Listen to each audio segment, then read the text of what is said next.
Good afternoon, everyone. Welcome to the Standing Committee on Transport and Public Works. My name is Ricardo Mackenzie, and I'm the chairperson of this committee. I'm going to, sorry for starting a minute late. We're just waiting for people to sign in at the reception, but we will start. We always start on time. I'm going to ask the members in the chamber to introduce themselves first.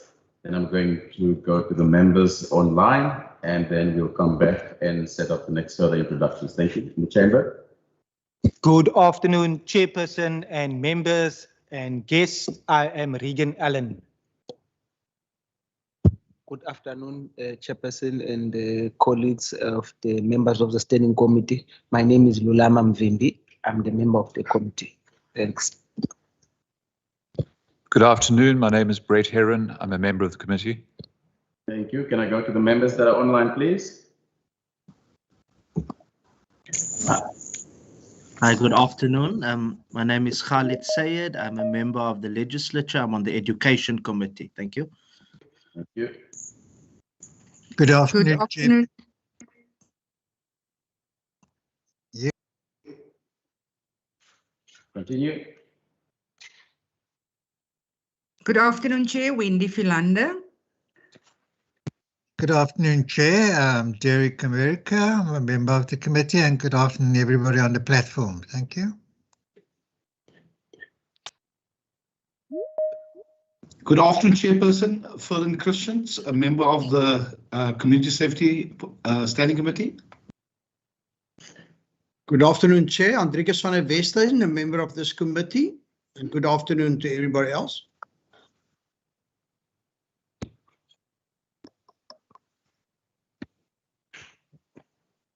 Thank you. That seems to be all the members this afternoon. Can I ask the Ministry of Transport and Public Works to introduce their team? Thank you very much. Good afternoon, honourable members, colleagues. Dalen Mitchell, MEC Transport and Public Works. I'm going to ask the HOD to introduce the team. Good afternoon, Honourable Chairperson and members. Jackie Gooch, Head of Department of Transport and Public Works. And on the call with me today, we have Mr. Abdusalam Isaacs. We also have Ms. Bernie McMahon, Mrs. Deirdre Ribbenaar. We also have Advocate Kyle Reinecker, as well as Advocate Ricardo Collins and Mr. Yasir Ahmed. Thank you, Chair. Thank you. Can I ask the Ministry of Community Safety to introduce their team, please?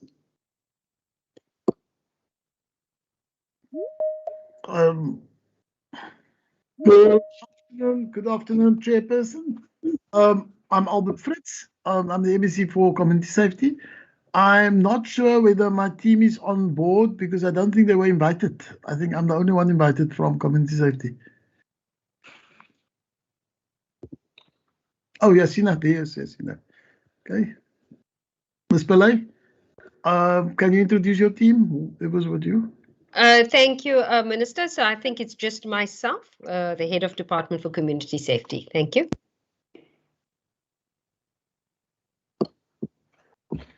Thank you. Can I ask the City of Cape Town to introduce their team, please?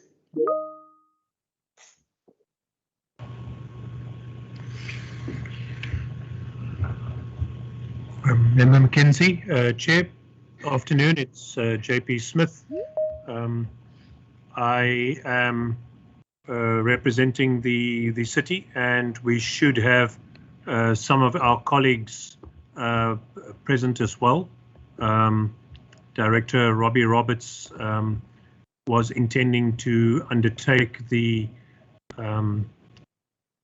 just confirming that he is already on, the presentation of the city's deployment in relation to their taxi violence and the operations linked to that. If he's not available, then I will undertake such. Thank you. Thank you. Can I ask the Western Cape Provincial SEPs to introduce their leadership in the team, please?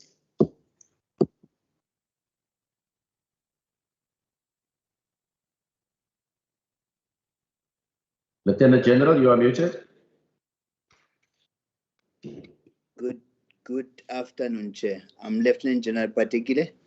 With me, I have Major General Maingi, and I think General Tio will also be joining us if he's not in the meeting. Thank you, Chair. Thank you very much. Can I ask the team from the PRASA to introduce themselves, please?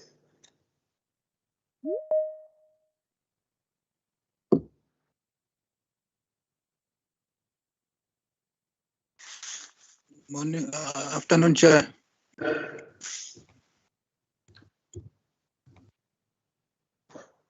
Good afternoon, Mr. Matthews. We can see you. Thank you, Chair. Good afternoon, and good afternoon to the honourable members. My name is Zolani Khosi Matthews. I'm the Group CEO of PRASA. The interaction today, I believe, will be led by my colleague from the Department of Transport Chair, who I believe is also in the meeting. The acting DDG for Rail, Mr. Nwako Makapia, he is present in the meeting. Thank you, Chair. Can we ask the Department of Transport to introduce themselves, please? National Department of Transport.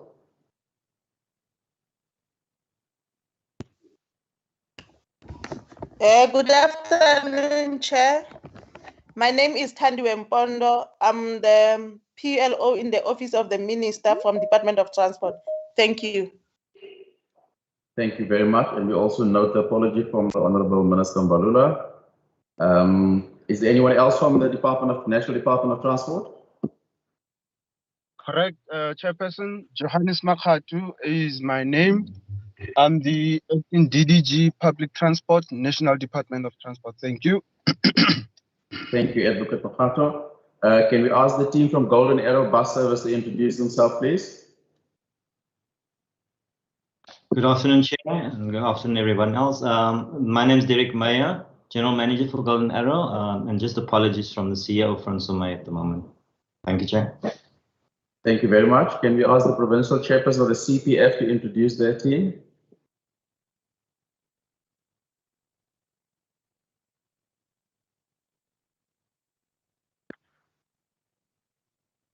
Okay, we'll come back. The Metro Development Forum.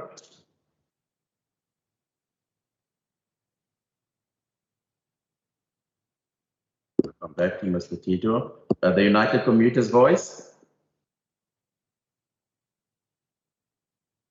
Okay, we'll come back. The South African Scholar Transport Association.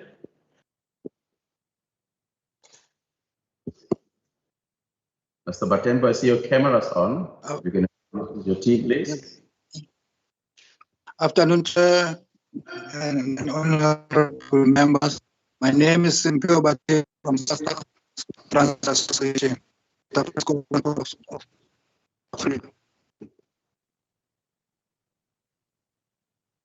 Thank you, Mr. Batembo. I saw your Deputy Chairperson's camera was on earlier on, Mrs. Z. Oliphant. I would like to welcome her to the meeting. Thank you very much. And then finally, we have Santako in the chamber here. Before I go to Santako, is there anybody else online forum that I did not introduce, would like to introduce themselves so we know who's in the meeting? Thank you, Chair. I'm a member, Mesudi Kama, member of the Western Cape Provincial Parliament. Thank you, Mr. Kama. Anybody else?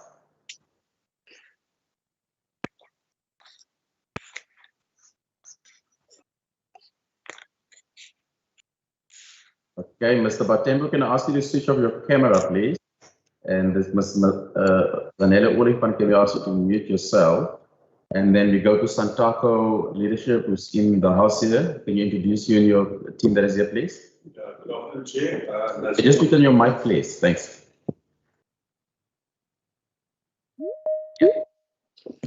Good afternoon, Chair. Nazim Abdurrahman, Chairperson, Santako, Western Cape.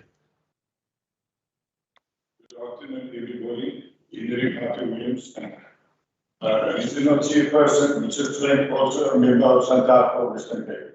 Thank you. Thank you. Just before I continue, Chairperson Santako, Mr. Abdurrahman, we received 8 names, but so far I only saw the 2 of you here. Are the other people still joining the meeting?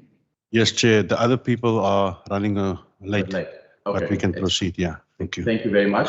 Before we continue with the meeting, I just want to set up the rules of engagement so we know how to proceed with the meeting. Please know that we're obviously using the MS Team function, and this proceedings are aired live via YouTube, and any interested person or institution may tune in to watch such proceedings. Also know that any presentation that was emailed to us or any presentation presented to the Standing Committee is officially public documents, and nothing can be redacted or withdrawn from the public. For those individuals that are speaking, when you speak, please put on your microphone and your camera so that we know who's speaking. And when you're done speaking, please put off your mic and please mute yourself. When we also ask the members on the online forum, please indicate if you want to speak by raising your hand, or any other party, please raise your hands. We do not interject when other people are speaking. Everybody has been and will be allocated their speaking time. In terms of the rules of Parliament, this is an official Standing Committee of Parliament and all parliamentary rules apply. What I would like to start, we're going to start off the meeting. I just want to make some opening remarks before we start. First of all, a thank you to all the parties who are present this afternoon: the Department of Transport, the Provincial Department of Transport and the Ministry, Community Safety, the City of Cape Town, Western Cape Police Commissioner, PRASA, Santako, Golden Arrow, the CPF, the Metro Development Forum, South African Scholar Transport, United Commuters Voice. On behalf of the Standing Committee, I'd just like to express our gratitude and sincere thanks to everybody who's been able to avail themselves this afternoon, given the difficult situation that we are in at the moment.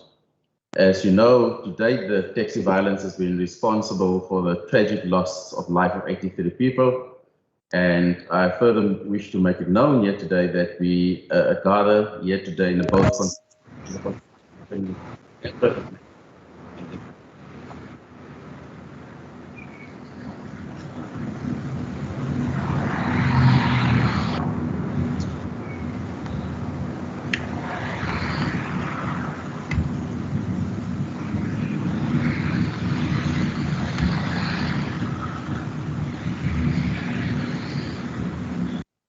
I'll mute you, I don't normally do it. We also seek to explore how the Provincial Parliament can contribute to the solution.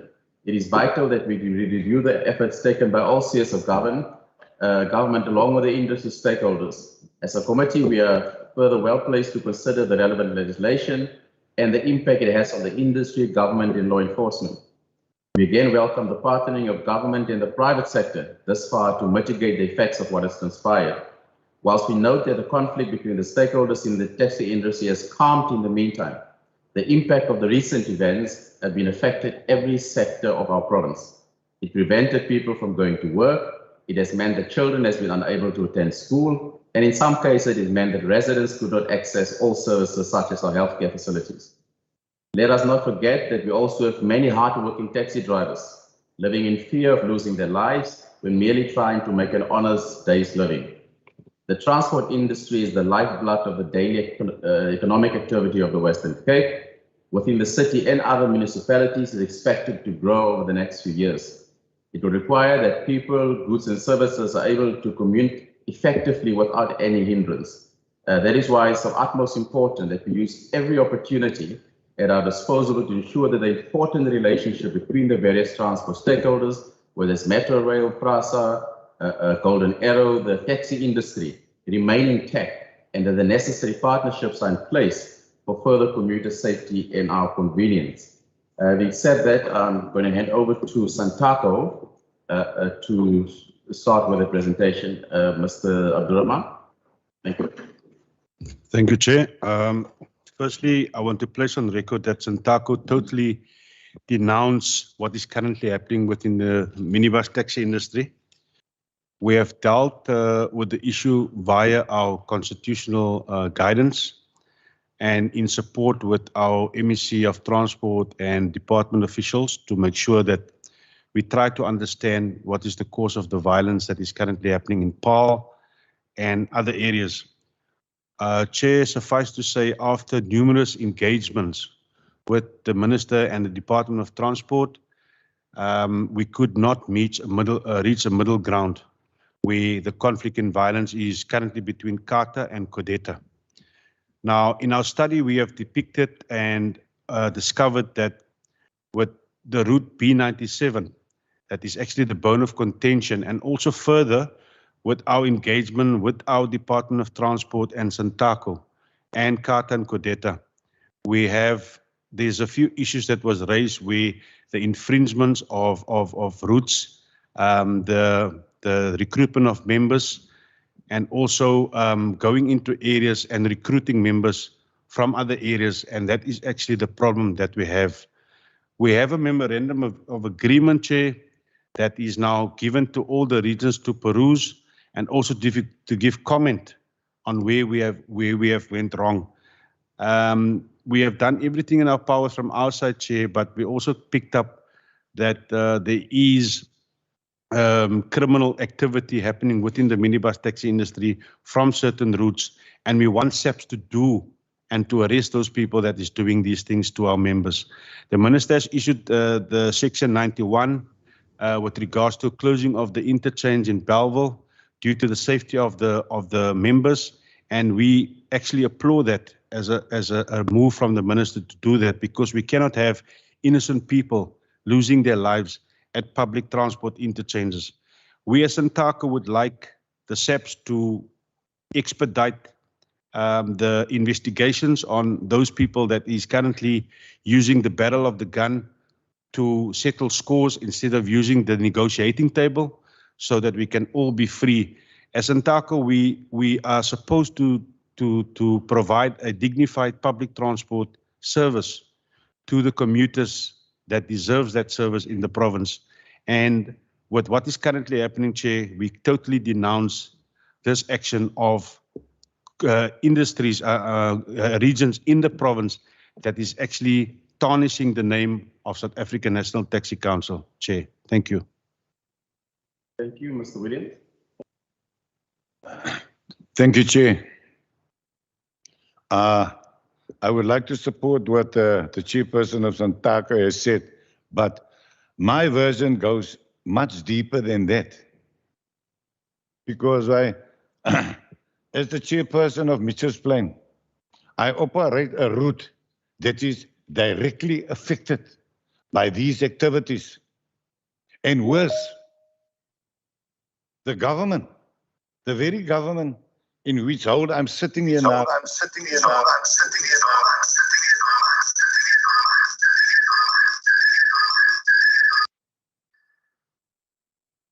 Sorry, Mr. Williams. May I continue? Yes, please do.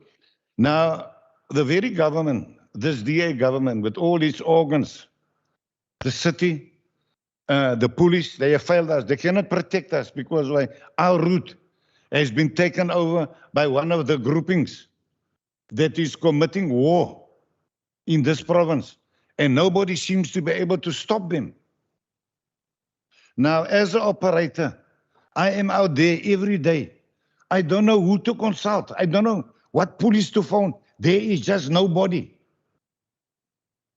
I'm also director of the N2 Express, which was a company. I've got a whole document here because if I'm going to start here, you will tell me now, Mr. Chairman or Mr. Williams, we didn't ask you to do the national address. But I can assure you that my problem is actually with the city of Cape Town, because the city has failed us and has allowed these things that has happened, because should they have prevented the culmination or the coming into power of these groupings right here in Cape Town, this thing wouldn't have happened, because now we're looking for a cure. It's like Corona. We need vaccination against this scouts that is happening here now. So yes, Chairperson, I am glad and I appreciate this opportunity to address you, but it's like I said,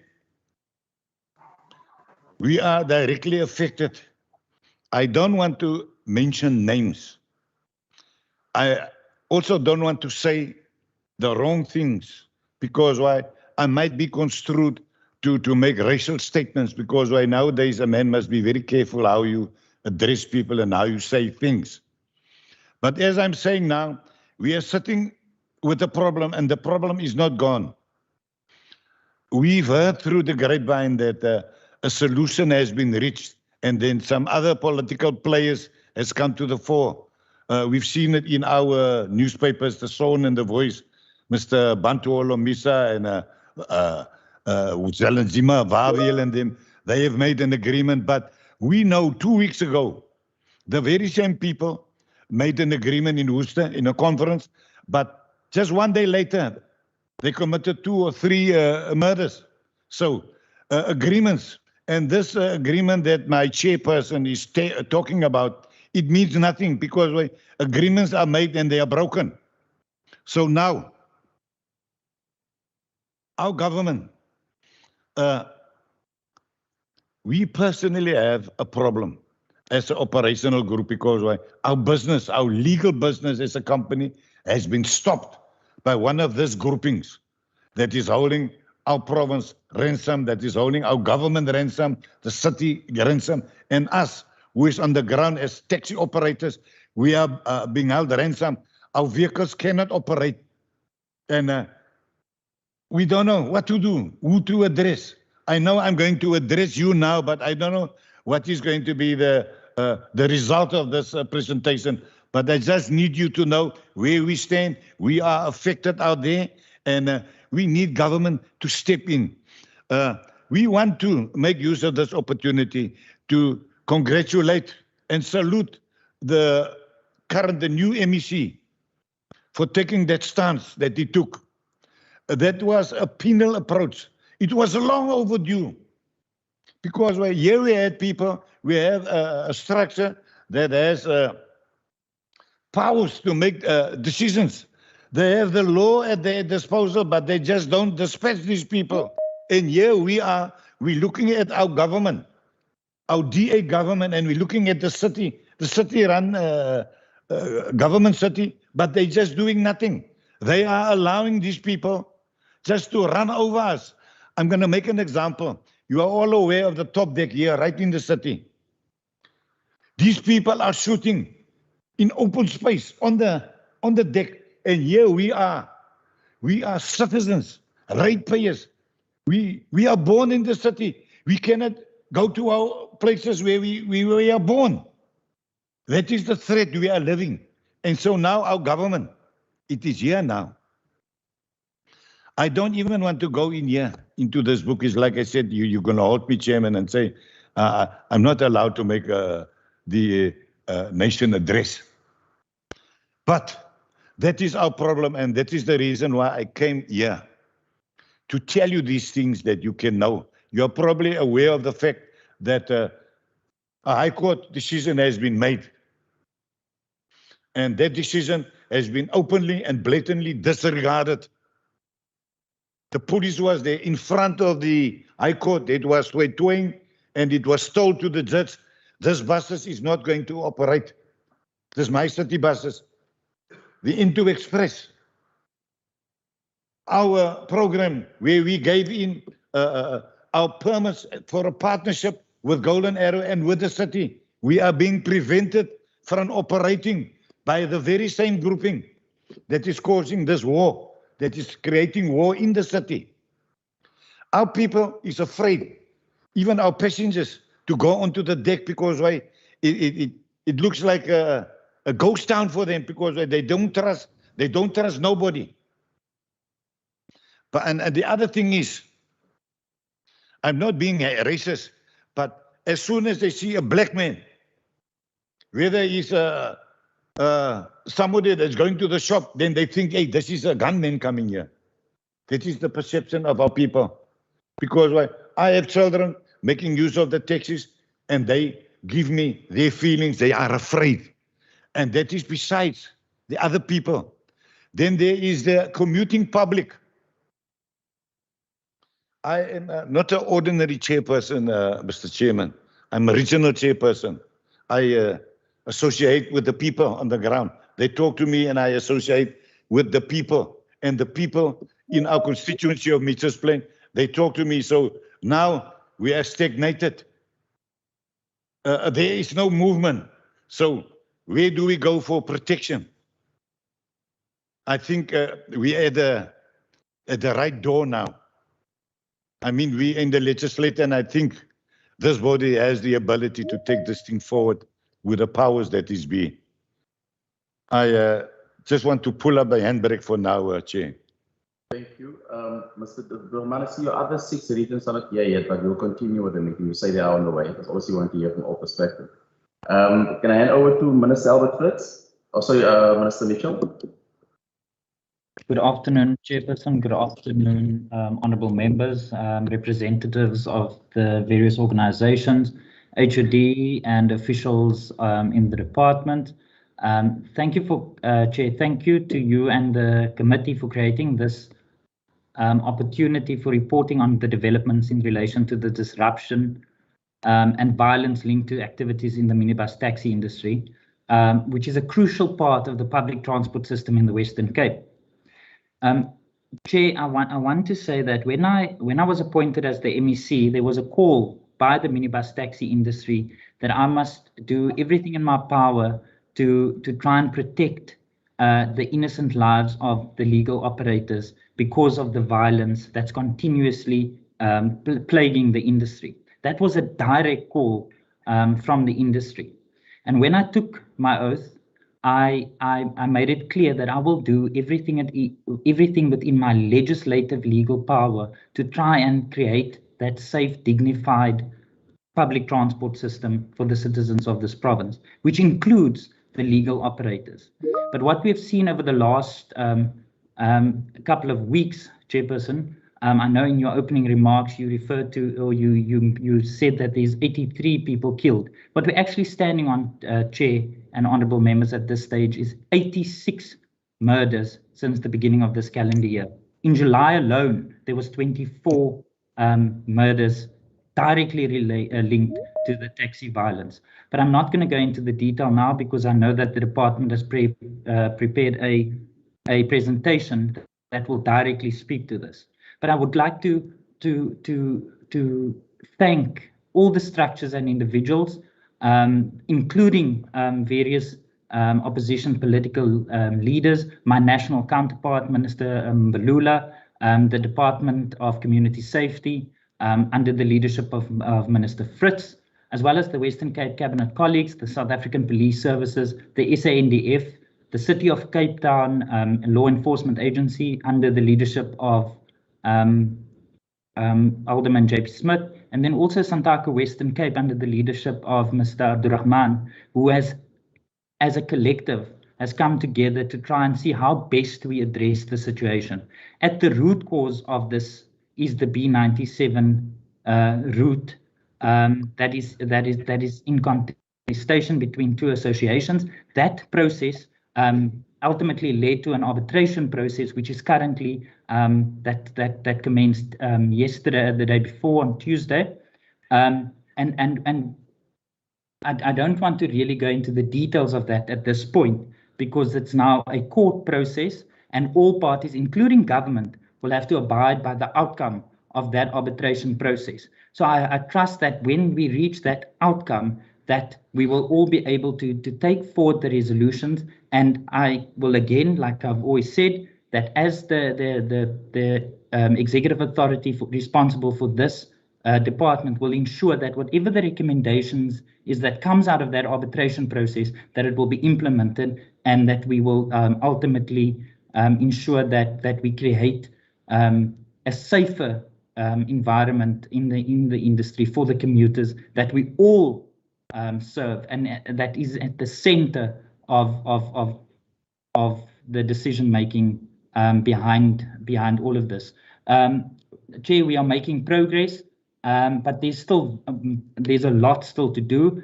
I look forward to the presentation being presented by the department, but also, Chair, that we, in the longer term, for a longer solution, we will have to go back and relook at the legislative frameworks that's currently in place.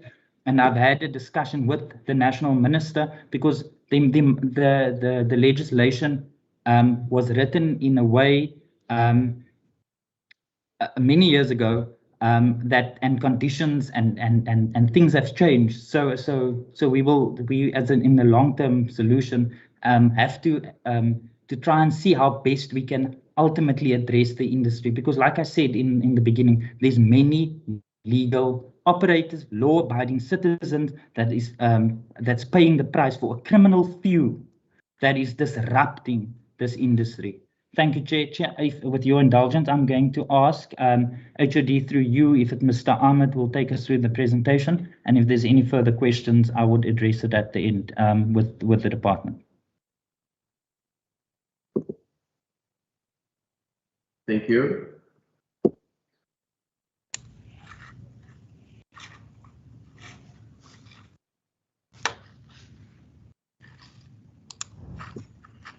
Thank you, Minister. Chair, if I can just check with you if the slides that I'm presenting are visible. Mr. Ahmed, I see they are visible, but I also note that you have 48 slides. The brief was for maximum 15 minutes. Chair, I will try to go through the first slides as quickly as I can.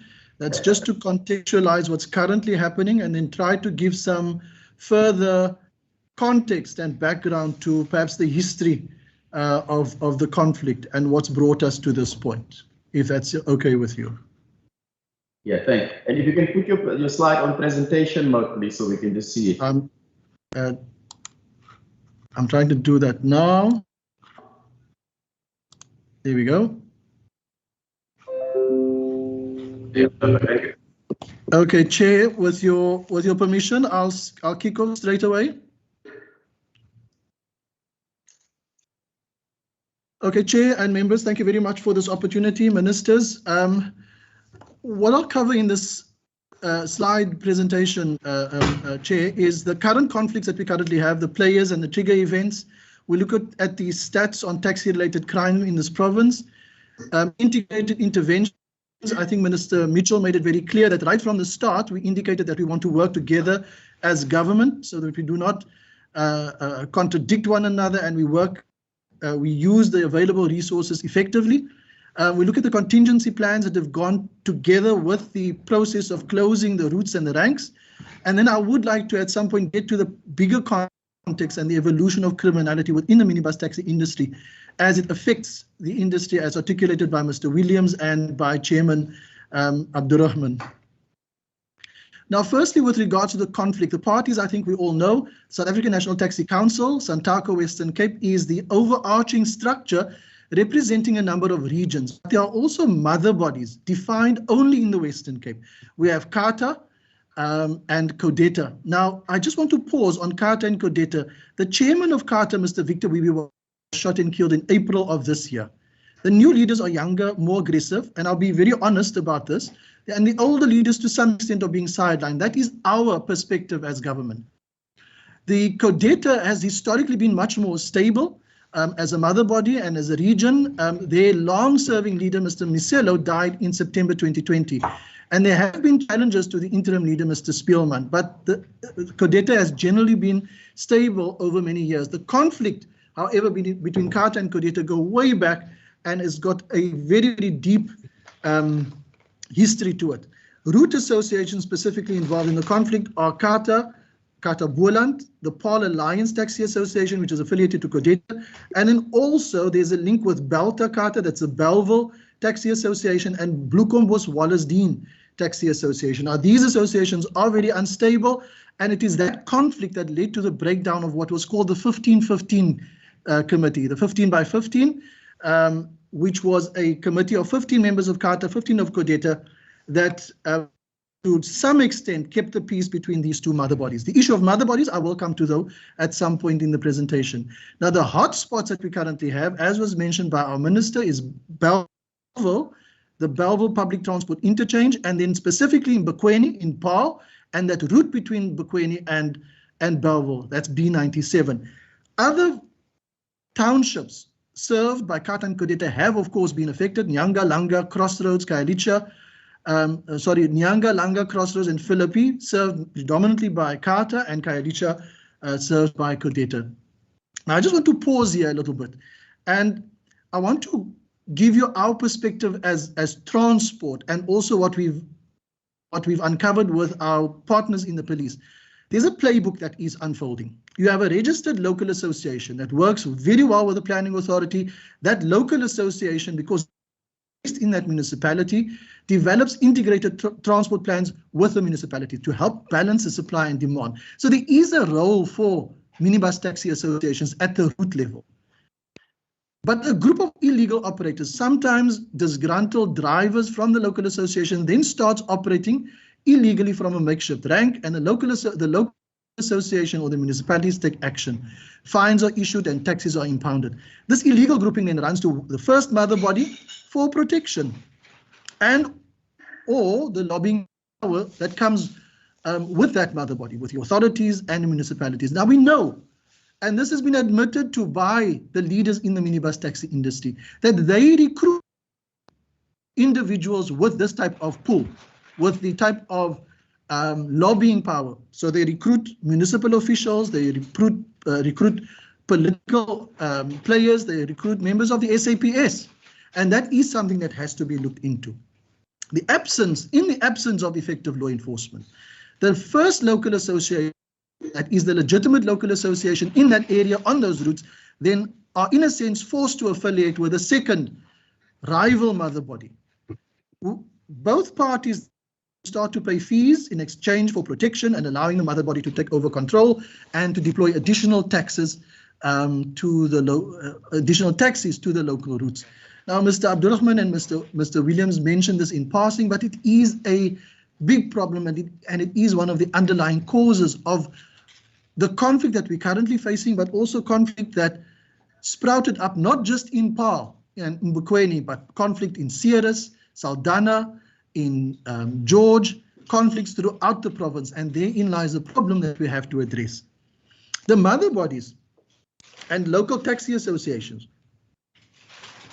and leaders view taxi ranks as their turf, over which they exercise absolute control. Now, operators, both legal and illegal, informal traders, and even private companies are having to pay fees to taxi leaders or gangsters at the ranks.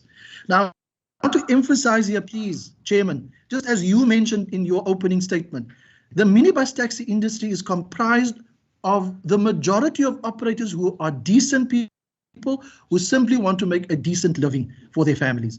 But to the industry, however, to my mind, has been hijacked by a criminal element that is holding even the legal operators and the decent operators hostage, and so too also the communities and the commuters that they are supposed to serve. Now, there's poor integration for the management of interchanges, specifically on PRASA properties.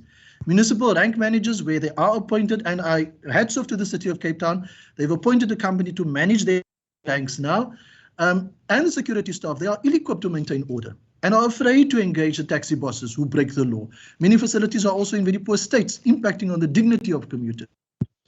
And informal or illegal taxi ranks are established at will. And if you don't have enforcement, those taxi ranks become acceptable by the communities, and it is very difficult then to get rid of taxis and those illegal taxi ranks.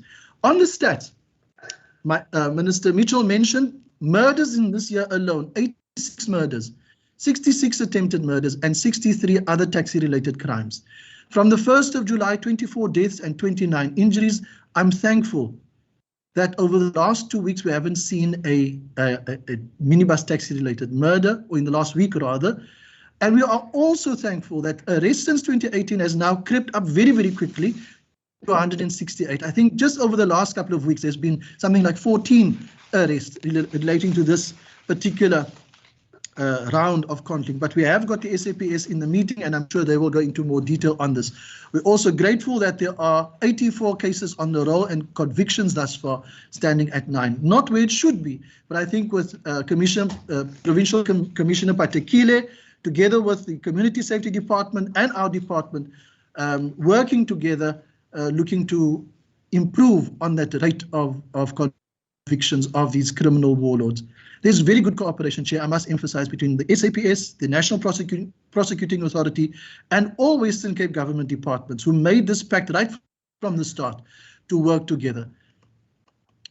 We also, Chair, I want to show this slide because we're also facing a perfect storm right now. Generally, before minibus taxi council elections, in the run-up to elections, there's always been a spike because the minibus taxi associations, and particularly now, Kata and Kodete, are positioning themselves for seats on that 90-member council. I'm going to put that out there because that is, in fact, what is happening. And the leaders, if they are honest, will admit to this, that there's a jockeying now for positions because of the power that comes and the influence that comes with leadership positions, specifically because we've got government now formalizing the minibus taxi industry, setting up companies at the regional level and at the provincial level. Now, what's been done jointly by government, as Minister Mitchell indicated at the start when he opened with his remarks, right from the start, Minister Mitchell, Minister Fritz, and General Patekile with the SAPS, we made it clear that there would be an intergovernmental cooperative approach to deal with the cycle of violence, and it is paying off. The fact that we haven't seen, since the deployment has been increase in terms of an integrated deployment plan, we've seen a drastic decline in the number of incidents, not just murders and attempted murders, but incidents in general. We want to thank General Mangi and Provincial Commissioner Patekile for the additional deployment, including air support. The City of Cape Town Traffic and Metro Police are on board, Director Roberts and his entire team, and the SAPS Prof joins the Transport Priority Committee is now meeting on a daily basis. We met at 12 o'clock today, again, to coordinate between all of the departments in the Western Cape with the SAPS and the Army now also.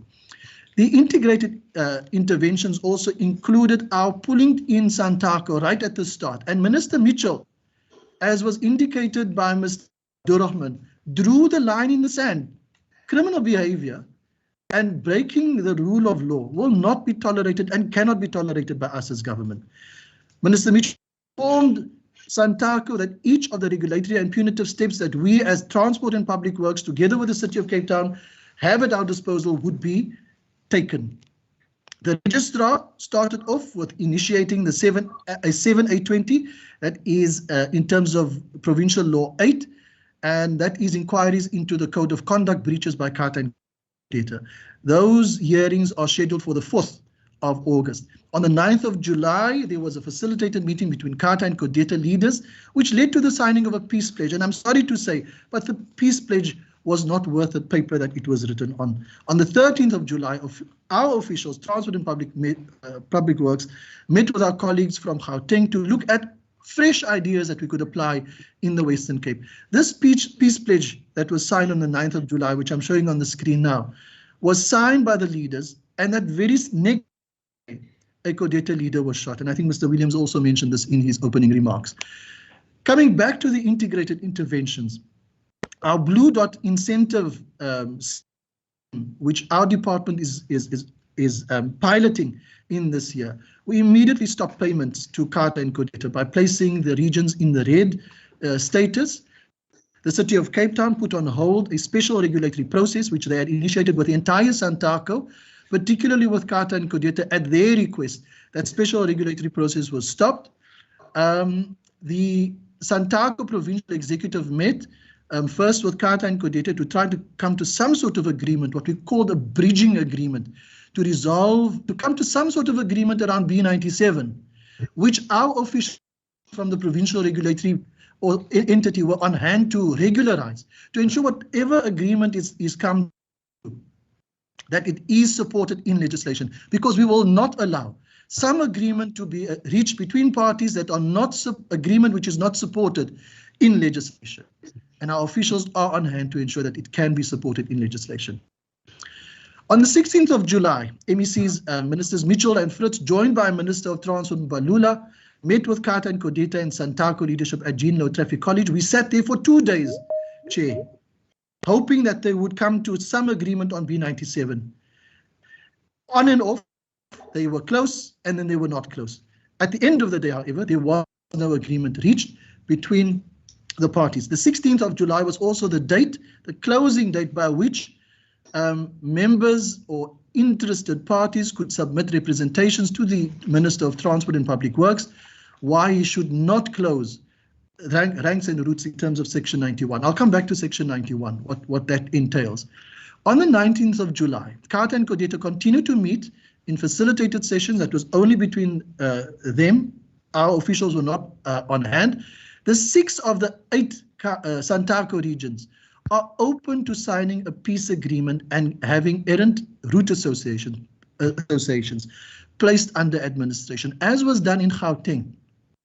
That agreement is still on the table, and the PEC of Santaco is the regions are considering that peace agreement, as was mentioned by Mr. Abdurrahman. On the 20th of July, our department was updated by Senior Counsel. We are going to be approaching the High Court, and we've now added additional prayers to also interdict the mother bodies, Carter and Kodeta, from preventing them from doing what they are currently doing.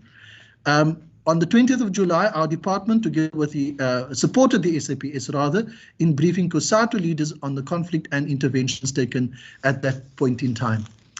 Now, on the 23rd of July, Minister Mitchell published the regulations for the closure of ranks and routes. That was on the Friday. Together with the regulations, there was also a transport contingency plan that was submitted to the and was presented to the SAPS so that the necessary deployment could be managed for the closure. The SAPS, and here General Manley, I'm sure, and the Provincial Commissioner will go into a bit more detail on an integrated stabilization plan that is currently in effect, which includes the deployment of the SAPS, the Army and law enforcement and traffic officials across the province, but specifically in those hotspot areas that we've identified. Now, on the weekend of the 24th and the 25th, SAFTU and the UDM met with CATA and CODETA separately.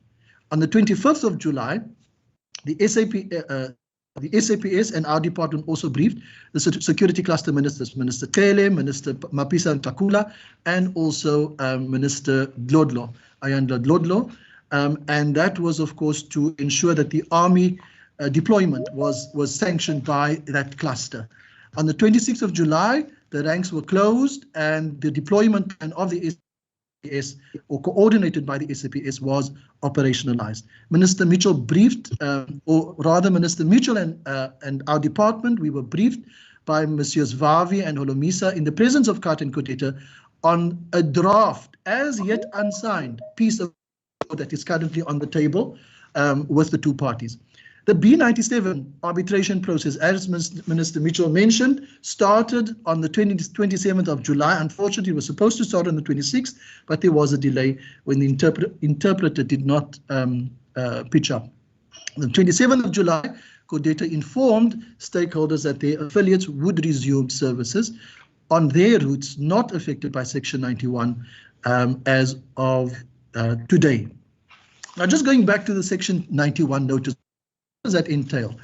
Firstly, the notice in terms of Section 91 was published on the 9th of July to indicate the MEC's, or the Minister of Transport and Public Works, intention to close ranks and routes. That Section 91 notice defines the area in respect of which extraordinary measures may be taken. Our legal advisory services advised that the notice was in order, and affected parties had until the 16th of July to make representations. We received 2 representations. The MEC considered those, but on the 23rd of July, after applying his mind, he published the regulations to close ranks and routes. The contingency plan was then also presented to the minister shortly afterwards on what would be done to ensure that commuters affected by the closures would be covered. Now, the transport contingency plan covers the status quo and operational contingency, the proposed operational plan, enforcement and access control, a communication plan to commuters, and also between government departments, and also a risk assessment to ensure that risks were mitigated. The contingency plan itself spoke to additional rail. Mr. Richard Walker of PRASA was part of the planning. Rail trips were increased from 14 to 45. Additional buses, and we do want to thank Golden Arrow for coming to the party in the way that they did, based on additional demand of approximately 455 passengers. Their services were increased from 1 to 6 buses, serving those peak periods from 5 to 8 and 4 to 7 p.m. Secure overnight parking was arranged in all for those buses, and Section 74(7) operating licenses were issued to Golden Arrow to provide those services. Again, I want to emphasize, Chair, whenever these measures are taken by our department, we ensure absolutely that the measures are supported in legislation, that the operations, even in a contingency scenario, is done legally. Access control at Bellville Interchange was arranged by the City of Cape Town, and access cards were issued to all legal operators who were still allowed to operate at Bellville, and a communications plan was put in place in terms of the contingency plan. That is just to show you what these access control documents look like. A4 size, clearly with the registration number of the vehicle and the operating license number of each one of for each one of those vehicles. Some additional measures, more medium to long term. We are improving our systems and technology. Mr. Makhato from National Department of Transport is in the meeting. He knows that we have in this province, in the Western Cape, we have a new public transport regulation system, which went live in October 2019. The national system, unfortunately, is notoriously unstable. I think we're the only province that has no backlog in applications for operating licenses. So everyone out there who is operating a minibus taxi service or any other public transport service has no excuse not to have an operating license. Again, emphasizing, we want to ensure that there's legal operations. We have to strengthen, as Minister Mitchell mentioned, we have to strengthen our regulatory framework. We're doing that in consultation with the National Department of Transport, and Mr. Makhato will play a big role in that. The National Land Transport Act in its current form is ineffective. And we have got in this province, we're working on a Western Cape Transport Framework Bill to strengthen the powers of Provincial registrar and also to look at driver registration, among many other measures to improve public transport regulation. Chair, have to protect legal operators. You made the point and we're emphasizing that point again. With the red dot and the blue dot initiative, our department showed that we are committed to empowering the minibus taxi industry. Those legal operators who work within the law and who want to work with government. But there's a criminal element who may actively be working against regulation and against formalization because they they benefit from the chaos that is created as a result of their activities. Now, with my remaining time, Chair, I'd just like to go into the bigger context of the evolution of extortion and criminality in the minibus taxi industry. Now, this may be hard to swallow for some of the operators and associations in this meeting, but gangs openly collect protection money from associations and traders at ranks and interchanges. I've made that point before. Mother bodies recruit enforcers with promises of permits, and the leaders themselves are targeted when they are unable to deliver. Now, Chair, the leaders themselves have indicated that they recruited these strongmen, and they are now in a position where they are unable to control the criminal element within their ranks. And we as government have to help them. As enforcement, as the SAPS, as the regulatory authorities, we've got to help the legal operators to get to a point where they clean up their ranks of the criminal element. Kata and Kodeta as mother bodies, and also NEDO, which is based in the Eastern Cape, they issue permits to taxis, irrespective of legal status, whether they are operating licenses issued by government or not. These mother bodies and associations decide for themselves who may and may not operate. And with that, of course, comes taxing. They charge fees. Funeral undertakers, for example, even families on the route to the Eastern Cape are stopped by patrol vehicles and issued spot fines if no receipt can be produced. I'll show you these receipts. Reports of private companies and legal staff transport companies being required to pay large amounts, 70,000 Rand I've heard, for annual permits, or face 1,500, 2,000 Rand, 3,000 Rand spot fines or release fees as they are called. Vehicles with passengers in them are rerouted, or simply put, they are hijacked to ranks and only released on payment of these release fees. Staff and learner transport contracted by employers or parents even are forced to pay for annual permits or registration. Associations and mother bodies openly communicate their illegal practices with tacit support from local political and community organizations. And I'm not saying this lightly, Chair. I'll show you some evidence to that point. Mother bodies and associations set conditions and limits which are not set by government. Local residents are reluctant to open criminal cases. When a vehicle is hijacked and someone pays a release fee, they're only too glad that the vehicle is released and that they are safely released. We cannot expect those people to open criminal cases because they will be threatened. And I'm glad that the police have taken measures that they have taken, and I will get to that now. The SPS stations were reluctant to, or even unsure on how to assist complainants when vehicles and passengers are held at taxi ranks. And even our uniformed officers are threatened when they try to enforce the law. I want to use this case as an example. A recent case in Laingsburg. The IDC funded a strategic infrastructure project, a wind farm project between Laingsburg and Sutherland in the Eastern Cape. Now, Kata and Kodeta want all staff transport. They saw these staff transporters transporting staff to these public to these construction sites. And Kata and Kodeta said, no, they have got the sole right to transport anyone in this province. Now, that is the wrong premise, Chair. If that's the understanding of any association, it is wrong. And quite frankly, it is criminal. And that wrong understanding must change. The Laingsburg Black Business Forum Many of those members were actually given contracts to transport people, and they had legal operating licenses to do so, and they had legal contracts to do so. But when the mother bodies prevent other legal operators from entering into such contracts, believing that they've got the sole right to do so, then I'm sorry, but it is just pure criminality. I mentioned that very few criminal cases are open. I've blacked out the names here of the individuals. But these are the receipts even issued by associations. They stop the vehicles, they hijack the vehicles are only released when a release fee is paid, and they issue receipts.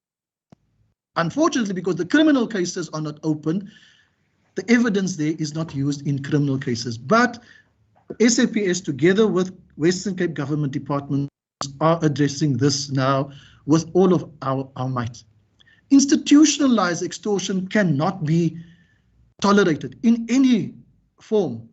When Codeta issued this notice, this was the translation: we hereby announce that staff transport on Codeta-owned territory is only allowed between 9 p.m. and 4 a.m. No staff transporters operate between that time. People get to work at 6 o'clock in the morning, 7 o'clock in the morning. They need to be picked up at 5 a.m. in the morning or 6 a.m. in the morning. So no one is allowed to set these types of conditions. Codeta doesn't want to see Uber or Avanzas. No one has the right to dictate to commuters what mode of transport they would prefer to take. Next would be maybe trains being targeted or buses being targeted. We cannot tolerate this in any way or form. I'm glad to say that Codeta retracted that statement, but it was followed up by a joint statement with SANCO, the South African National Civics Organization. Going back to the previous point that I made, tacit approval given by legitimate organizations, political organizations, or community organizations. This cannot be. This goes against the rule of law, and it eats away at the fabric of our society. Institutionalized extortion, just to give you an indication of a safe passage permit that's issued by CARTA.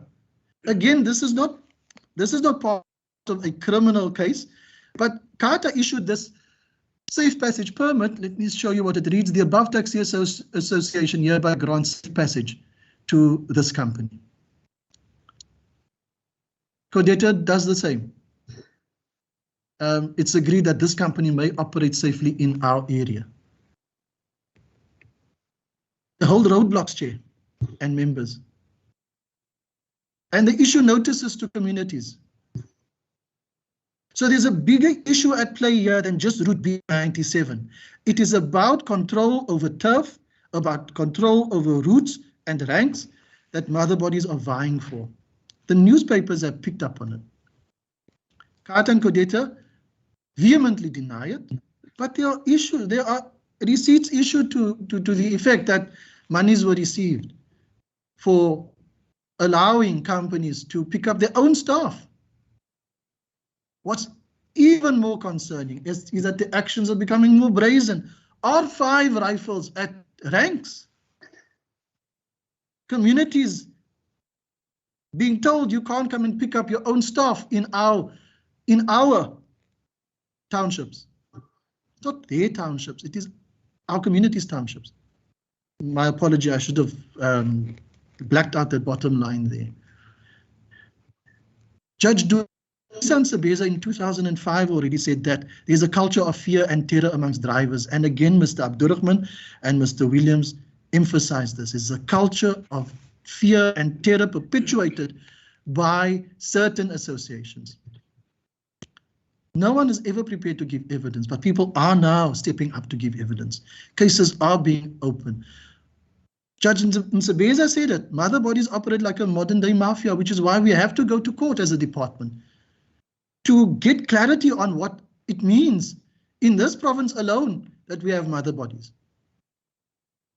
And what's of concern even then to Judge Msebeza was that there's a strong indication of a link with gangs, especially in colored associations. And the gangs then already was extorting monies from operators and drivers alike. The minibus taxi industry is a legitimate business. Decent people make up the business, but the criminal element is taking over, and we have to help the industry to rid itself of that cancer.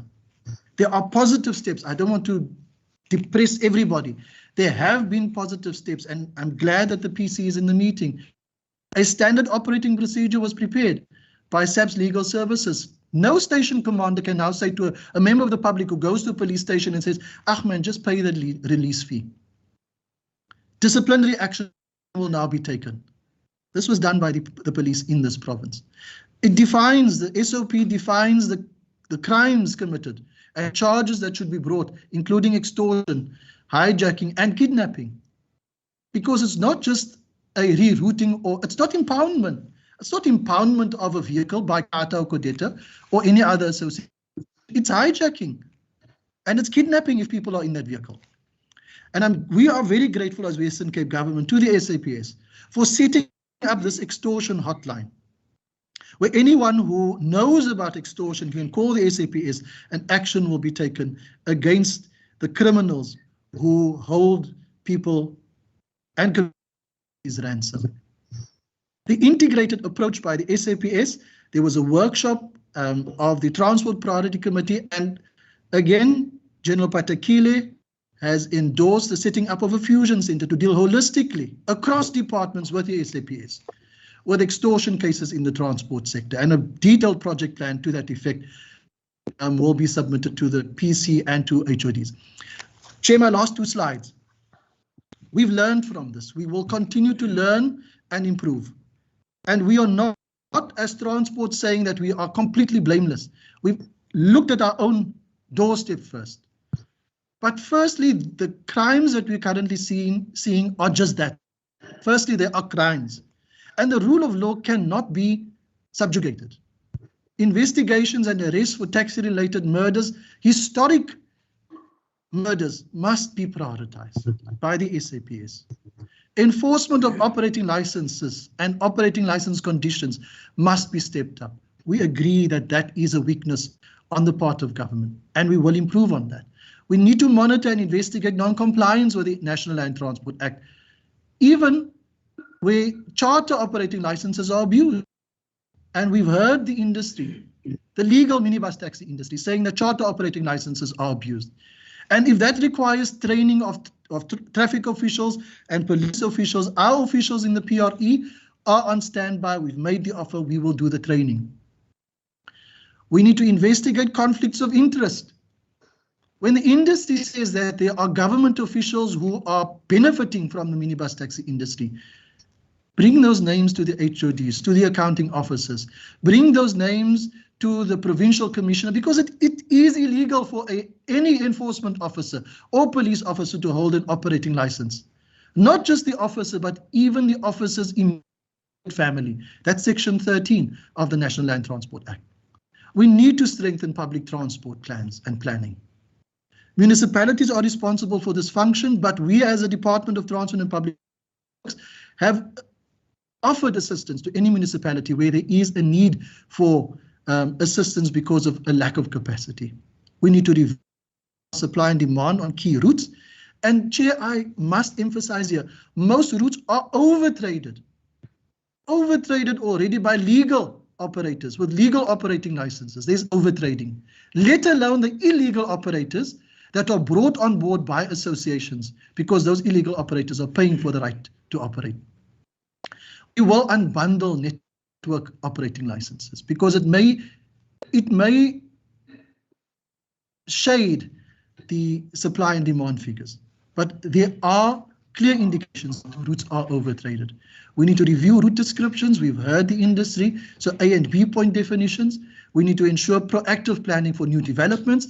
With every new development, let me emphasize, Chair, municipalities have to ensure that there are public transport impact assessments and general transport impact assessments done with every new development, be it a housing development, a new mall, or an industrial development. Transport impact assessments must be done. And one of the members, of course, of this committee is well aware of that, having been in a municipality responsible for that function. We want to empower, and we need to further empower commuters. And I'm glad to hear that there is a commuter grouping in this meeting today. We need to strengthen commuters' say in modal preferences. Communities are scared now to use taxis, and we've made this clear to Santako and to Mr. Abdurrahman. There's going to be work needed on their part, together with government, to restore the trust of commuters in the minibus taxi industry, because that trust has been lost. Commuters now fear getting into taxis, and that's not good for anyone. Commuters also need to assess the service standards, and we will link those commuter feedback to operating license renewal processes. Our regulatory framework will and must be reviewed. We are looking with the Blue Dot initiative. It's a pilot initiative that allows us to test tracking of vehicles and vehicle markings as part of the operating license conditions, also to aid in enforcement. We will we continuously review operating license conditions, but we're looking to include a bar on withholding services without notice, as has happened now by Katan Kudeta, on the instruction of a mother body. Operating license holders withheld services. Surely that cannot be, we cannot be expected to accept that as a regulatory authority. Legal action will be taken against associations. I've mentioned the 7820 initiative already, going to court for interdicts. We will review the registrar's powers, as I mentioned, in terms of the Western Cape Road Transportation Framework Bill that's in process of being developed. We will review our policies and agreements regarding point definitions and explore preferences for owner drivers in local and local content. Now, these are steps that we will be taking, and based on lessons, steps that we will be taking and also are already taking based on lessons that we've learned from this conflict and previous conflict. The management of facilities, as I've mentioned earlier on, we need to look, we've spoken to Minister Fritz and the SAPS, we need to look at declaring and enforcing ranks and interchanges as gun-free zones. Managing access to the ranks, searching people and confiscating any weapons that go into ranks. Ranks need to be safe spaces for commuters. To decentralize ranks, looking at the transport plans to improve security levels and technology for monitoring ranks, the cameras that are not working, replacing those. And then lastly, Chair, we need to continue as government to empower the minibus taxi industry. We have not lost faith in the legal minibus taxi industry. I want to emphasize that. We will continue to formalize and empower regional and route-based taxi companies with the Blue Dot initiative as a pilot, hopefully with its success rolling it out to the rest of the province, to register drivers and employees for capacity building purposes, and to provide taxi owners and companies with tools and systems with which to monitor and manage their vehicles and their employees. Chair, thank you very much for allowing me more time. Thank you, Abdullah. It was indeed a very insightful presentation. Some of the things I obviously was aware, and some I didn't. So thank you very much. Minister Albert Fritz. Thank you, Chairperson. I'm going to not take much time. I think Mr. Amir, his presentation was really very, very detailed. But we have a presentation that focuses on security, on the policing aspect, and I think we want to also give General Patekile time to also to speak to a whole lot of stuff. But I just want to make 2 points up front before we continue and before I hand over to HOD Pillay. The first is we are urgently setting up, trying to get a meeting with the MPA around some of those cases and prosecution of those taxi-related murders, and I think we need to really take an absolute decisive stand. The second point is we will continue with our court watching brief on on a number of taxi-related cases. And then the third point I want to make is that I'm pushing this, and I'm going to continue to do this at cabinet level for a complete review of the regulatory framework. How is it possible that when you apply for a license, a taxi permit, that you must also then do it under the kind of umbrella almost of an organization, of an association. This power given to associations is far too much. We really, where's the individual who has a right to a license and to operate without having to belong to some extortionist organization? And I think that we are going to pursue. I'm going to pursue that. And even if it's just me, I don't care, because, to listen to the plea of Mr. Williams, it's really a government failing our communities and law-abiding communities. And then the last thing I wanted to make was, ranks belongs to municipalities. How can the rank be the turf of an association, of a gang? How can that be? How is that possible? While it belongs to a municipality. Shouldn't municipalities take responsibility to take back their ranks, the owners of the assets? We can't just give it off and just allow these mafia gangs to just take over ranks. These horrible cases of people being stopped along the way who give people lifts, taken, forced to, abducted to Bauvo taxi rank, where they're forced to pay 3,000 rand, and if they don't, their car is impounded, it's kept until you go get your 3,000.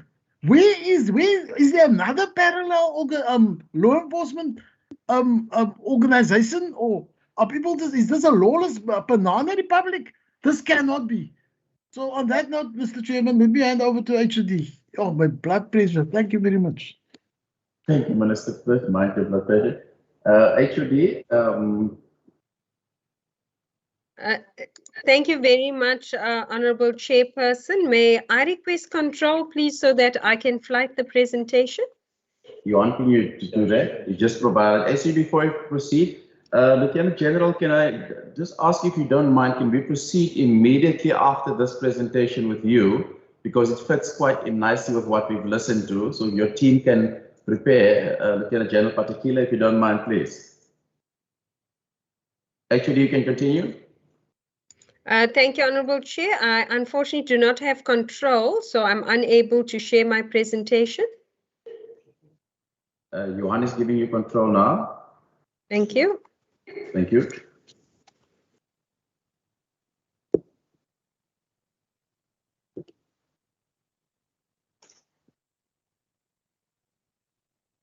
I will share it for you, HOD.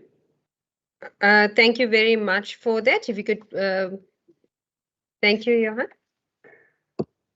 If we can move to the next slide, please.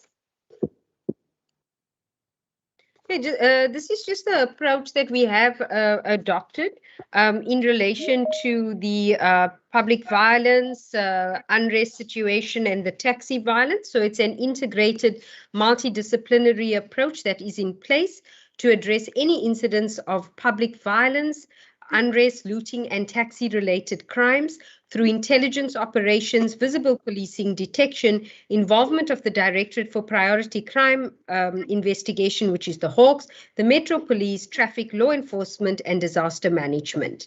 The strategy was driven and monitored by the Provincial Cabinet, which met daily, Monday to Sunday, at 7:30 a.m. to check in and agree on the plan of action going forward.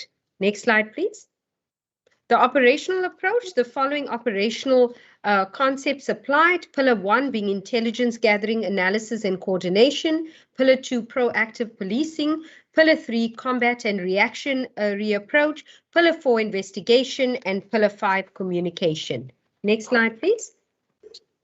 In terms of crime prevention and high visibility, there was proactive and visible policing at malls, at mall management, visible patrols in and around the malls, visible patrols on primary and secondary routes, visiting of national key points, vehicle checkpoints on predetermined routes and hotspots, the visiting of petrol stations, the monitoring of taxi ranks, reservoirs, Kuberg, and substations. So this includes our unrest oversight and actions as well as that of taxi violence. Then the monitoring of distribution centers, monitoring of ports of entry, monitoring of routes identified for possible attacks on trucks, trucks, monitoring of courts and prisons, visits to spaza shops, the arrest of suspects, confiscation of illegal firearms, dangerous weapons, stolen items, business burglary implements, and then also the protection of crime scenes and exhibits.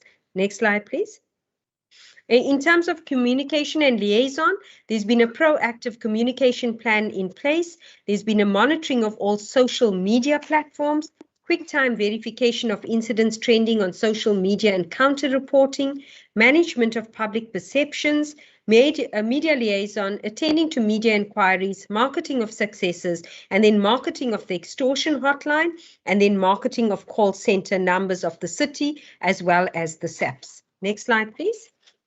In terms of the deployment of the SAPs, resources were deployed as follows: the public order policing capacity, tactical response teams, detached forces from Operation Lockdown, visible policing teams, station detectives, the flying squad, K9 units, the provincial integrated task team, the SAPS air wing, the SAPS call center, the mounted unit, crime intelligence, hostage negotiators, the special task force was in standby, flash, and the provincial detectives.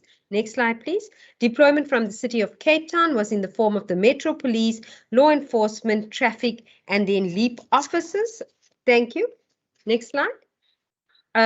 Deployment of provincial traffic. So provincial traffic recalled officers from rest days to bolster the number of officers available for deployment. The focus has been and will continue to be on monitoring main transport routes as well as truck stops. Provincial traffic also increased their presence along the R300 and the N7 as well as the taxi routes. And then provincial traffic also have been working together with the SAPs, municipalities, law enforcement, Metro Police of the city, and guided by the cluster operational command centers within the regions, and then as well as the provincial command center of the SAPs. Next slide, please. In terms of the joint operational center of the traffic management center, you have provincial traffic, Cape Town traffic, law enforcement, the Metro Police, emergency medical services, the Department of Education, accredited neighborhood watches, the South African Police Service, and private security, linked to the 107 center, to the disaster risk management center, to fire and emergency operational center, the freeway management system, linked to the My City bus services and Golden Arrow bus services, and then linked to the EPIC system. There's joint operations, integrated operations, and also autonomous operations of the various units. Next slide, please. Proactive and preventative measures that have been put in place. They're daily Prof JOCOM meetings. These are daily high-level check-in meetings with the SAPs, the city, community safety, the Department of the Premier, and Transport and Public Works. There's ongoing stakeholder engagements with the taxi industry representatives, Golden Arrow bus services, and other relevant role players. Official feedback and updates on public interest, unrest, and transport operations on the Western Cape Government and the City of Cape Town social media platforms, including other municipalities as well. There have been digicons that have been held with senior provincial leadership from the Western Cape Government, as well as the SAPs. Activation of community-based safety partners to provide reliable information, WhatsApp groups with various key role players to share and verify real-time information, the deployment of the Department of Community Safety Security support teams when required, activation of our department's court watching briefs to monitor cases, and then SAPS, Metro Police, traffic, the SANDF, and law enforcement policing routes to ensure that commuters get home safely. Next slide, please. And then some of the lessons we've learned during this time, we've learned that good working relations between the three spheres of government is critical towards achieving safety in a province. We've learned that the investment made in building a trust relationship with the SAPs and other structures, including neighborhood watches and faith-based organizations, meant that a consolidated, integrated plan of action could be developed in a very short space of time. We've learned that having a clear command structure in place meant that all operations were effectively coordinated and executed. We've learned that communication with all relevant stakeholders are key. We've held digicons and engagements amongst others with the consular corps, the business community and faith-based community. And we've learned that community members will mobilize themselves in a time of crisis to support government. Thank you very much, Chair. Thank you very much, Ms. Pillay. Lieutenant General Patakile, now asking your team. Chair, thank you, and let me greet the MECs that are present. I do not have anything more to add. This presentation is a joint presentation of what we're doing. In the interest of time, I think I will wait for the time for questions and answers. But I just want to say one thing that was stamping the authority of the state out there, including impounding vehicles where in the routes that are closed, and will continue to do so when we are required. But also what we would really support from what the MECs are saying is to tighten the screws in the legislation. There's just no way that the taxi people that are now like criminal gangs can continue doing what they do. Maybe the laws should be really come to place to say this is what needs to happen. Frankly, I don't know why they should own the routes. They should own the taxis. Whilst they are commuting, they're just service providers like any other person. Perhaps the community should take over those routes and ranks so that they can run them. They can just do their job to transport the people.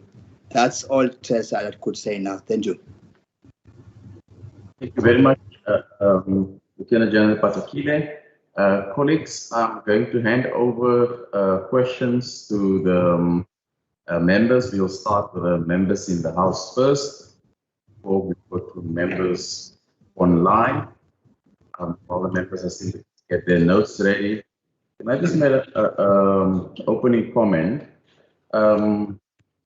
Mr. Abdul Rahman, I see your other colleagues are still not arrived, but I just wanted to make that note.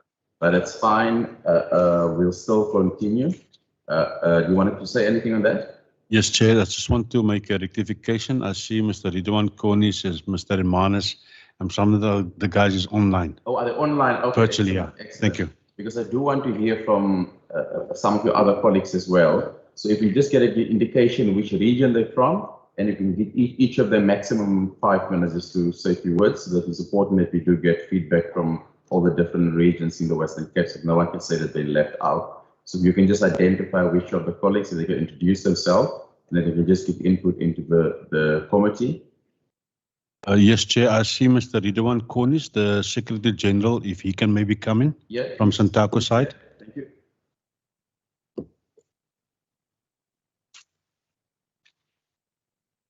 Mr. Ridwan, you can continue. Hello. Yes, we can hear you.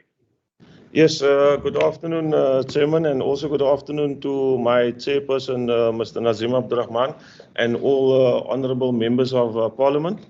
My name, as my chairperson has indicated, is Ridwan Konis. I'm the Secretary of Santaco Western Cape. Chairman, I just wanted to allude to what Mr. Yasir Ahmad has made a very great presentation of how the taxi industry should be regulated.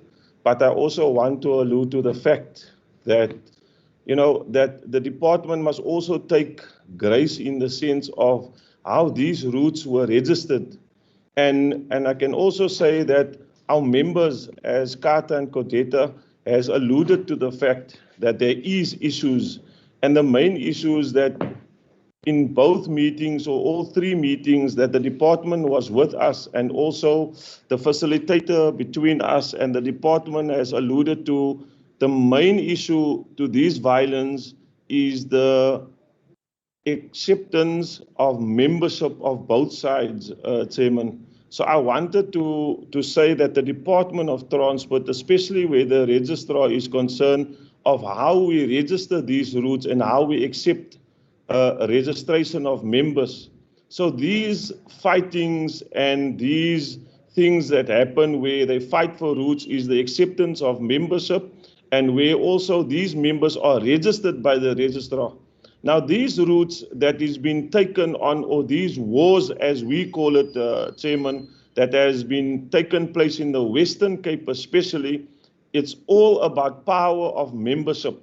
Now, the department also has to take these blames of where it is allowed that these routes are being registered under these mother bodies or regions.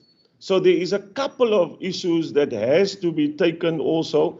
And as Santaco, we are not also saying that we are not clear or we are not to be blamed of our members, but also the fact that we have no jurisdictionally, I would say, powers in the sense of arresting members that does any crime within our organization. We can only merely notify the police or notify the department of any issues that goes on.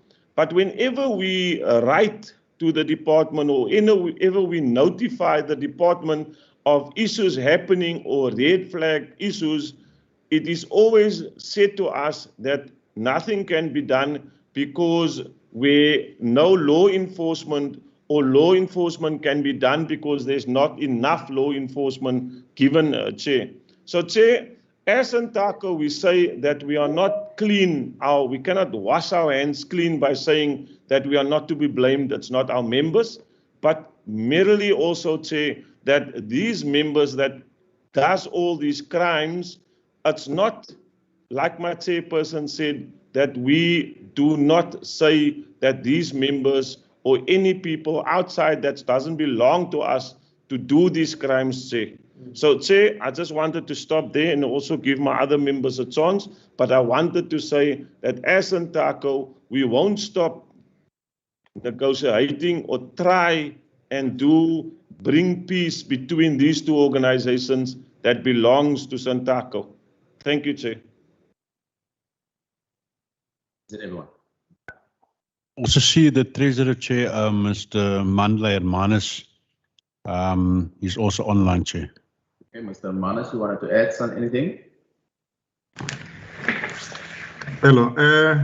No, not really. I think I've been covered by the previous speakers. Just to emphasize that one of the things that we really need to look at how these mother bodies recruit associations that should be affiliating to the regions where they are based.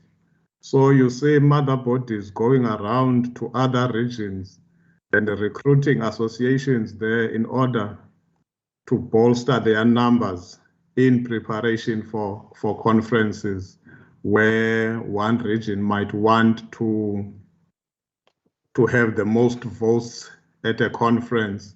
So that's one of the things that are contributing to the violence that we have seen in the taxi industry. But it's something that needs to be looked at. We need to have a point where we say if an association was under a particular region at a particular point in time, then that association must remain with that region. It should not be easy for an association to leave, for example, 2 Oceans and suddenly decide to affiliate to Kata or Codeta, who is not based in that geographical area. Thank you, Chair. Thank you very much. While I wait for the members, I'll start with the first round of questions. My first question would be to the chairperson of Santaco, and obviously, and then perhaps the chairperson, the Secretary General as membership organization. How do you hold these associations accountable in Santaco or members of Santaco? Because in your constitution, there's obviously rules and regulations and rules they need to abide by. And how do you hold your own members accountable to ensure they don't do that again? The second question is, one can understand that, the SAPs have arrested some of the hitmen and they've arrested some of the people shooting, but as your colleague said earlier on, you want to talk frankly, obviously these hitmen don't wake up in the morning and say, I'm going to shoot somebody. Somebody somewhere gave the order. Somebody in a higher structure who ultimately makes the money on the lucrative route, and I doubt it's an honest working taxi driver. And these people are likely in some hierarchical structure. Are you aware of anyone, if you alerted the SAPS or crime intelligence, to say X, Y, and Z is involved? I mean, you don't want to name names, I can understand because it's an open forum, but I'm trying to understand there has to be accountability at a higher level as opposed to a guy who woke up in the morning to shoot somebody in a taxi. The third question is what's really of concern to me is what's happening on the taxi ranks.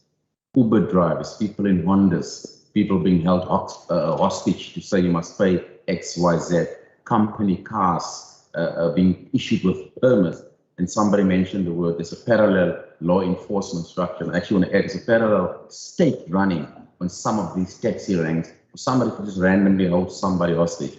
What is Santaco? And we'll get to SAP's part later on in the law enforcement. What is Santaco as the organization where these members are members of?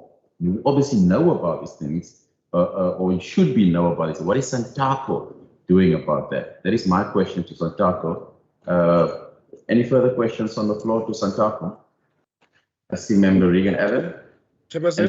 Just identify who your questions is to in your 2 minutes and who the so that the individuals can write it down. Member Regan Allen, thank you. Chairperson. Sorry. Member Kama, Chair, I wanted to address you before the questions. Yes, Member Kama. Yes, I saw, Chair, that the National Department of Transport is saying they also have a presentation to share. And I don't know, maybe I might have stepped out, but I did not get any input from them, which should also, I think, maybe address other clarities that might be there or give us that information. Then we are able to ask clarity-seeking questions to everyone. So, Mr. Kama, you're obviously not in the WhatsApp group. We'll do the other presentations after this. I specifically ask the members who's in the WhatsApp group if you want to continue right now, so we don't lose the trail, particularly around what's being presented. So we'll take Department of Transport, City of Cape Town, PRASA, etc. after we've done the first Q&A session. Member Allen? Noted, Chair.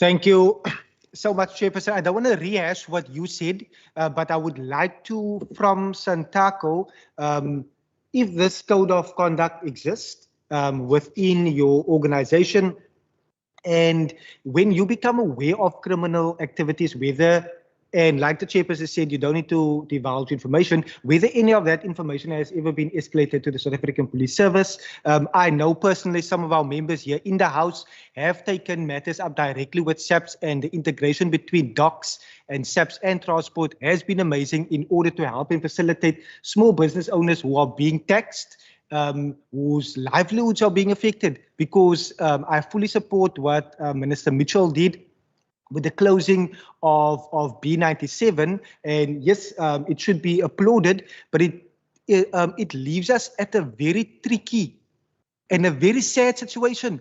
I was a loyal customer of the Mutual Spring route, first from Rocklands to Town Centre, from Town Centre up to Cape Town, and we know it affects people. So in terms of the code of conduct, whether any of the members have been expelled in the last year when you became aware of criminal activity, etc., and how does that accountability work? But then I'm not sure if I can latch onto, since the route has been closed, and I'm not sure if this is directly for transport, whether there has been any violations in this last week or so in terms of the closure, and if there was any person taking a chance, in other words. That is the Department of Transport. Yes. Thank you. If they are aware. Thank you. So sorry, Member Kama, the first in the House, Member Vimbi first. Sorry. Can you put in your mic, Member Vimbi, please? Thank you very much, Chairperson. Let me firstly commend you for the initiative of having to call this meeting to deliberate on these important issues, and also commend the department that have actually made presentation, very comprehensive presentation. So I will ask my question maybe also to Santako and to both department within that 2 minutes. I just wanted to check because maybe was it the department or was it Santako that maybe that I see we only have Santako and we know that the most protagonist on the problems is Codeta and Kata. Was there maybe a reason that they are also not being invited and be part of this so that we can also have an opportunity to interact with them directly? Because, you know, the slogan that says that nothing about us without us. So maybe if there might have been a general understanding between you and the department, I'm fine with that. I just want to get an understanding as to was there maybe a reason behind them not being part of the meeting. Now, then, Chairperson, my next question will have been to the department or maybe on board presentation that have been made. And I'm glad that there has been, especially the presentation from Mr. Ahmed, very comprehensive, but unfortunately, we don't seem to have it. I haven't actually received it on the email. I've received all the presentation, but that one, that is very difficult to interact with it.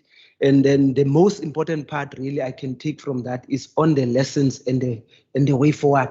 I think that's where most of the solutions are actually being proposed.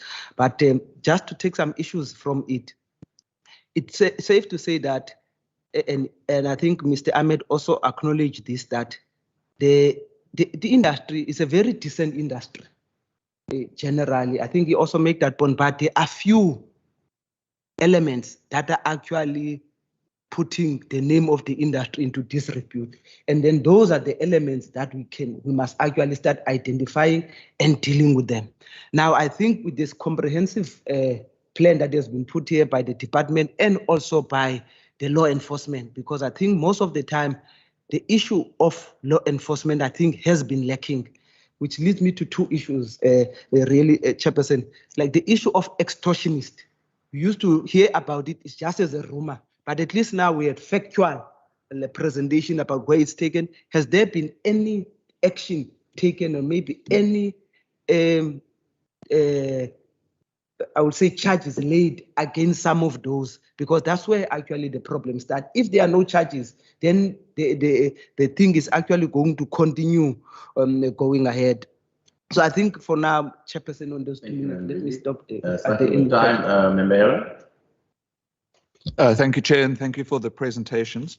If I may ask Mr. Abdurrahman or Mr. Williams, I think the most important question for me right now is what is the circumstances or the situation for commuters and the operators? So there's been the minister's intervention in terms of closing the rank and the route, but what is the current situation for commuters? Because the pictures and the images we see is that commuters are really struggling, and it would be very, I think the most, if we can focus on a solution for the commuters, I think that would be very useful. So what is the current situation on the ground? What routes are operating? What routes cannot operate? What is the impact of operating on the route and the impact of the minister's intervention? Now, for the Transport and Public Works Department, for Mr. Ahmed, a lot has been said about the allocation of this route B97. How was the route allocated? It seems to be the genesis of a lot of the conflict. And taking into account comments like from Mr. Cornish and from the department itself, what steps can be taken to develop a framework, which I think was suggested by the Competition Commission in 2020, around the allocation of routes, so that there is a kind of preemptive position around how routes are allocated, or a framework as the Competition Commission referred to it. If I may ask also from the Department of Transport and Public Works, Mr. Ahmed, the proposal that emanated out of the intervention from Mr. Holomisa and Mr. Vavi, I mean, what has become of that? In the media, we hear that a proposal was presented to government. Is the proposal different to the peace pledge of the 9th of July? And so where are we with that? If I may ask about the role of Blue Dot, because when Blue Dot was announced, it was announced as including in the objectives was stabilizing the industry and reducing violence in the industry. And I'm wondering whether the Blue Dot intervention has had that effect, or whether it's not contributing to some of the conflict in the industry. Again, if we go back to Mr. Cornish's comments about the role of the department, and Mr. Ahmed made reference to UNEDO.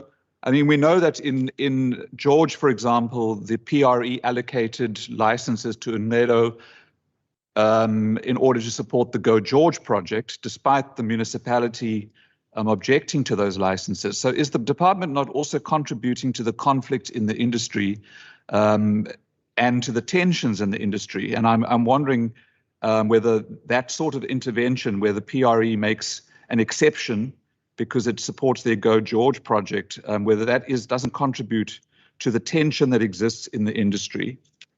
If I may just, can I just finish off? My last question is also to Mr. Ahmed about the comment that the routes are overtraded. And I'm wondering what he bases that on, because if Metro Rail is not operating on some key routes, if the MyCity bus is not operating on some key routes, I would imagine that there's a huge demand by commuters for routes and for access to public transport. And to make a comment that the routes are overtraded in the context where there's very little Metro Rail and where MyCity is no longer operating to Khayelitsha and Mitchell's Plain, and I believe to Dunoon, how is that comment that the routes are overtraded actually arrived at? Thank you. Thank you very much. We're going online. Member Kama, what's your hand up? Okay, I see Member America and Member Mkondo. Thank you, Chair. Chair, I'm totally shocked and deeply disturbed by the presentation that was given by the department in relation to the level of criminality within the industry, and I'm concerned how it may affect our commuters. But my question relates to some of the comments, some of the elements in the presentation, and one being that the suspension of the Blue Dot initiative, is it the forfeiture of the incentive, or is this suspension pending upon the outcome of the arbitration process and the signing of a peace accord or peace agreement? And if that is achieved, whether it will be retrospectively sort of reinstated, and if that is so, then it may not be a punitive action for the level of disruption that was caused within the industry over this period of time. And then secondly, in terms of the arbitration process, in terms, what's the main elements that are being arbitrated? Is it only in relation to B97 route? Because the presentation suggested that it is a broader conflicts and issues that need to be resolved within the industry to put us on a path of medium to long-term stability within the industry. And did the parties also agree, Chairperson, that the outcome of the arbitration process, and as we have witnessed in terms of the signing of the previous peace agreement, that's not worth the paper it's written on, whether they will abide by the outcome, and have they agreed that the outcome should then be made an order of court to bind them to the outcome. And then lastly, Chairperson, I know I have 2 minutes. It relates to Honourable Heron mentioned the involve van outside players, Mr. Holomisa and Mr. Vavi.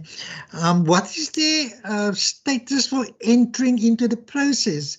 Did they, do it for political expediency? And because the presentation suggested that the department presented the peace accord in the presence of Kata and Kodeta to Mr. Holomisa and Mr. Vavi, yet the media created an impression that the peace initiatives and the accord, that the agreement, whatever that may have, one could call it, emanated from their sort of engagement of the two associations. And then finally, Chairperson, in terms of the casualties and, were there any commuters sort of injured or killed since the 1st of July when the conflict sort of really escalated? Thank you, Chairperson. Thank you, Member America. Member Kondlo.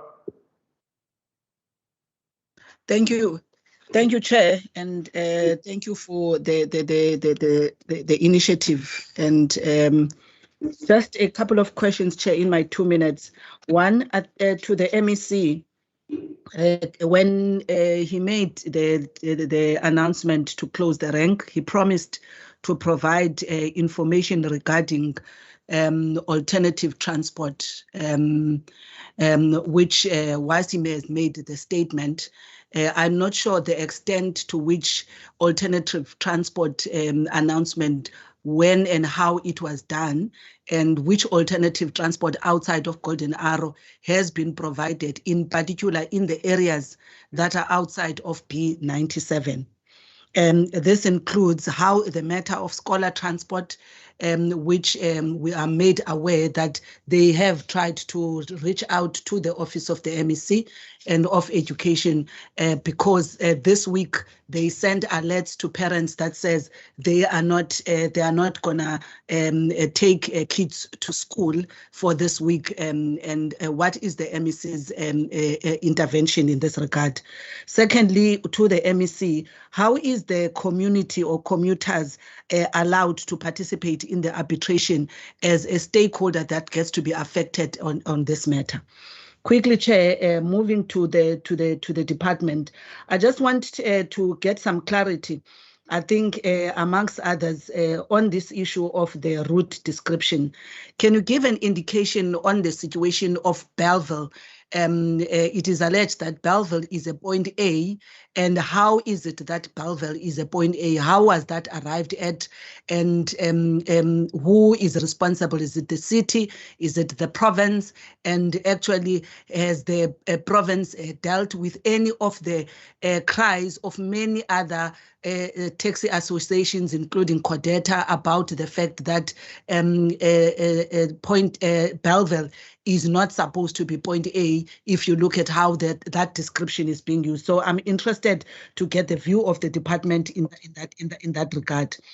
And again, on this issue of the service standards, is it a matter that is currently there, or is it a future undertaking? Because indeed, if one look at the NLTA, one of the things that it promises is safety to commuters or end users of public transport. And one is very worried that you have a situation currently where there is no sort of a service charter in the industry that guarantees, if you also consider the provisions of the Consumer Protection Act, that guarantees consumers or the passengers as the users of the service some level of standard of service from the industry. So I'm asking, whether is this a futuristic thing? Is it happening now? Has it been anything that the department, in as far as their responsibility according to the Act to provide safety of transport to the users, that it's a matter that has been engaged? My last one, Chair, is also to... Okay, my last one, Chair, is to the whether MEC or but the safety at this point. I just want to understand whether either from the general particular or the minister, are they aware of some individuals and also those that either are Ubers or Scholar Transport or members of the public that have gone to particular police stations to report where they are intimidated, and the police officials in those police stations do not allow or do not take or open those particular cases. And if so, have any of the police officials been acted upon in as far as that particular assertion that one is finding mainly from Uber drivers, from the transport, Scholar Transport users, as something that is a challenge for them when they go and open cases of intimidation, including this fines that they have to pay? Thanks. Members, I see 2 new hands gone up. I'm going to allow you, but I won't allow any further hands because I did ask about 15 minutes ago for hands. I'll go to Member Christians and Member van der Westhuizen, and then we close the round with this. Thank you, Member Christians. Thank you, Chair, and thank you for the opportunity. Just quickly, Chair, I believe that the regulatory framework is a major problem, and I know that Minister Fritz and Minister Mitchell spoke about it, and the department. Should the Department of Transport and Public Works not take, the lead on this and try to sort out the regulatory framework? I think that causes a major problem when it comes to the problems that we are having. I also heard that the Department also of Transport also showed us letters that were circulated by CARTA and CODETA with fines and, impoundment of vehicles or whatever it is. What was the action taken, with this illegal letters where they don't have authority and yet they issue letters? And just maybe the last question to Santiago about, and I'll just join this quickly. They said, sometimes they don't know who to speak to. Sometimes there's a problem and they don't know what to do next. Can we just make sure that when these gentlemen have these problems, that is there a hotline or something that they can phone or ask for assistance? Because it's difficult if you must give guidance and you do not even know what to do. And maybe also the problem that they are saying that the routes are taken over and that, government has failed them and the routes has just been taken over. So what is done in that regard with routes being taken over? Is there any action? Because, their hands are tied and they are crying for help. So what is the help that government is going to give them, if it's even the city, national or provincial? What help and assistance are they getting when they cry for help? Thank you, Chair. Thank you, Member Christian. Member van der Westhuizen.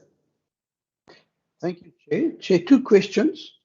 The first one is that we recently saw a strike by taxi operators operating on the route between Klapmuts and Stellenbosch, which is not the Bellville-Paarl route. And my question is, and I would like to understand, why are they striking and what do they intend to achieve by these strikes, and who's benefiting from such strikes? Because it just seems to me as if everybody emerges as losers. And the second question is, it seems to me, from what if I understand correctly, that certain routes are controlled by specific taxi unions.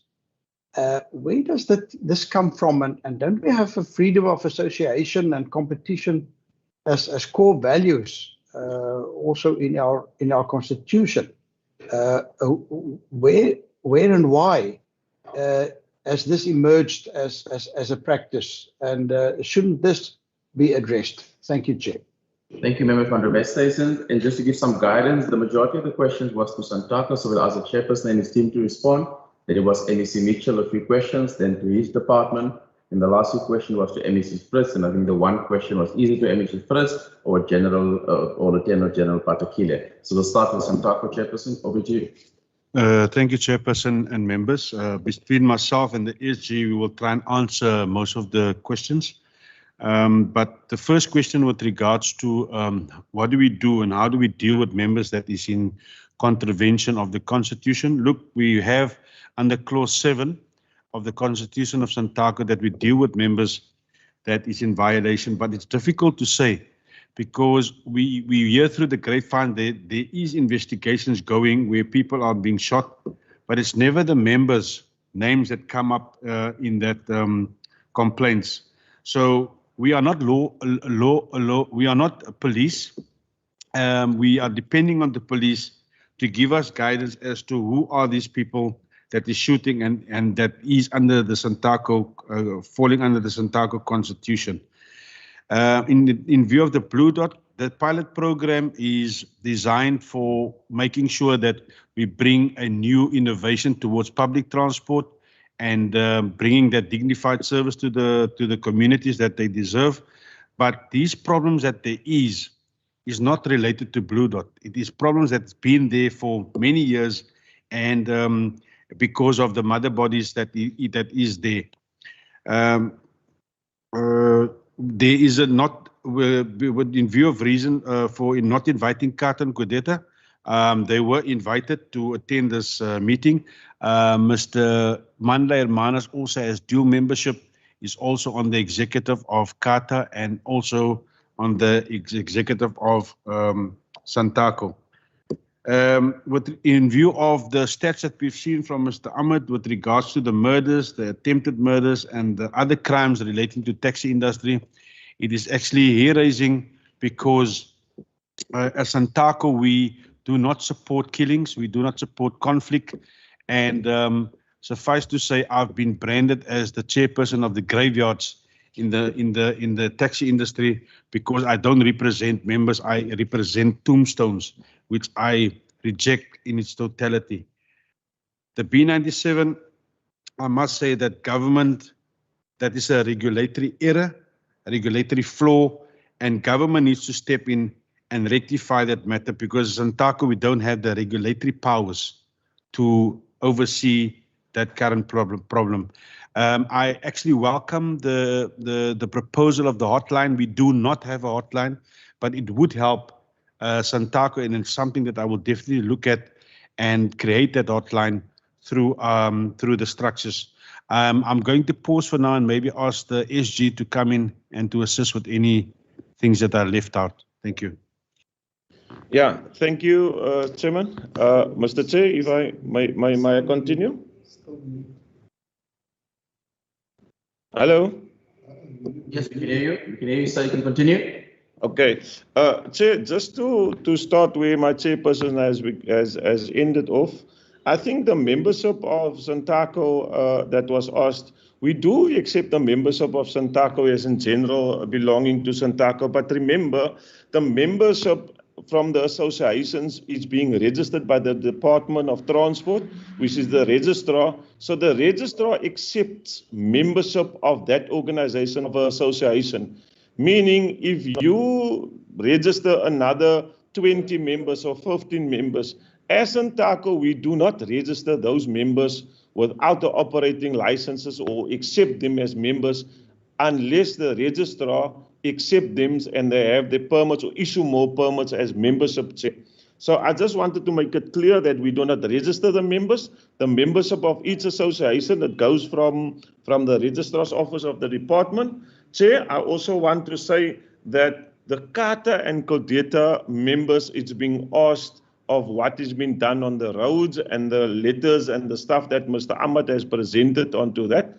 I want to say that we had meetings with our members and we refrained as Santaco, and also I can see the letters of Kata and Kodeta, and they refrained from those letters by saying that we as Santaco do not and would not want to allow issues and things like that, Chair. And there was also a question of the hitmans, they don't stand up in the morning and just go do their things unless they are told to. I want to say, Chair, that Santaco does not and do not want any violence within the industry. We despise those things, Chair.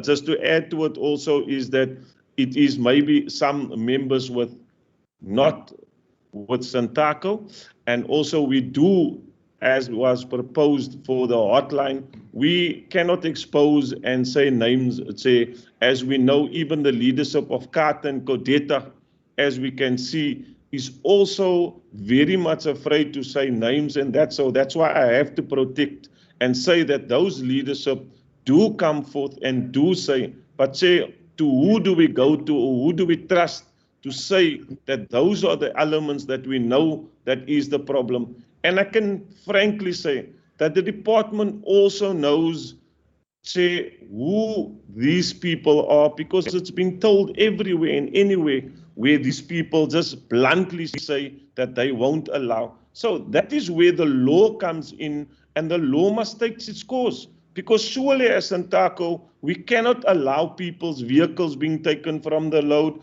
and taking the law into their own hands. We cannot as Santaco go there and say we're going to arrest you, because we don't have that powers. And hence, that is why I want to say Minister Fritz frankly said, who allows these people just to come to have a mafia on its own? Who allows these people to operate like that? Now, Santaco does not have that powers to arrest these people. And I want to say to Minister Fritz, whenever we make a case or whenever we want to lay down a complaint, even the police says, no, we cannot go there and go fetch the vehicle. We cannot go there and stop these people. The law itself says to us they cannot assist us. So Chair, it is very difficult for us as Santaco, to really assist and help. Chair, I want to also make it very, very clear in the sense of, and want to applaud the department, especially Chairperson, where Chief Director Deirdre Ribbonal has brought this project, Blue Dot and Red Dot, to Santaco, Western Cape. It is the first ever in the history of the taxi industry that we are being assisted. I can clearly say that Kata and Kodeta, wherever the red sticker, the Red Dot vehicles has operated and driven, and even, Chair, it just shows you that it can be done, that any vehicle can drive anywhere if there is a project that was brought to us like the Red Dot. If you take the Red Dot vehicle, it drives in Kailitsa, it drives in Nyanga, and it is Kata and Kodeta vehicles driving everywhere. And up till today, not one vehicle, the Red Dot vehicle, has been stopped or taken by the taxi industry. So I just want to say to you, it can be done with the assistance of the department and the law for us to operate peacefully. But we do have those elements within the industry that does not want peace. So, Chair, I just want to say also to the department, Mr. Ahmad, in the sense the resolutions that was brought to Santaco, there is, I would say, majority, 70% of the regions that wants to sign that resolutions, and we as the PEC are busy with it, and it will be signed within the next 7 days. We're having a meeting, and to make that a court order or a court order that has been set to make, Chair. So, Chair, if I don't know if I have covered everything, so Chair, I would stop there. Thank you. Thank you. There's one of the members of Santaco.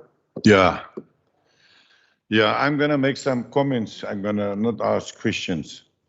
Firstly, I want to comment on that comprehensive report that Mr. Ahmad made. Now, for your information, clearly you could see that the department, they know everything that goes on. They've done nothing about it. Because a lot of that information that was revealed in his slides, I supplied some of that information, and I know because I gave names, because we've had some other problems in the past where we've had conflict within our organization, our same Santaco organization. I represent one of the regions of Santaco, which is Mitchell's Plain. Now, that is my primary focus. My focus is, as a representative, is transport. Now, the councillor Aaron asked he asked the question, how is the general public affected? We have a problem with Kata and Kodeta on that route there, but it's not the same here, but it spills over because there are organizations that operate in the structures here in Cape Town. Because why? If the government, like they've done now, they withdrawn their services, so that affects them. So it has an impact on the traveling commuters, meaning there is no transport for them. So that means there's the ranks is saturated, the bus terminus is saturated. It's like the councillor said, there's no trains, there's no buses, there's no My City buses. Our buses, I'm a director of the My City, our buses, in fact, there's an impasse now, as I said earlier, with Kudeta, and we just can't steamroll that. We can't come to a conclusion in the same way as they are doing now. They just can't get together now. The other thing is, I just want to close on the thing of the point of distortion. I mean, extortion. Yeah. Extortion is a way of life here in Cape Town when it comes to predominantly colored gangsters. They love those people, the gangsters. They don't work. They distort the taxis everywhere. It is a way of life. If you don't pay, you can't operate safely. They bother you. That's it. That's the order of the day. Now, the kind of distortion that Kata and Kudeta do, that's another kind of extortion. That is for great control.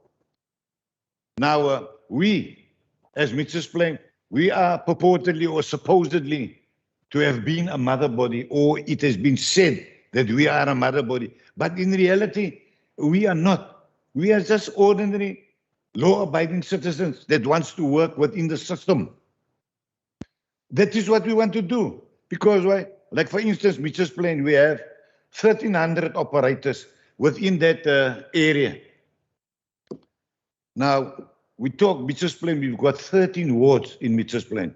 Now, the gentleman that sat over there, he said he traveled from Rocklands to town center and from town center to Cape Town. Now he knows. Now, that is my primary objective. Now, I just want to read you something briefly.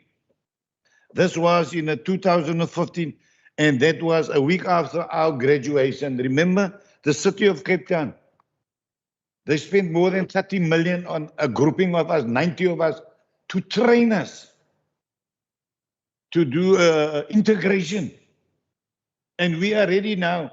They dropped the ball because in 2016, some other developments took place within the city. But here it is that the mayoral committee member for TCT announced a fundamental shift in the municipality's approach to public transport reform. Game-changing, he said. The policy was 2005. Rather than consolidating all paratransit services, the municipality would focus on assisting associations and operators to form transport operating companies, TUCs, to run minibuses as an integral part of the My City system. Now, as we are sitting here, we are having problem. Because this was a system that was approved by the mayoral committee. But now, it seems to me, the officials that is there, it seems to me it's another city. It's not the same city. So, existing paratransit operating license holders would exchange their licenses for shares in the TUC with the potential for the municipality to help the capitalization of the TUC as its financial contribution to industry transition. So, in 2015, we were ready, as Mitch explained, to transform and to move away from these kind of things that is being spoken here now, that has a negative effect on the industry as a whole. Now, it was our intention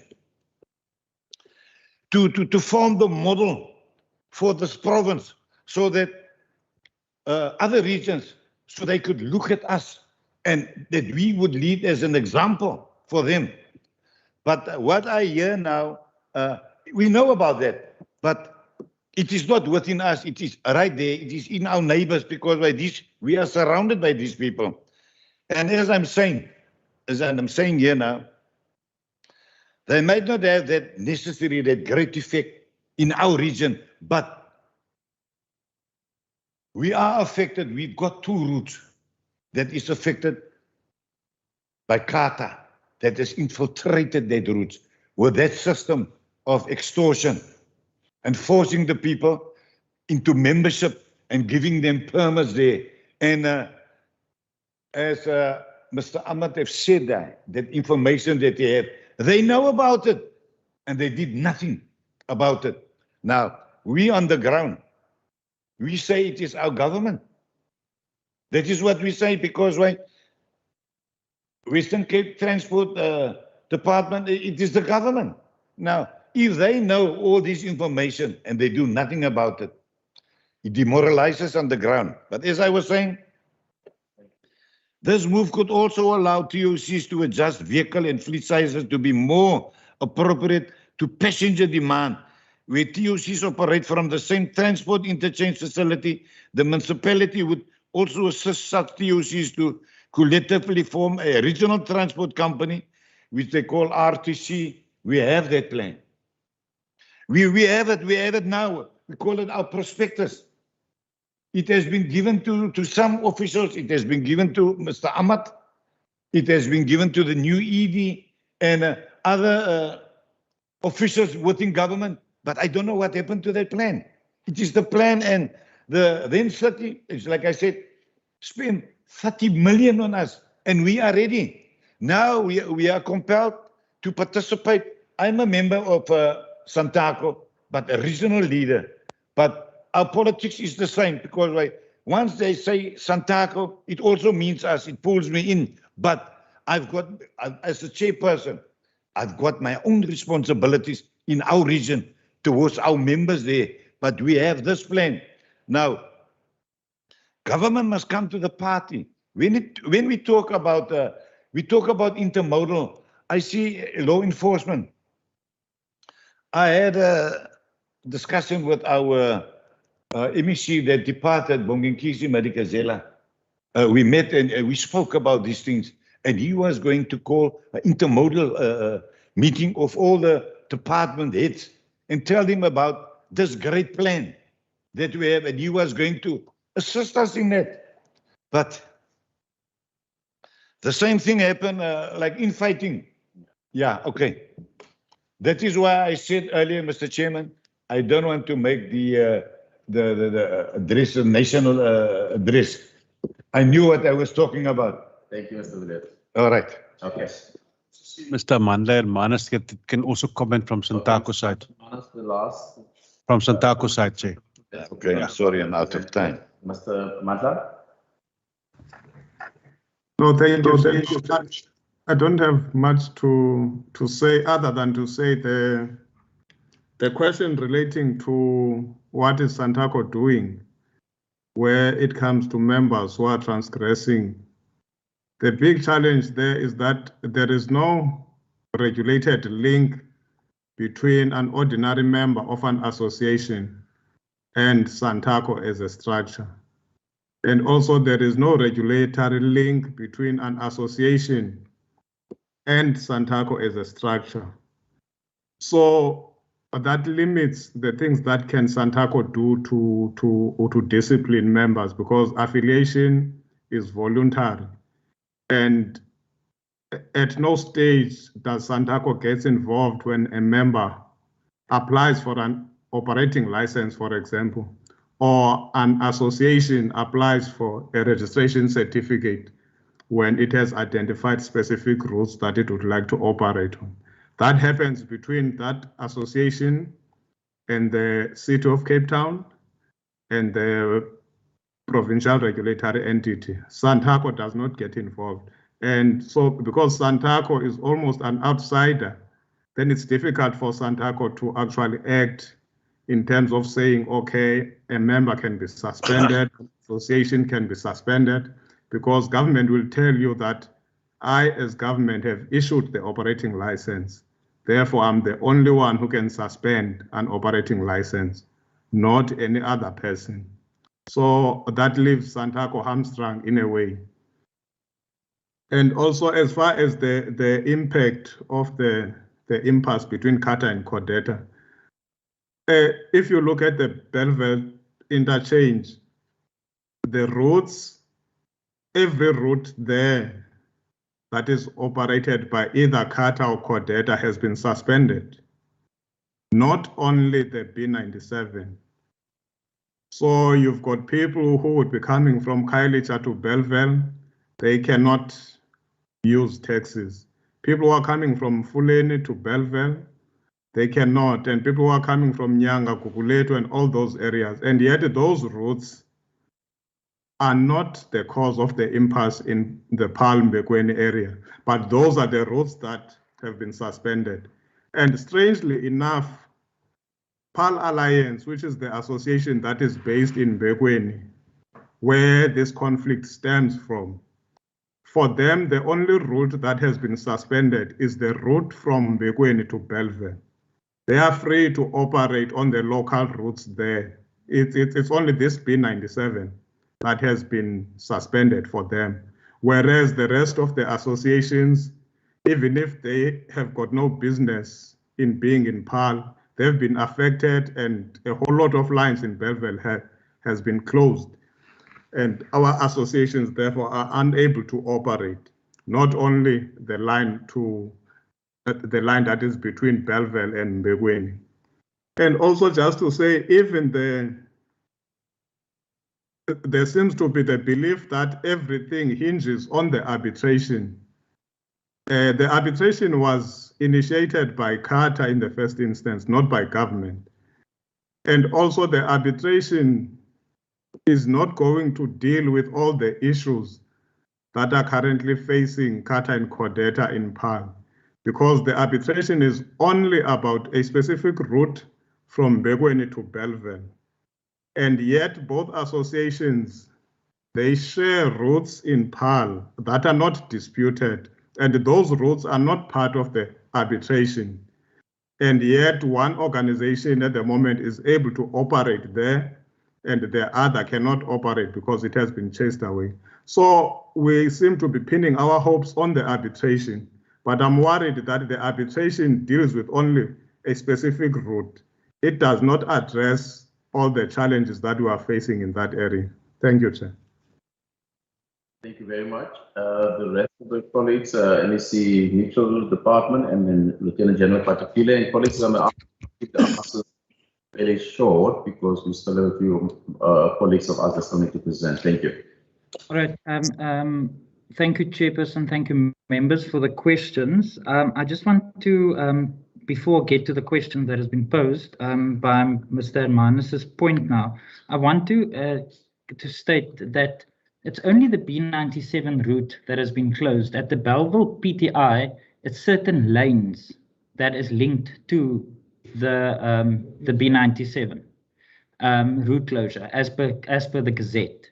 So the stopping of operations on all other routes was done by the decision of both Kata and Codeta. So, for example, there's been some movement from Codeta today on certain routes. The same with limited to no operations from Kata, but that's not prohibiting or preventing Kata and Codeta to continue on the other routes. There's never been a legal request from government as per the Gazette. That was purely done by the associations.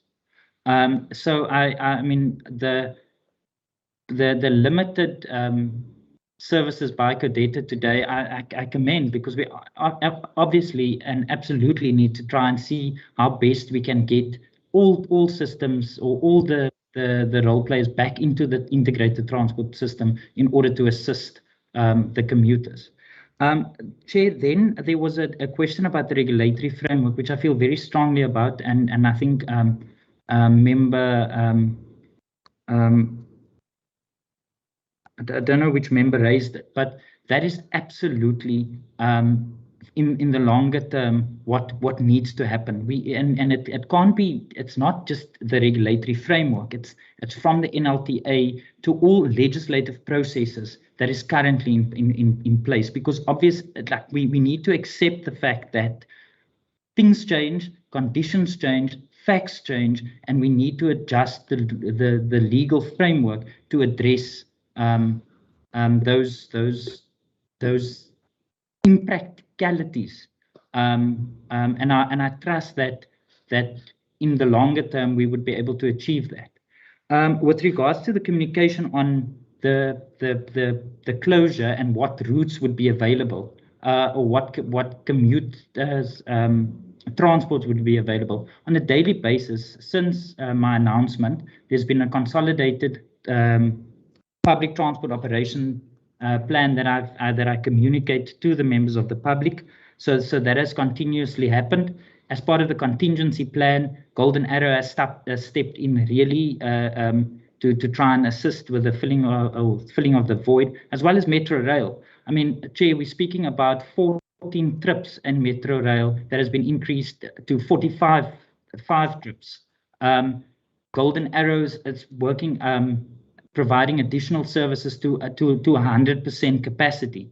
And we've always said it, and we remain committed to ensure that no operations through these assistance will not stop until the last commuter is transported safely. So I think that was questions directly directed to me. Chair, with your indulgence, if Mr. Ahmed can address the other questions. Thank you, Mr. Ahmed. Thank you, thank you, Minister. Firstly, with regards to a comment made by Mr. Cornish,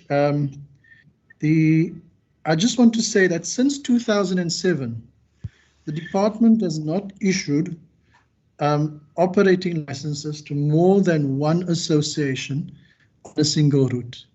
But there's a history to those instances where you have got more than one association on the same route, and that goes back to prior to 1996, when we had radius-based operating or radius-based permits. When those radius-based permits were converted to route-based operating licenses in line with what came out of the National Taxi Task Team recommendations that preceded the legislation, the National Land Transport Transition Act. That process led to a number of associations, and they were all voluntary associations at that time, identifying operating totally in harmony with one another on the same route. And in those cases, operating licenses that became route-based had, in some instances, more than one association operating on the same route. But since 2007, as I've mentioned, we have not, as a department, issued operating licenses to more than one association on the same route. On the question that was asked, I think Minister did answer the question with regards to transgressions. After the closure, certainly there have been impounded vehicles impounded. Unfortunately, I just don't have the statistics with me here. The questions asked by Member Heron, and thank you for those questions. The first question was, how was the route allocated? We're talking, I think, specifically about B97. Again, I'm going to go back in history a little bit to that time when we had radius-based operating licenses. At that time, there were more than one association operating in Paarl and Bokweni, and two associations were in fact operating on a number of routes, on a number of the same routes. And those were voluntary associations, and route permits were then introduced, and that is how those routes were allocated. And in some cases, as I mentioned, the same route was allocated to more than one association when in fact the members were operating on those same routes.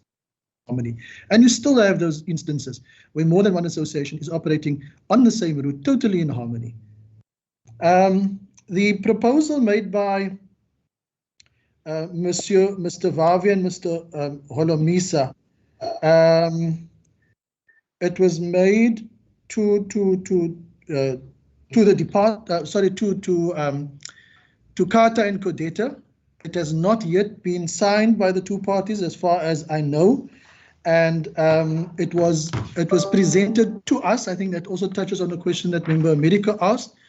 We did not present it to Mr. Vavi and to Mr. Holomisa. There was a separate agreement that Mr. Abdurrahman mentioned and that Mr. Cornish also mentioned, that the regions of Santaco are now contemplating and seem that they are close to wanting to sign that. That would allow the MEC also to step into placing associations under administration if they are acting outside a code of conduct. My colleague, Mr. Skriker, has just passed me some information. 24 vehicles have been impounded in line with the regulations, for contravening the regulations on closure of the ranks and the routes. The Heron's question with regards to Blue Dot, I must emphasize, I think Blue Dot was launched in May of this year. So it's just been introduced. It was launched as a pilot to see how it works, and they certainly have been, I think Mr. Cornish mentioned some of the successes of the technology, for instance, that was introduced through Blue Dot and also the Red Dot initiative. The vehicles are tracked, which means that we can see immediately when a vehicle has gone off route, and there can be consequences to the owner of that vehicle. The speed of the vehicle also is monitored, so you can see when the driver is exceeding the speed limit and possibly endangering the lives of people. So I think Blue Dot needs to be given a chance to see how it can improve services to the commuters ultimately and restore dignity in public transport. With regards to George and Unedo, I must emphasize that the PRE, the provincial regulatory entity, does not just issue operating licenses. The provincial regulatory entity, as Mr. Heron knows, can only act in accordance with what the planning authority or the municipality instructs it to do. So if the municipality indicates that they support operating licenses, the PRE may not say that they are not going to be issuing operating licenses. With regards to the statements that I made about routes being overtraded, I certainly didn't say that all routes are overtraded, but we are in regular contact with the City of Cape Town and with all municipalities, and they do regular surveys. And we've used the City of Cape Town's survey information to ascertain that there are quite a few routes that are overtraded, but that's part of the unbundling process that I also mentioned in my presentation. Member America's question with regards to the Blue Dot initiative, again, I just want to emphasize the suspension of the incentives to Kata and Kodeta is based on the contract that these regional companies have signed with the department. Those are regional companies that are owned by Santaco and the members of Santaco within those regions. In terms of the agreement, if a regional company is implicated in violence or conflict if there is conflict in the region, the status of that region goes into red, and on the basis of that red status, incentive payments may then be withheld, and that is what then kicked into effect when this particular conflict came to the fore. The arbitration process, there were a few questions asked with regards to the arbitration process. I'll come back to that now. Just on Member America's question with regards to Mr. Holomisa and Mr. Vavi, what position they hold. The department did not request Mr. Vavi or Mr. Holomisa to mediate. We understand that request either from COSATU or from the two mother bodies, Kata and Kodeta. And also, we did not present, Mr. America, our department did not present to Mr. Vavi and Mr. Holomisa. They presented a draft agreement to us as a department and to Minister Mitchell. We've received a copy of the draft, unsigned as yet agreement. We have asked our legal services to look at the agreement to see that if it is signed by parties, if there are elements that are in conflict with legislation, that first needs to be addressed, because we cannot have an agreement that cannot be supported in legislation. The questions are by Member Nkondlo. Alternative transport. In the presentation, we do give details of additional services or ramping up of services by Golden Arrow and by PRASA. So those details are there. I think there was a question with regards to staff transport and learner transport. Staff transport operating license holders and learner transport operating license holders are not affected by the closure in terms of Section 91. It is only Route 97, the route itself, and in the ranks in Bokweni and at Bellville, which also brings me to the question that was raised by, I think it was a comment made by Mr. Hermanus, that all routes of CARTAs are now suspended. That is not the case. Only those routes that are published in the Gazette as part of the Section 91 regulation, only those routes are affected. The ranks, we had to close the Bellville rank because in the past there were a number of shooting incidents where members of the public, innocent civilians, were caught in the crossfire. And so it is for that reason that the rank had to be closed. The service, the only route that has been suspended is B97 itself. Every other route operated by CARTA or CODETA to that rank may still be operated. It is only the rank itself that has been closed. There may be pickup along the routes. The details of the closure was made absolutely clear to the associations in correspondence that was sent out by the registrar's office to explain exactly what was meant by the regulations, and we will gladly make those letters that were sent to the associations available to the members. Member van Westhuizen's question with regards to a strike in Stellenbosch or Klapmuts. Member van der Westhuizen, I must admit I'm not aware of that. If you would like to email me perhaps just some details and we can have a look into it. But I certainly, and I'm sitting here with the chair of the provincial regulatory entity, we were not made aware of that strike by the associations in Klapmuts area. And then also Member van der Westhuizen asked about routes being controlled or allocated to associations. Again, unfortunately, I have to take us back to around about 1995 to the National Taxi Task Team. Before 1994, there was a long period when public transport was deregulated, and it led to a massive overtrading situation, which in itself led to conflict. The National Taxi Task Team in 1995 and 1996 came up with a number of recommendations, including the formal registration of what was then still voluntary minibus taxi associations, and also the conversion of radius-based permits to route-based operating licenses, specifically to avoid those conflicts where there were overlaps between associations with these route-based operating licenses. So you would have a 60-kilometer radius from Stellenbosch, for example, which takes you quite a distance. And there was no legal way of enforcing the law, because that was in fact legal to operate anywhere within that radius. And also there were permits that gave South Africa as a radius, the whole of South Africa. Chair, I hope I've covered all of the questions. Thank you very much. Thank you, Mr. Ahmad. Is there anything else? We'll send you a written response. Colleagues, I'm aware that Santaco has got an urgent meeting at 5 o'clock, and any meeting that can resolve the impasse, I would really appreciate that it should attend that meeting.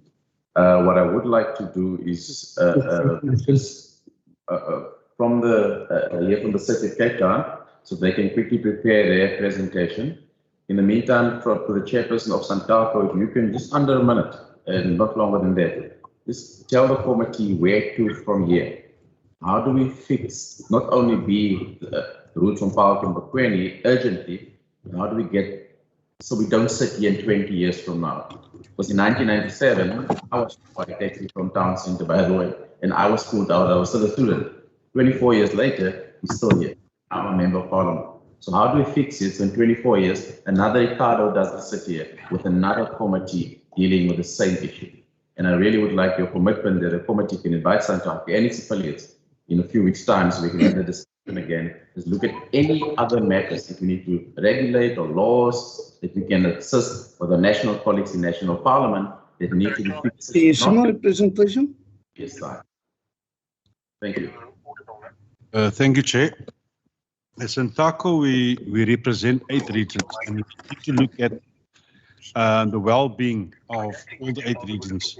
Now, in order for us not to sit here within the next 6 or 10 years, then we have a repeat of the same problem. I think the memorandum of agreement is the answer to all the problems that we have in the minibus taxi industry. And also for government to really pull up their socks and the municipalities to make sure that when there's new developments that we jump in proactively, not to create duplication of routes. So in view of all that said, I think it's important that this exercise should never happen again. And I'm sure between ourselves and our government, we must work towards preventing this from flaring up in the future. But Chair, honestly speaking, the memorandum of agreement which I'm sitting here with, that is now with the Department of, with all the regions that is currently looking at this document, will be the solution for the minibus taxi industry. Because the invasion of routes where Kart and Kudeta went and recruited members, that is part of the problem, because you've got 2 mother bodies trying to fight over local standing of certain routes in the province. And I think if we should adopt this document and we ask our government to help us, because we are all under duress and a gun is being held against the legal operator's head, we are in dire need of government to help us, Chair. My chairperson of the region, Mr. Williams, said that we are here to provide a dignified public transport system. And as colored people of this indigenous province of ours, we are under huge and humongous stress of people taking our routes, taking our livelihood, and this must be stopped if we sign this document, Chair. Thank you. Brilliant. Again, we'll invite all associations and all parties so that we make sure that the transport sector in Cape Town is covered. So we will invite you again in a few weeks' time. This should just take a discussion forward with the Department of Transport, with all associations, Kata, Kodeta, all the affiliates. I know you're the overarching body, but thank you for coming through. I know you've got a 5 o'clock meeting. We really appreciate it. We will send some more details through going forward, and you can be excused. Thank you, Chair. Thank you, colleagues. Cape Town, are you ready? Can I just, from our perspective, Minister Mitchell and your team, Minister Fritz, and General Patakile and your team, we really appreciate that you guys have come through. If there's any further questions for you guys, we will send it to you in writing. But you're welcome to be excused. Obviously, welcome to stay if you wish to say so. Thank you. Thank you, Chair. Thank you.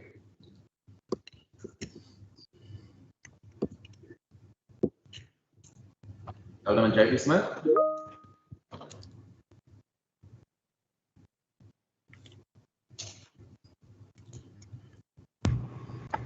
Chairperson, are we audible? Yes, you can continue. Okay. We have quite limited time left now because we have a scheduled meeting at 5 and we need to prepare for that. But I'll try and make some of the points in response to the earlier presentations. We had a presentation queued for you with Director Roberts, but he may also now have somewhat constricted time. I'll make my introductory comments and then we can see how much time is available after that. Firstly, I'd just like to say in regards to Mr. Hawk Williams, and I've known Mr. Williams for a very long time. He knows how to get hold of me. He does contact me regularly.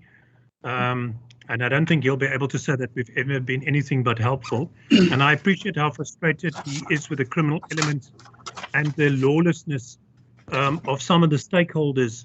And I share that irritation, but I do want to dispute his version of the fact. I don't think it's fair to say that the city has not been active. I think we've done more than our share of enforcement. Over the last 12 months, we've impounded 6,688 rogue and pirate taxis, just where much of the, and those rogue and pirate taxis are driving much of the conflict. If you want to go see, our vehicle pound is quite full. I was there last night. And in the last 5 days, just during the peak of the conflict, we made 5 arrests. That's 5 arrests and 5 firearm confiscations. And we achieved that by searching vehicles, the amapelas, minibus taxis, suspicious vehicles. And again, I took the time to go and observe our staff doing that.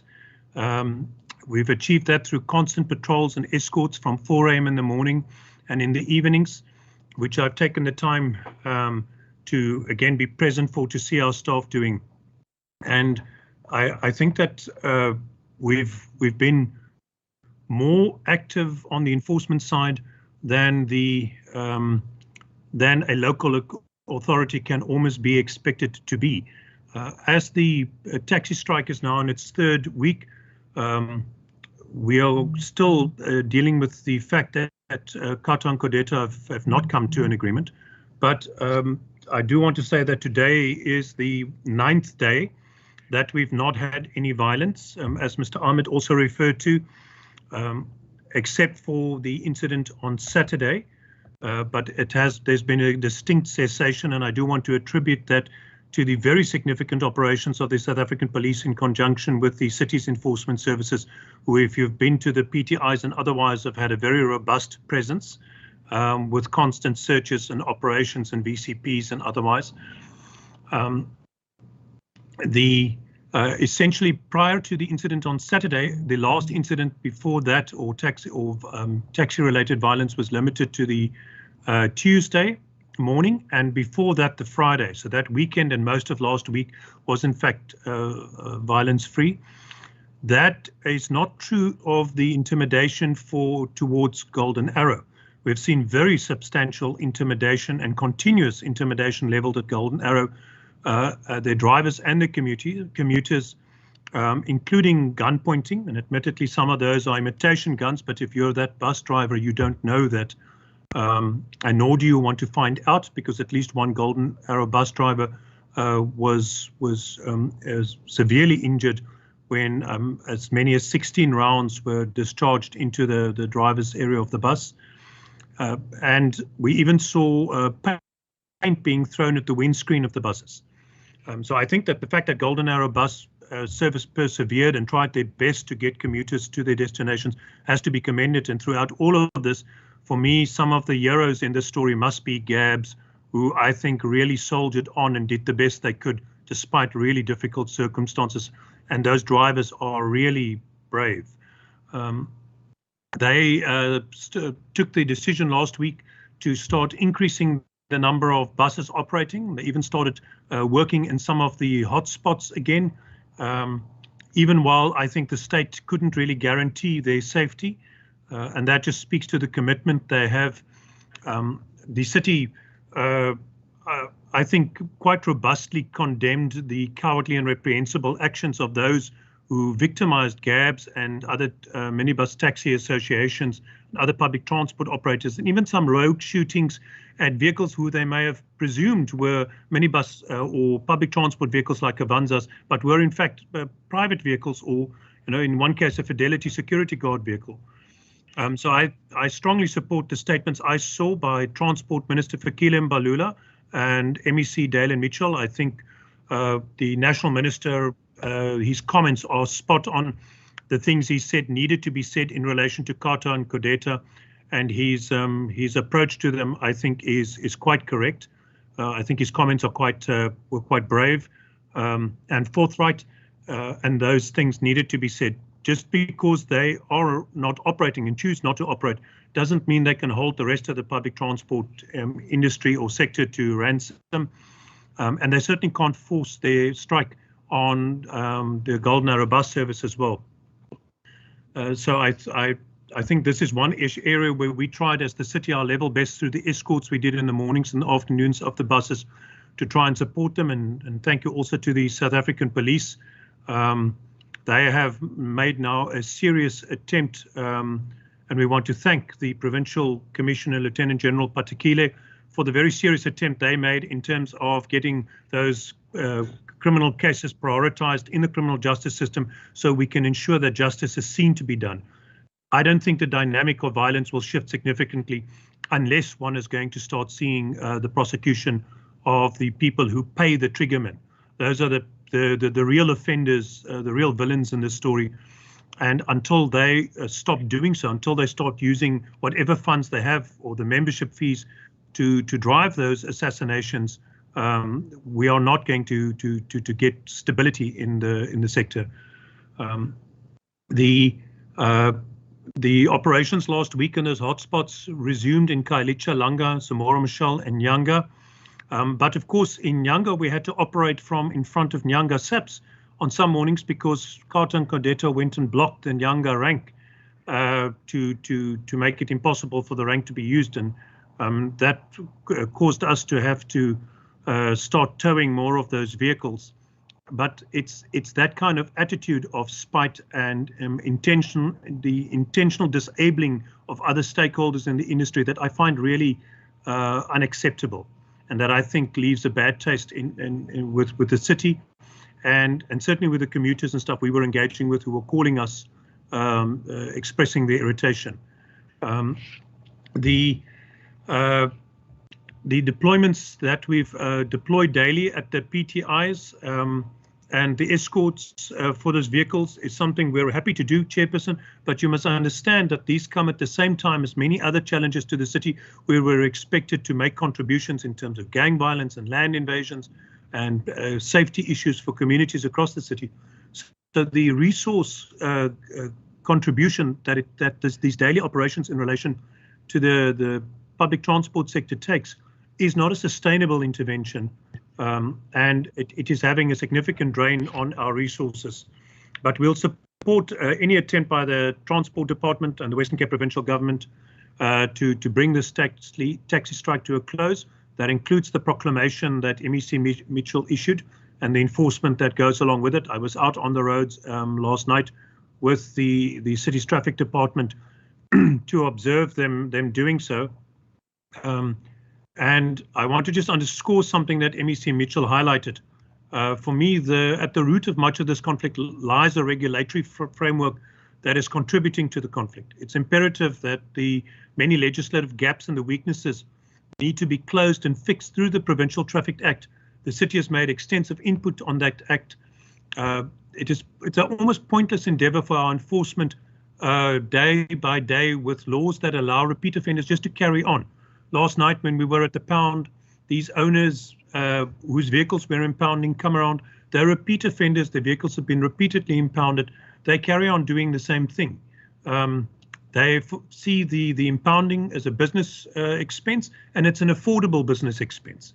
So we need to see the revoking of the operating licenses for these repeat offenders. We need to see the revoking of licenses, permits, and vehicles, Chair, and yes, vehicles for repeat offenders, owners who put an unlicensed driver with no PRDP, no operating permit in an unroadworthy vehicle, which is overloaded, which I saw myself last night, where passengers are standing in that brand new vehicle which you bought in April. Those are repeat offenders. There must be some kind of more meaningful consequence to this. Otherwise, the enforcement work we do just doesn't beget meaningful behavior change in the industry. So the city has finalized its traffic bylaw, and that will be approved by council in the next couple of months. That will also add some ability. But the critical matter is that these murders and those that pay the triggermen are brought to book. And I think SAPS have taken important first steps to do that. I just want to say, Chair, that it should almost be required reading for your portfolio committee members, your standing committee members, to read Mark Shaw's Hitman for Hire. It's obligatory reading if you want to participate in this debate. And Chair, there is a point that has come up many times with various role players, that the role played by the mother bodies is perhaps no longer helpful and perhaps no longer serves the public interest and the interest of the transport sector and the operators or the commuting public. The city has experience with organized crime groups or syndicates in various industries that it's had to deal with.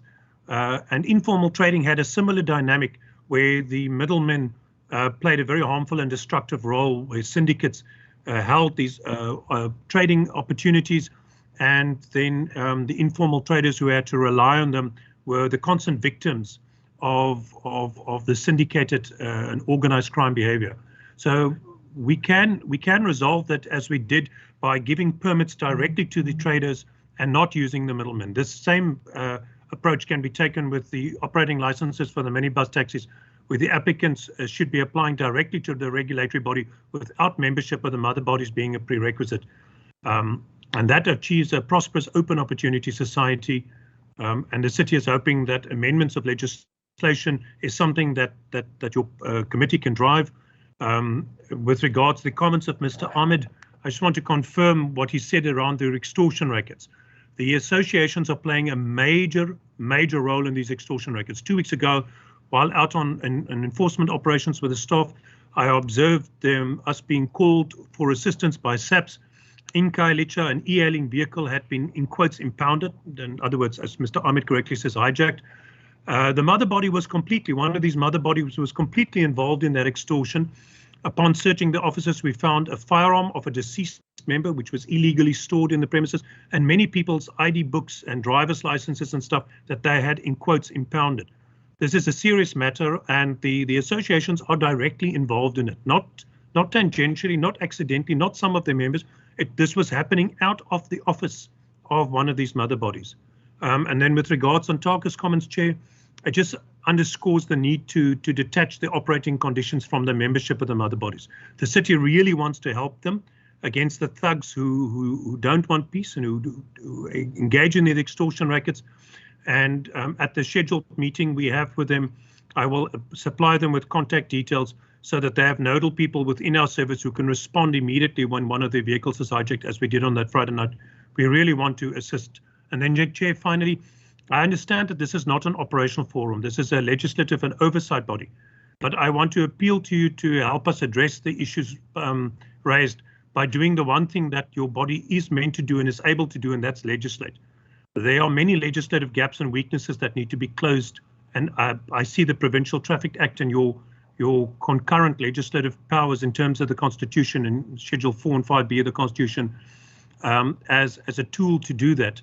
To revoke operating licenses of repeat offenders, to make better laws that create meaningful consequences for the repeat offenders who drive recklessly, skip traffic lights, drive on sidewalks, drive against oncoming traffic lanes, push others off the road, overload, and just generally treat their commuters with contempt.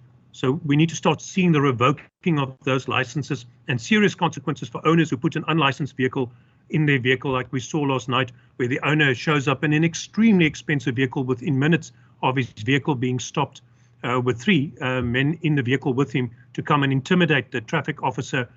And thank goodness there were more of us present to assist.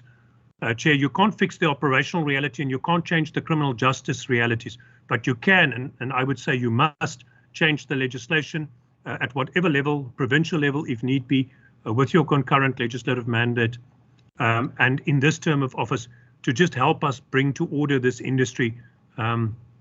Whatever happens at national is great, but provincial government must certainly help advance this course. Thank you, Chair. Thank you, Alderman Smith. And that's exactly why we're here. So to see what we as the provincial legislature can do.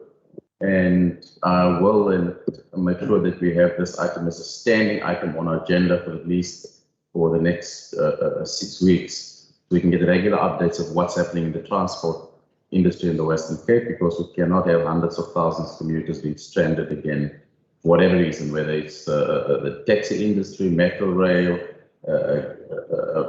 whatever reason, but we cannot have scenes that we've seen a few weeks ago. It was horrifying. The indignation of women standing on the side of the road. It should never again happen again in this province. And as a legislature, we'll do everything that needs to happen within our powers to legislate the erring of parties out. Did you say that Mr. Robert will still do some presentation, Alderman Smith? Chair, I saw him, I spoke to him earlier and I think he was trying to load his presentation. I don't know whether he's been able to do so or not. It's just on 5 o'clock now, so I don't know how much time you have, sir. I know you don't go with the taxi industry. Can you take a few questions before you go, please? Yes, sir. We have about 2 minutes now before our meeting, but I'll try, sir. We'll wait now for 2 minutes. Honorable Bimbi, any questions online? Thank you very much, Chairperson. Very excellent, impressive input by Alderman J.P. Smith, and especially on how they seem to have been following up on these instances of violence. And I think if I got him clear, he said that for the past 9 days, there hasn't been any incidents of violence, which is good. It shows that they are actually following it. But then maybe it might be good if he can also maybe comment on some of these, especially as extortion and violence issues, because in some of these groups that we are in, people, as the things comes in, for example, they says taxis, no taxi shooting outside Fezeka High, Guguletu, NY6 and NY2. Please inform anyone in your network.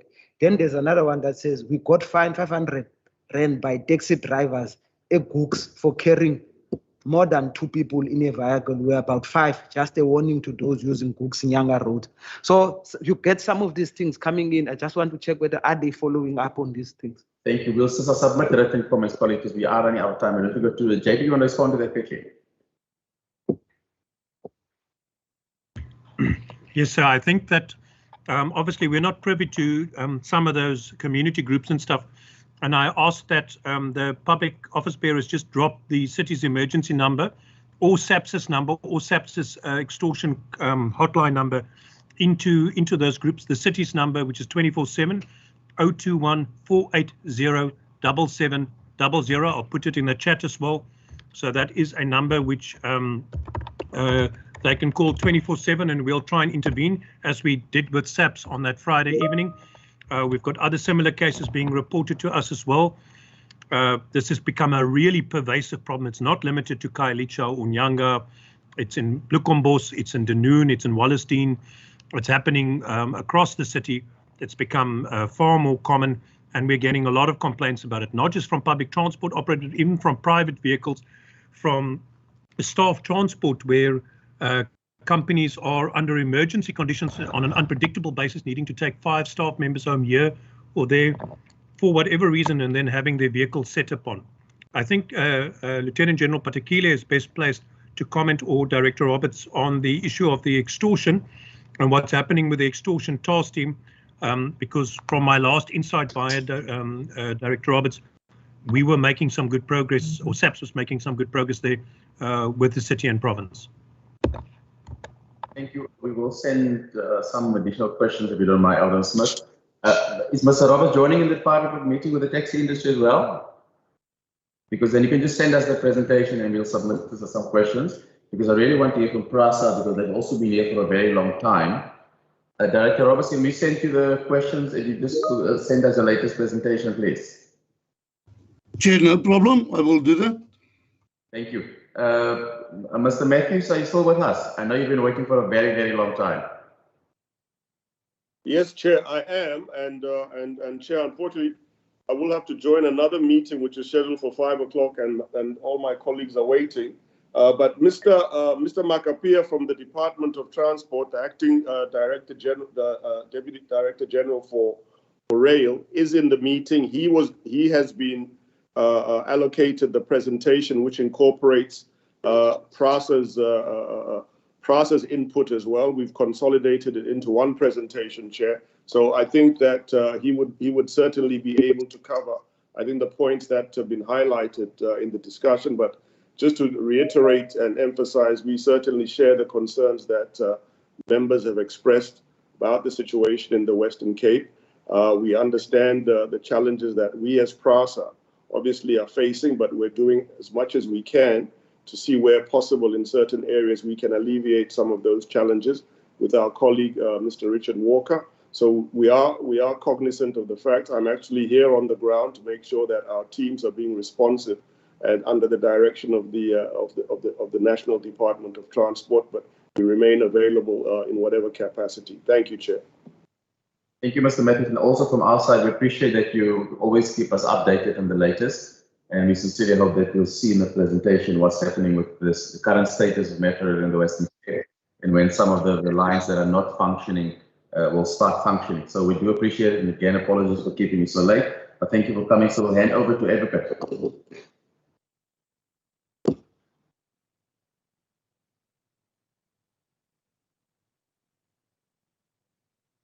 Thank you, Chair, and afternoon to the honorable members, MECs present, and colleagues from government, and all stakeholders present in the meeting. My name is Mwaku Makaipia. I'll be leading the presentation on behalf of the department. In responding to your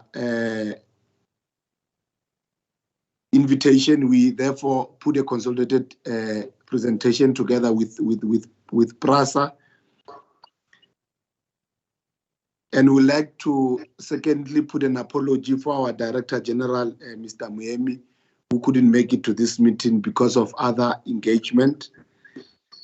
In moving to the presentation, on the first slide, which is the content, will really cover the introduction, the transport contingency plan, the issue around service performance and the delays that we're experiencing, the issue around security deployment, both at the regional level and across corridors and in Belleville, and the incident. Moving to the next slide, Chair.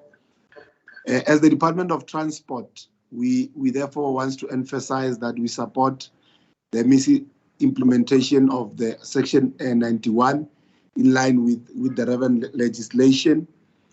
And we are satisfied as the department that the province has complied with the requirements and in ensuring that there's alternative transport available for the community.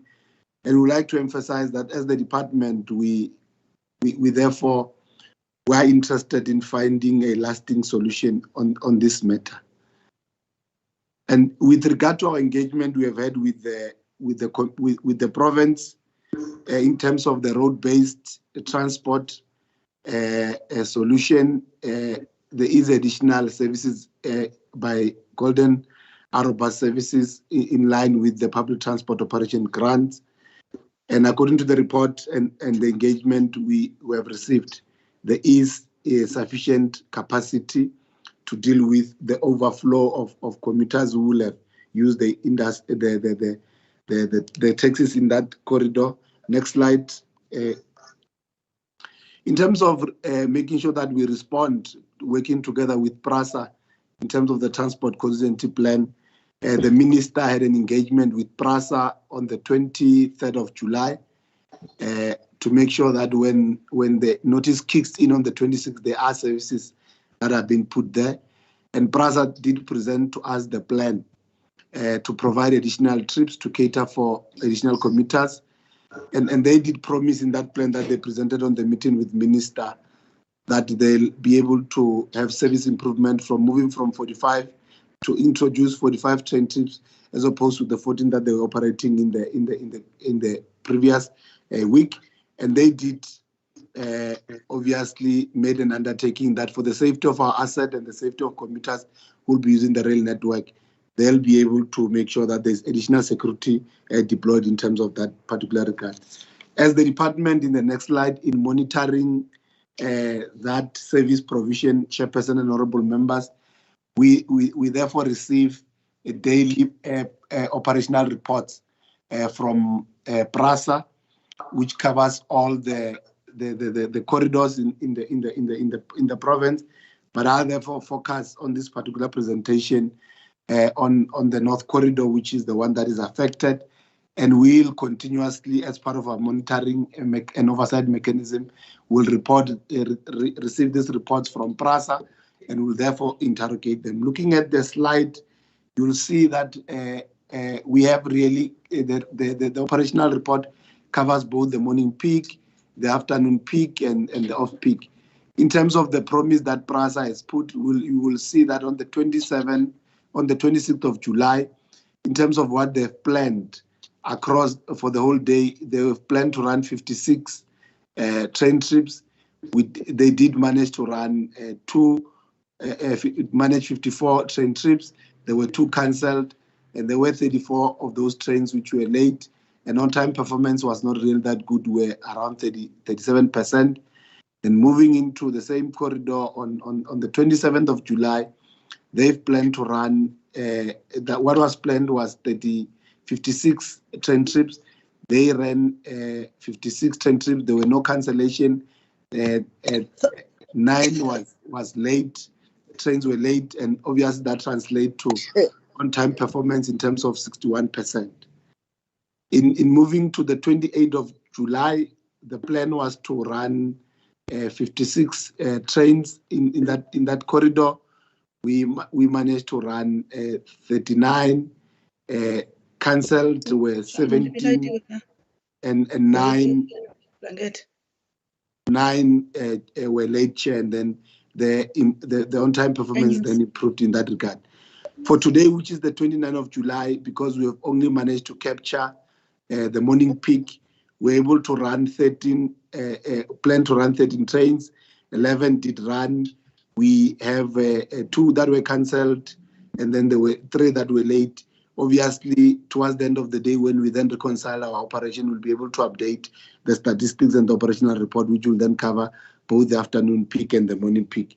Moving to the next slide, Chair and honorable members, is to really demonstrate what are some of the delays, reasons that attribute to the delays and cancellation of our train services. You'll be aware that in that particular line, we're operating on the Transnet network, and there have been some of the challenges beyond our control, which we are, as the department, escalated them to DP and Transnet in trying to deal with those issues. On the north, there's issues around the signal, defective signal in that corridor, the issue of defective track circuits, obviously, therefore necessitate the issue around manual operation in terms of the train to make sure that we are able to deal with the safety requirement as stated by the railway safety regulator. And those are the elements that we are dealing with in escalating those matters. Moving to the next slide, Chair and honorable members, is to really at our station to therefore paint a picture of how PRASA really be able to deal with the issue of deployment of our security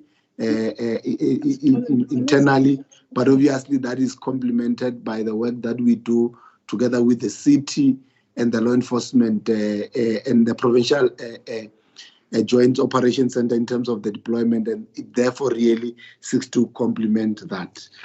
And those are the numbers. In the next slides, it's really our security deployment in terms of PRASA, what we then deploy in that particular corridor across the station and on the north corridor.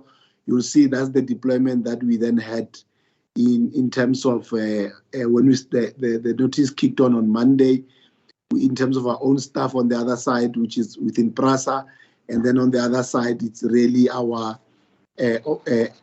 companies that are contracted to PRASA that we are working with, and those are the numbers.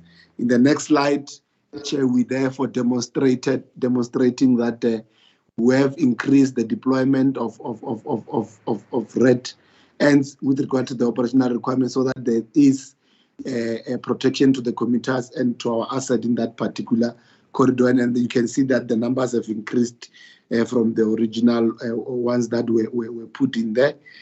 And obviously, in the next slides, we therefore try to say, in alignment to what the province has said and what the city has said, and our colleagues from safety, is that there have not been any tax-related incident that occurred in our network, the Belleville to Wellington rail there, between the 26th of July till today, in making sure that we take extra care. The PRASA Quantums are transporting the crew, and they are being escorted by the police, the railway police, and our security in that, and there's no incident which has happened. And in addition, we have deployed red end security to assist with escorting the staff of PRASA who are operating different shifts, especially in those identified hotspot areas. Chairperson and honorable members, I'll thank you for listening. We have come to the end of our presentation. We have Advocate Mahato, who's leading our team in public transport that is dealing with the regulatory issues, and our colleagues from PRASA and both from security and operations, with Richard Walker being here, unless they've already left. If there's any technical questions that the members in the committee want to ask, we'll be able to respond in that regard. Thank you very much. Thank you very much for the presentation. We will first listen to Golden Arrow, and then you other members will ask questions after that. Is Golden Arrow still on the line? Mr. Derek Meyer? Good afternoon, good evening. Thank you very much for the opportunity. Probably just want to start in saying that the heroes of the couple of days before is definitely my drivers. I have to say that I have to work with them with unfortunately very much traumatized. Since the taxi wars happened, from the 7th of July to and inclusive of the 27th of July, it's probably been about 27 incidents of intimidation where my drivers has either been shot at, where they've been intimidated. It is currently happening in places like Nyanga still. It is happening in places like Strand. In Nyanga at the moment, I cannot access my terminus. I am operating as close as possible to assist passengers getting home. Passengers are very much frustrated in the Nyanga area because we had to operate from Borchers Quarry. And what has happened is that the same passengers that normally took either my buses or previously the taxis are then robbed on their way from Samora Machel, from anywhere inside Nyanga and stuff like that. So we then took the opportunity amongst the staff, amongst management and with the community and law enforcement to try and operate a service within Nyanga, which is currently we're operating in front of the Nyanga SAP Center. So together with that, we also had the opportunity and I must commend the law enforcement of the city together with SAPS for working very closely with us, especially in places like Bellville, the Golden Acre in Cape Town, and for Minister or MEC Dalen Mitchell, that gave us the opportunity to make sure that irrespective of the curfew, people were not left behind, having to sleep over either at their workplaces, but to get them home safely. That has happened. We welcome the fact that Cadetta has made a decision today to actually get back some sort of service, because we believe that both taxis, trains, as well as Golden Arrow, there's a space for all of us in the Western Cape.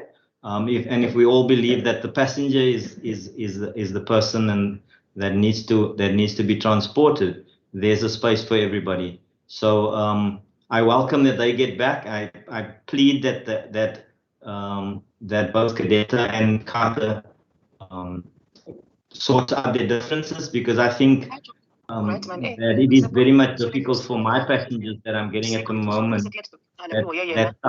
Because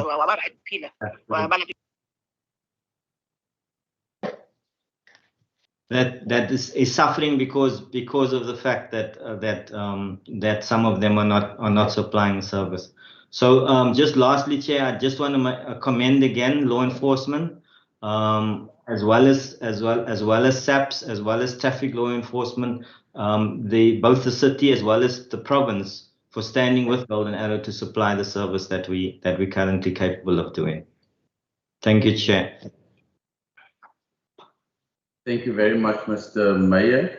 Member, I'm going to open up for questions, and if I could start first, just on Mr. Derek Meyer, your last comment is of concern to me. You say you still get intimidation in Nyanga, and then you're operating outside SEPS. Did I hear you correctly? From SEPS, and I'm just trying, if you can perhaps just write my questions down. What is I understand that SEPS and law enforcement has been working with you and they've accompanied buses recently, etc. But why is the reason that you cannot still go further into Nyanga? Are they not assisting you further in? I'm trying to understand why you cannot go, the protection cannot go in further. so your bus drivers cannot be intimidated in that area?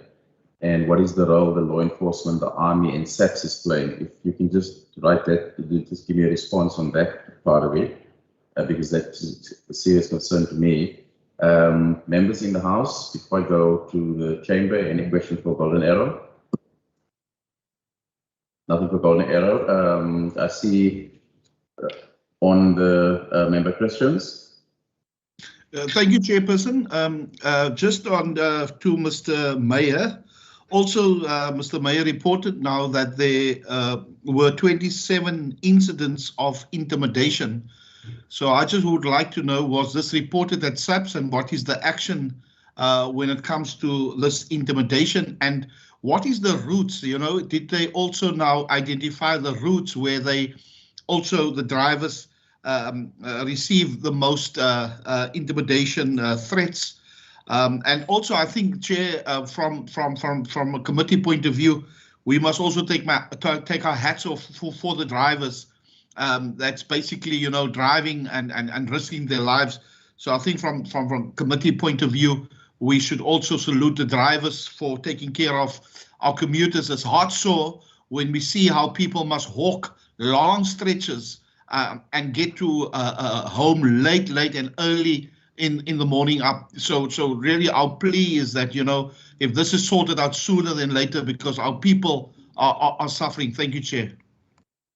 Can I just also ask Mr. Mayor, your drivers are obviously traumatized and they're stressed. Are you working with our Provincial Social Development or Department of Health? Two questions. One, social development to provide psychosocial support to your drivers and ongoing psychosocial support. Sometimes people do it once off, not realizing the effects is actually long term. And then secondly, has all your drivers been vaccinated yet? Are they deemed as essential workers? Because obviously they interact with passengers. And then my questions to PRASA. Given that you've now allocated security, and I see it on your slide, you've got obviously on the Bellville to Paarl route, how does it affect your other operations? We saw recently, I think 2 weeks ago, what happened at Athlone Station. When you allocate security on this route, do you take from your other stations, and does it leave them at risk? Or do you employ new security guards? And then my second question to your team, or Mr. Walker, or anyone that can answer it, what is the latest on the Cape Flats line? And when can we expect things to get back to operational? Because a few weeks ago, there was a presentation done to our standing committee as to where you are, but what is the latest? The third question around it was the building of the wall. Again, a few weeks ago, when the PRASA was in front of the standing committee, there was discussion around a tender process being going out, or it was going to go out. If you can share with us what is the latest on that.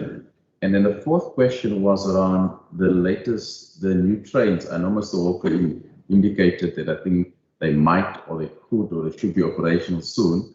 Just want to get what is the latest on that new set and when they'll start operating. And then during the presentation, I remember distinctly your group CEO said it came down and met with security bosses to deal with the contract issues that you guys had around security tenders, etc.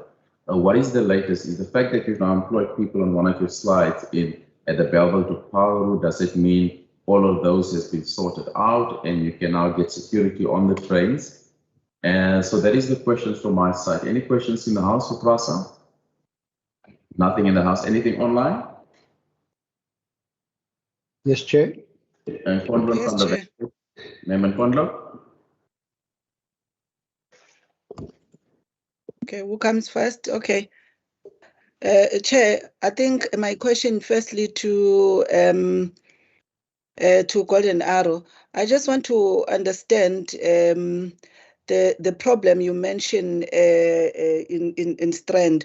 What exactly is the problem that you are experiencing in Strand? And also, you have mentioned, I think you are unable to access your terminus in Nyanga. Has that been sorted? Are you able now to operate from Nyanga, or you had to to do an alternative in front of the police station. And what does that mean in terms of law enforcement? Does it mean with the law enforcement that bus terminus is being handed over to those that are not willing to provide you access to it? And whether as Golden Arrowhead you engage the leadership of Codeta and Carter or even Santaco about your experience with their members in this regard. And then to Prasa, I think following up to you, Chair, around the central line, I just want to check from the last engagement we had here in the committee, especially around the issue of discussion on the land to move the people that are on the station. Has there been any movement on it and any indication now if the issue of that central line will ever be resolved?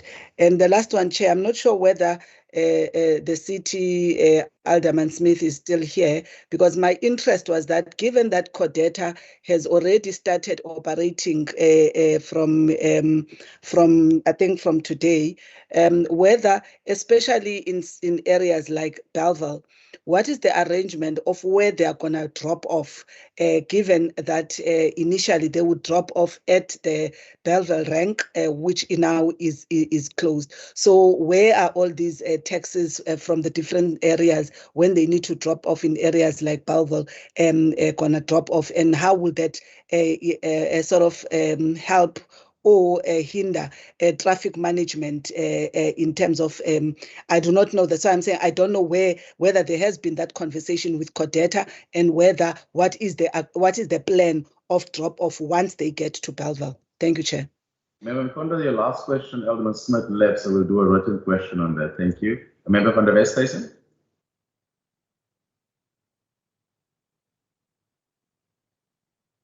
Good afternoon, Chair. Thank you again. Chair, first one to Golden Arrow Services.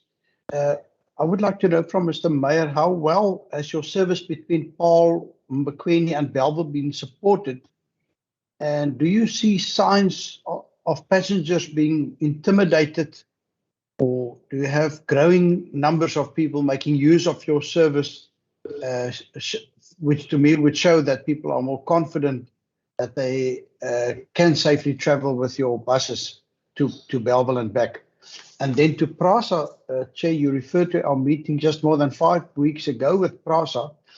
May I just remind the PRASA officials that at that time they informed this committee that the PRASA intended to restore commuter services to the Milders Vlei via the Coast River line in 3 months' time. Now, after 5 weeks, I do not see any teams working on that line. Is there work being done that perhaps I'm unaware of? Are you still on track to restore that service after more than a year to Milders Vlei? Thank you, Chair. Thank you. Before anyone responds, we first want to hear obviously from PRASA and then Golden Arrow, because that's the way the presentation was done.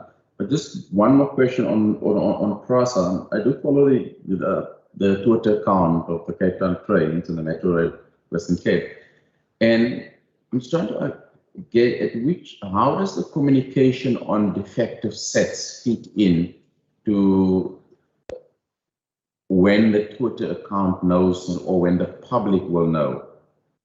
Because I find at times that the communication comes in, probably if it was me en route to a station, by the time I get there, I'm already at the station, but the train is not there. I'm trying to get an understanding is at which point do you know the train is defective to ensure the communication go out as soon as possible so that passengers can make alternative arrangement. The B part of the question is, many years ago, and I can't remember the name of the company, it was a Transnet-owned company with the buses. I don't know if they still own. I remember traveling from Retreat to Wynberg. If the train got stuck or the train was cancelled, you would provide buses. Do you still have buses, or do you have contractors that you can put that services in place? So if there is a defective train set, that people don't have to make alternative arrangement, that PRASA will provide or Metro Rail will provide buses. And then the last question is, I at times see trains being cancelled on your Twitter account due to COVID-19 regulations, operational requirements. But I don't understand that part, because if somebody tests positive on a train, surely you can just clean the train, or and put another driver on. So I'm trying to understand, why is the train cancelled? Because your Twitter can't just say train cancelled due to COVID-19. As a passenger myself, using a service, it does become frustrated that you just get a tweet, train cancelled due to COVID-19, but I don't understand what it means. Thank you. On the point, let your hand up again, or is there a legacy hand? I'll take it as a legacy hand. Can I ask Prasa to start, please? Thank you. Thanks, Chair. What I'll do from the department is that, because most of the questions that has been raised are more operational questions and more follow-up in terms of what was promised, I'll then give Prasa to then respond to them. But just to comment on the issue that was raised on the issue of the security, whether when we Prasa deploy to now Belleville, they therefore move from the other corridors. There is a plan which we have questioned to, even as a department, that they make sure that has been presented to us, that when they deploy to Belleville, they make sure that the other corridors are not affected. Hence, even the presentation we have made, that the additional security have been added in terms of red hands, in terms of the deployment areas. So I'll therefore hand over to Mr. Walker to then just talk to the details on the issue of the project issues that have been raised on the Central Line and the Mal District. Mr. Walker? Thank you, DDG, Chairperson, all the members, and everyone on the line.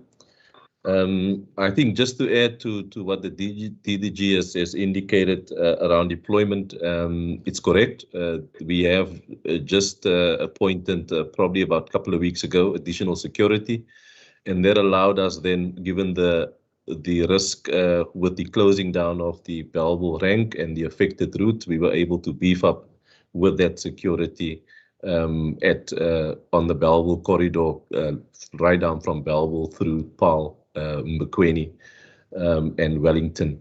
However, I think with that, there's also a caveat in that obviously we do our deployment based on crime mapping and incident mapping, and we analyze and look at where's the hotspot areas, what do the trends indicate, because obviously we do not have security to then just always be able to cover all the assets, all the trains, all the properties. So it's based on obviously also looking at, the crime trends and patterns based on incidents on a daily basis in the system. The issue of the Cape Flats line on the Southern Line, which basically falls under the Southern Line corridor from the chair.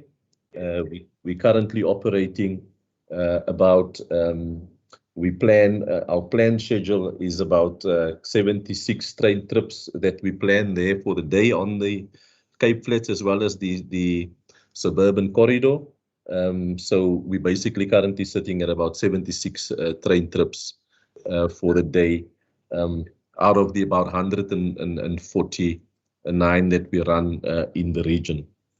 What is the latest on the walling, which we communicated with the committee?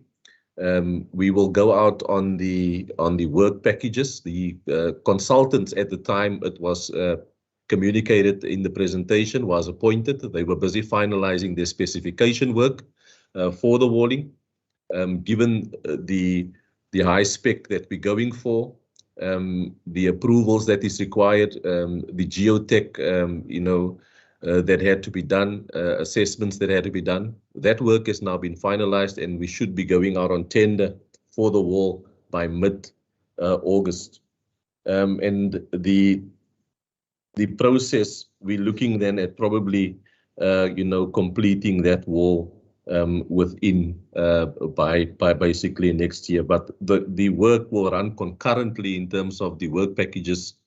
For example, we've already appointed the contractors to start doing the OHT recovery, which is basically the overhead from Langa right through to then Philippi and Khayelitsha, as well as then to Bellville. And hence we have reinforced our security to then deal with that, whilst we're also then busy with the walling of the reserve as well. Whether the contractual issues have been resolved, our security heads, they are in the process of dealing with the contractual issues with our legal team as well, given the court orders that we've had around the issue of the contract security. And those discussions and meetings is underway. There's planned, meetings that will be happening next week to conclude that. But we have taken a decision from our executive, our group CEO, that we obviously cannot allow for, the situation to remain the same. We need to reinforce the security presence, and hence the appointment of the additional security that we are currently seeing in the system to deal with in the main, the recovery of the central line. The additional resources that we have brought in will in the main focus on that, also stabilizing, the hotspot areas within the region. And it's part of a national initiative. The group CEO did indicate that a new security team have just been appointed. They've hit the ground running, and this is part of the interventions which is coming out of the plans that's being implemented by our new security executives and his team. On the issue of the eviction, we were granted an eviction order as recently as 2 days ago for the group that is occupying the Langa Rail Reserve. And we've been given then obviously also a 4-month period as part of that to plan and prepare the identified land where people will then be moved to. That process is run by Human Settlement together with all the role players to ensure that, we can move that community in a seamless way. But I also need to indicate we have identified the first sort of phase of sections that have to be moved to enable us to work in that area. I also need to indicate that the whole executive team is down there under the leadership of the group CEO. And as he promised to the standing committee that he will spend a lot of time here, and we've spent the last week out in the field. We were out on the central line to start to look at some of the work that is happening, and also to look at how can we expedite some of the plans and projects to ensure that we meet the timelines in respect of recovering the central line. On the issue of the Mildersvlei line, the work for Mildersvlei is dependent on the critical path within the project, which is the signaling work that's done at Bellville, which basically has come to sort of been concluded, so that the team can then focus on the work branching off towards Easterrivier, which then deals with the OHTE recovery on that section and the resignaling on the signaling on that section.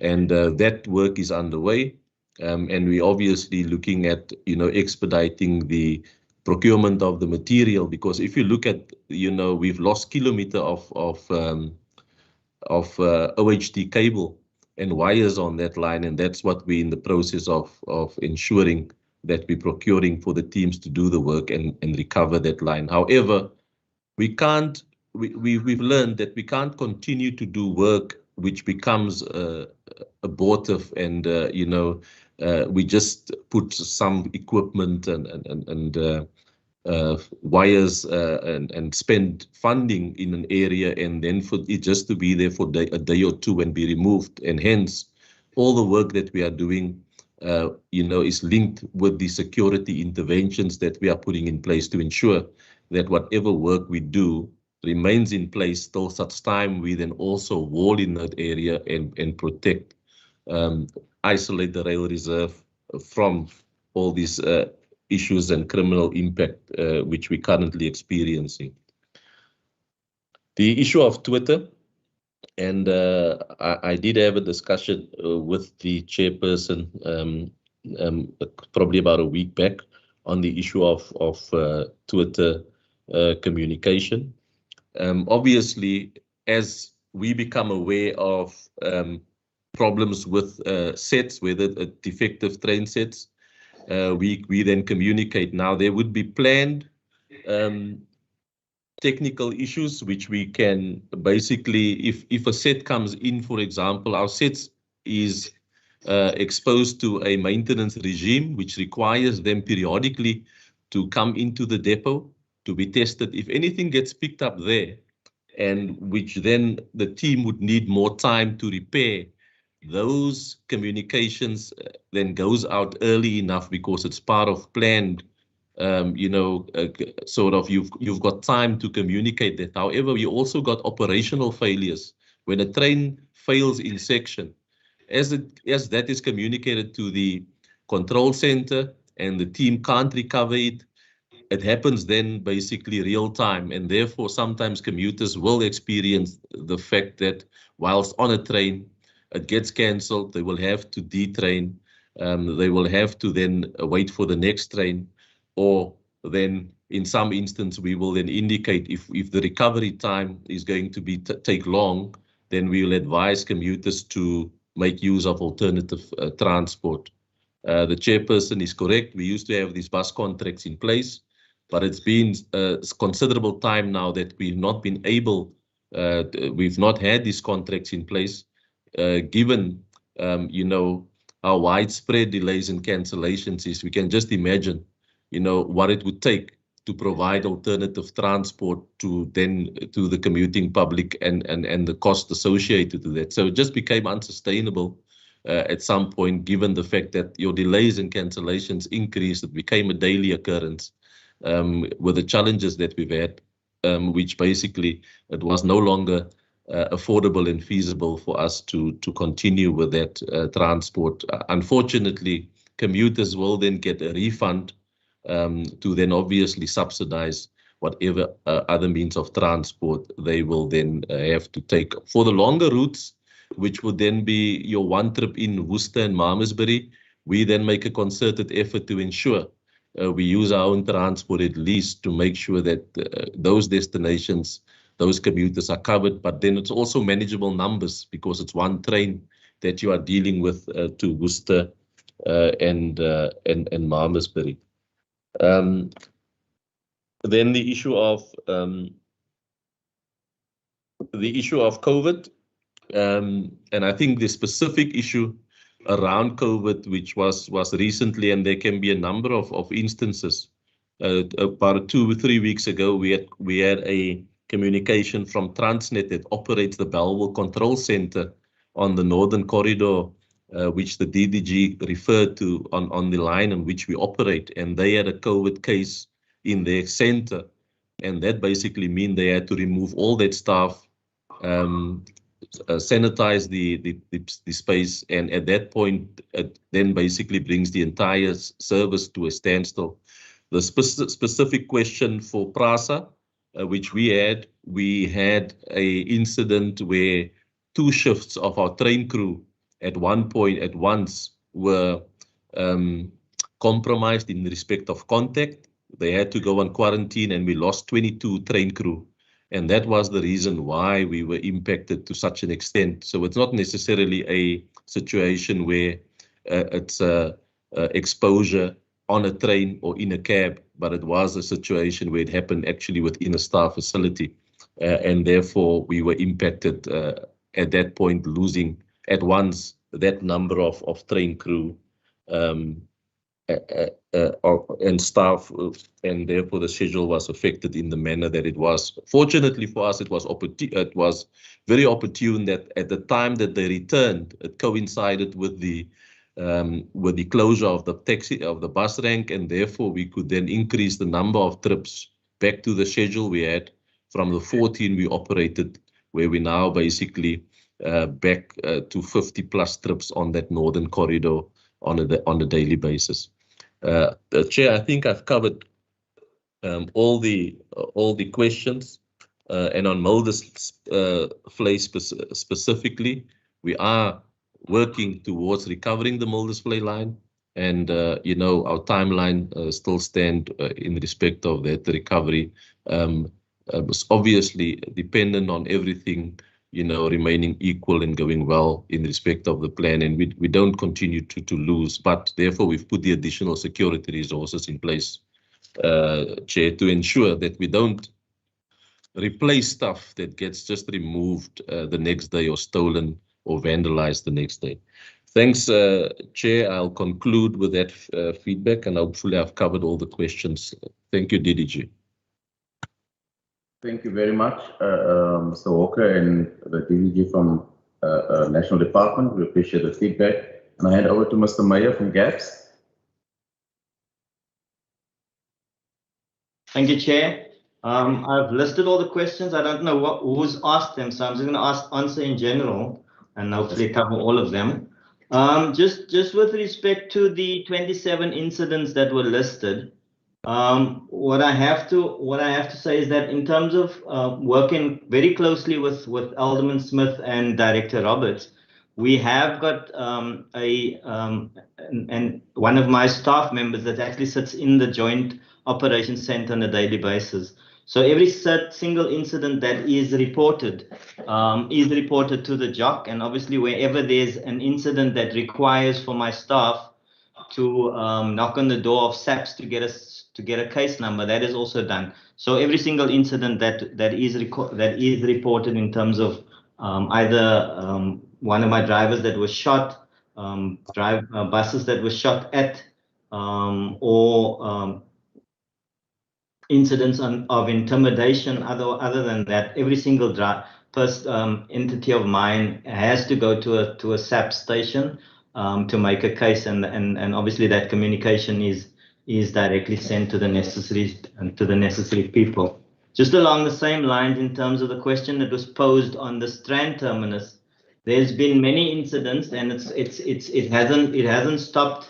Where taxi drivers actually stop my buses and tell them you're not allowed to load passengers in Strand. You can load at Somerset West or at the very beginning, but in between Strand and Somerset West, you're not allowed to load, because this is their message to my drivers. They have a standing agreement with management, and that's GAB's management, that the intermediate passengers are given to them, and we not, and so my drivers are not allowed to load them. I've had assistance from law enforcement, from SAPS. It disappears for a couple of days and then it's back. So I on record, I probably have at least one incident per week that raises its head in terms of intimidation in the Strand area. But like I said, we are in communication with SAPS and with law enforcement, so it certainly is something that we've brought to their attention. Just in terms of the question posed in and around the Nyanga terminus, it is a hotspot at the moment, and we were at one stage when at the very high taxi violence at the beginning of this incident, we moved our services for safety of passengers as well as my staff and assets.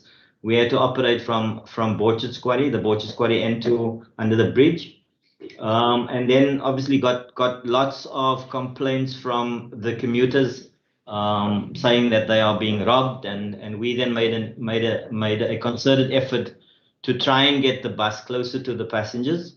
And then on trying to access the terminus, it was found to be blockaded by taxis. We knew they had drawn a line in the sand and that there was going to be violence if we pushed that incident. And in order for us to actually operate in a sense peacefully through the Nyanga areas, we've since been operating from the front of SAPS in Nyanga, but the terminus at the moment, I've just had a chat with my staff again. The terminus at the moment is still blockaded, either with taxis parked in there or rocks or boulders of some size that is blockading that terminus. So I cannot access that one at the moment.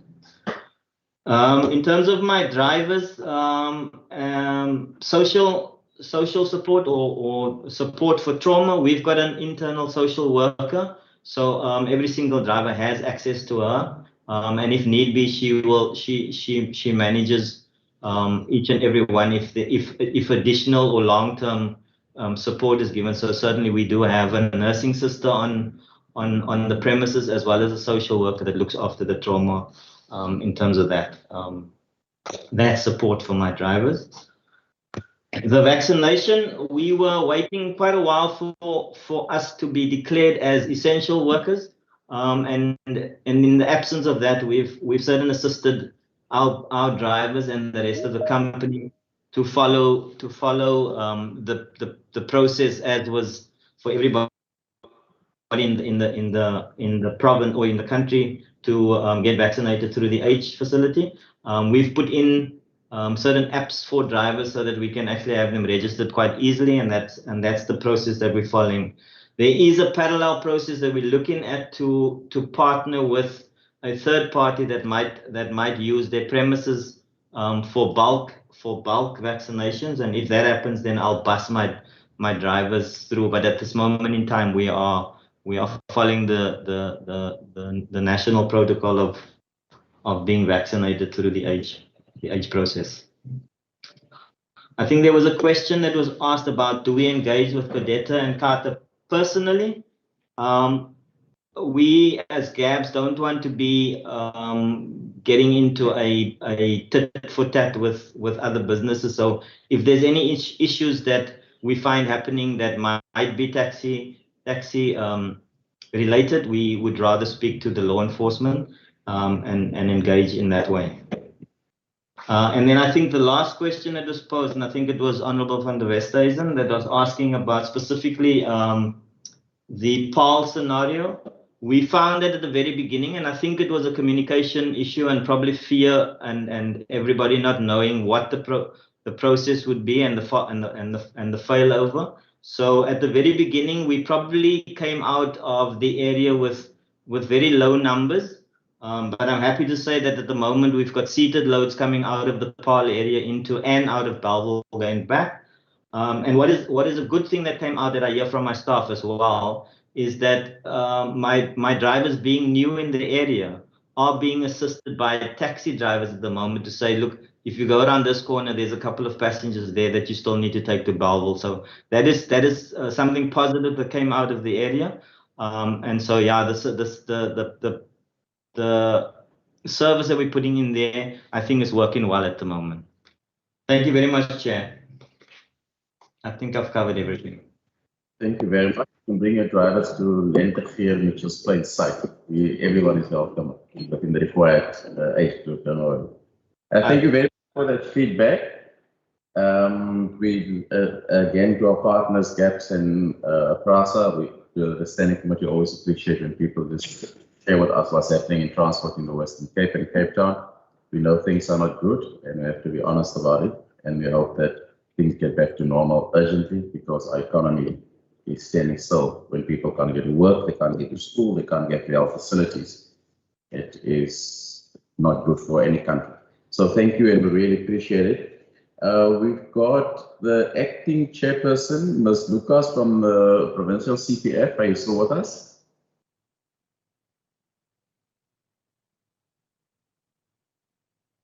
No, she also didn't introduce herself earlier on. The Metro Development Forum.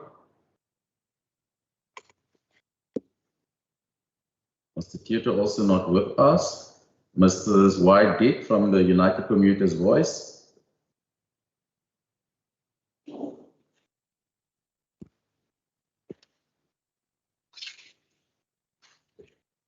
Also not with us. And the South African Scholar Transport Association, Mr. Batembu. Thank you, Chair. I'm here. Ms. Batembu, are you with Thank you, us? Chair. Yes, I'm with you, Chair. Thank you, Mr. Yes, Chair. Batembu. You're going to talk scholar transport, so perhaps if before you speak, I just want to say to PRASA and to GAPS and to Lieutenant General Patekile, you're welcome obviously to stay on, but we do appreciate you joining us, so thank you for still being here, and Mr. Walker and team. But if you do have other engagement, we understand. But Mr. Batembu, you wanted to make some input to the committee. We'll give you 5 minutes to share some of your concerns. Thank you. Yes, Chair, thank you. First, let me appreciate this opportunity, Chair, to be part of this meeting. I'm representing SASTA, Western Cape. As SASTA, we decided on Sunday, on the 25th, not to transport school children from the areas that are affected by the taxi violence, as we fear for our safety and children for the week. So, because we are harassed by the taxi, before this violence of we were harassed before the taxi war. Our member has been extorted by the Carter Association and Codeta. Amount of from 1,500 to 3,000. We had a proof to back up that receipt and payment they issued to our member. They pay for the period of 1 year. They say we are driving on their theft. Whenever there's a problem among this taxi association, government of Western Cape focus only on them. We felt that our work and safety is not important, so that it is one of the reasons we came up with the resolution not to transport until they give us a platform to hear our problem. As a scholar transport, the areas affected with the violence, as we've been engaging the Department of Transport under the MEC, Matigizela, but in vain, they never responded to our email we sent to the Department of Transport and Education. Both departments, they don't recognize the scholar transport, more special from the Black community, whereas they transport 70% of school children in the province. The Department of Transport refused to issue or grant us operating scholar permits, as they say that our vehicle must not be older than 2012, which is not possible for us because we cannot afford to buy a new vehicle. We don't have a contract with parents. We only pay when the school are open. When the school are closed, we don't get any income. This should have been better for us if the department look only at the fitness and condition of the vehicle, not the model. Our members are harassed by law enforcement. We find it difficult to work under the environment we put in by the Department of Transport, not to recognize us. Yes, we play an important role in our community by taking children to school. The future leaders of this country, even the money we're getting from parents is not enough. We hope the Western Cape MEC can hear our cry, at least recognize us as part of transport industry, help us with better vehicles to transport kids to school. We are appealing to Western Cape government to acknowledge and appreciate and recognize the scholar transport is doing the great job. We would like to meet the new MEC of transport, Mr. Mitchell. We are not violent organization. All we want is that government to work with us and take us association as a stakeholder. That is part of transport industry. I thank you, Chair. Thank you very much, Mr. Batembu, for that input. Certainly appreciated. Before I've asked my questions, is there anyone in the member Bimbi in the house and anyone online? Any of the members want to ask a question online? Okay, after member Bimbi, it will be myself. Bimbi? No, thank you very much, Chairperson. I'm glad we can have an opportunity to interact with this kind of forum, as I'm aware that they are actually operating, especially in most of the areas of Kukule, Tunyanga, and to a certain extent, Khayelitsha. I just wanted to check from Mr. Matembu as to because he's also indicating that as they are transporting scholars, I just want to check whether are they also being regulated or are having permit from the Department of Transport, or is it an initiative that they are actually doing voluntarily? And secondly, I wanted to check, he did mention in the beginning that there are instances of harassment in the form of extortion. Maybe have they laid charges, and maybe if they've laid charges, has there been any action that has been taken regarding theirs? Maybe do they have maybe things like case numbers or something like that? Because I think in that area, it looked like harassment in the form of extortion is very rampant, and it's happening a lot. So it will be good maybe if you can also just share their experience in the authorities. Thank you, Chairperson. Thank you, Member Nkondlo. Thank you, Chair. Just one question to the scholar transport. In as far as this decision for them not to transport learners this week, do they have an indication of how many learners from their various school transporters in total that were unable to attend school this week? If they can give us just a rough estimate in terms of the number of the learners and the number of schools that were affected. Thank you. So I see another hand, but I don't recognize the person. But just before I ask my question, Mr. George Jardine. Good afternoon. Thank you for allowing me to speak. I'm the PRO for United Commuters Voice. The chairperson could unfortunately not make it. I would just like to add something to Chair regards PRASA. Mr. Jardine, okay, now that I know where you are, we'll just finish the questions to Mr. Batembu, and then I'll give you a few minutes to input if you don't mind. And I know where you are, so we'll recognize you. Mr. Batembu, my question to you, sir, is I will, as the committee, perhaps have a special presentation or time for you to come to us in the next few weeks, because I'm trying to understand the structure of your organization. I know school transporters, I know people that transport, I know the bucket brigade, I know some taxi owners do it as well, but I don't understand at this point the structure of your organization. Because I'm not sure, because you're saying you're not getting permits. Is your organization supposed to get permits? I know individuals apply for permits.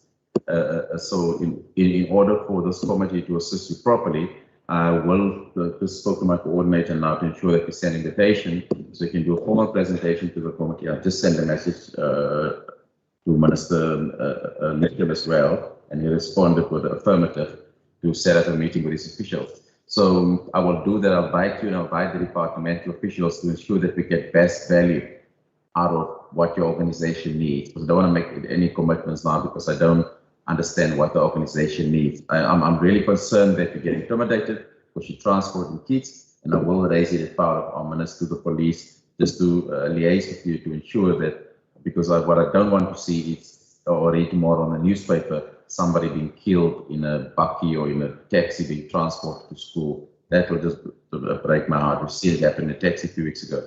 So we'll do that, but I do want a proper meeting to discuss the department and yourself. So that is from my perspective. And then Mr. Jardine, you're presenting the United Commuters Voice. We have Mr. Dick here and wasn't present. So we'll give you 5 minutes to get input, please. Thank you. Sure, thank you so much. As I said earlier, Ms. Yvonne Dick, who is the chairperson, she's currently unavailable. But the point we would like to make as the UCV is that what Mr. Richard Walker said of PRASA is spot on. I mean, there's nothing else that one can add. It's completely out of his hands if a train breaks down or something. The issues that we do have with regards to the Mbekweni issue with the taxis, it's an ongoing problem, and it's something that needs to be dealt with as we are dealing with now. But it has to be concise.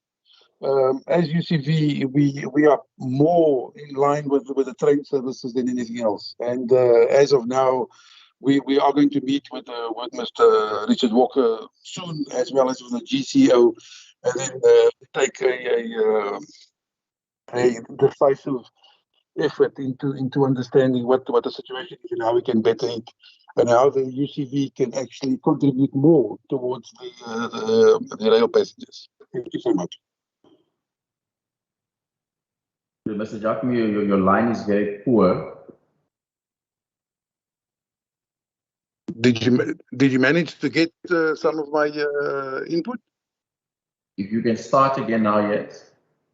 Okay, I'm saying what Mr. Richard Walker of Prasa had said earlier is spot on. There's nothing that he can do if a train breaks halfway through service.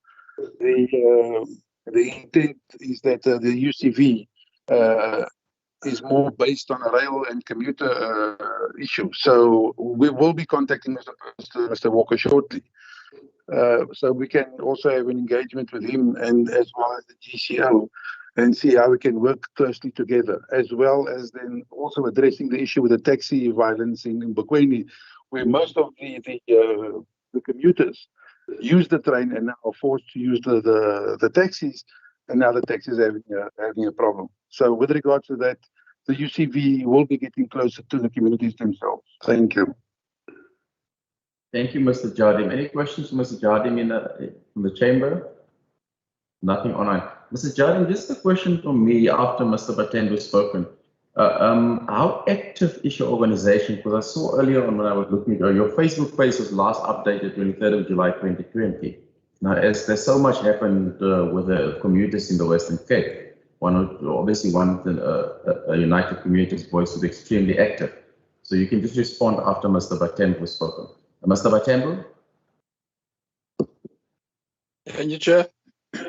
Yeah, for the first question,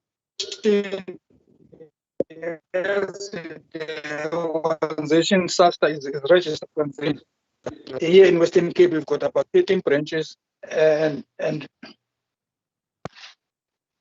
another question that was asked, did you open a case of those extortion cases? No, our members, they didn't go open the case because what they explained to us when they went, they were turned away by the police in the police station. So they didn't able to open the cases in the police station. That's what they told us. But we've got the proof of the receipt that they got from the taxi association. And another question, third question that I would want to deal with. Yes, we transport about 50% of school children. 50% that is affected in our areas. They didn't attend school this week. That's more or less I can say only 4 branches that is affected in Fuleni, Nyanga, Kailicha, and Delft. So those areas, they didn't transport school children anywhere in Cape Town.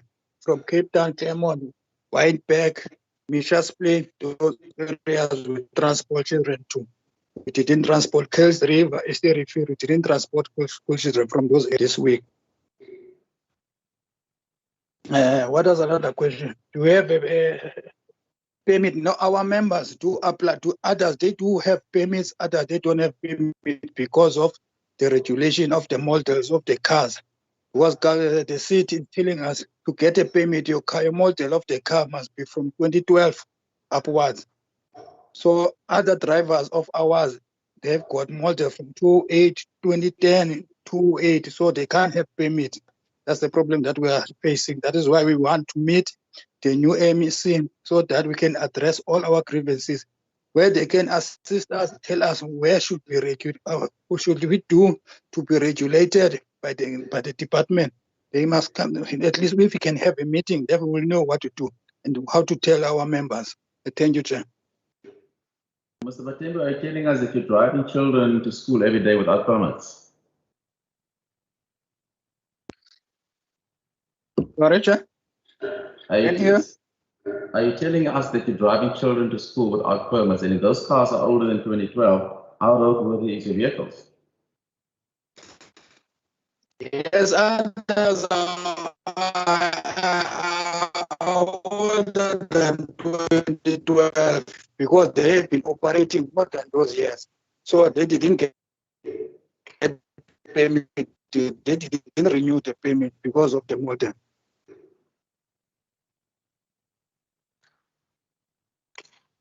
So you must have attended part of it is cut, but I want to make sure that I didn't misheard you. But if these are members of organization, are the vehicles roadworthy? Yes, the vehicles are roadworthy in good condition, but it's just the problem that we don't get payments. Okay, Mr. Latembo, I'll arrange with our coordinator to invite you and the department to our next session. Mr. Jackie? Yes, sir. Chairperson, yes, the question around the activity of UCV. Well, we are mostly rail. So unfortunately now with COVID-19 and so forth, it is a bit of a, if I may use the word, a bit of a bummer for us. But with the stations being closed and so forth. But we don't only use Facebook. Facebook is more for old people. So we basically have a WhatsApp groups. We have about 7 or 8 of them, as well as announcements that we make. It's done through Twitter. If not through Twitter, then usually in the Cape Argus or the Cape Times, IOL, and other forms of media. So we are active, but not as active as we would like to be. Okay, thank you. I feel very old now because you say Facebook is only for old people. But thank you for that feedback. Mr. Batembu, I just got a message from the Director General of Transport in the Western Cape to say that if you can now make sure Johanna send the details to you, that you're happy to coordinate with you, because I'm sure she's as concerned as I am now that we're driving kids without learners. I'm actually shaking here thinking about if anything happens to the learners. But anyway, we'll send the details immediately through. Lieutenant General Patakile, I see you still in here. Does your office want to say anything about the intimidation on the GAPS buses or the intimidation of the scholar transport?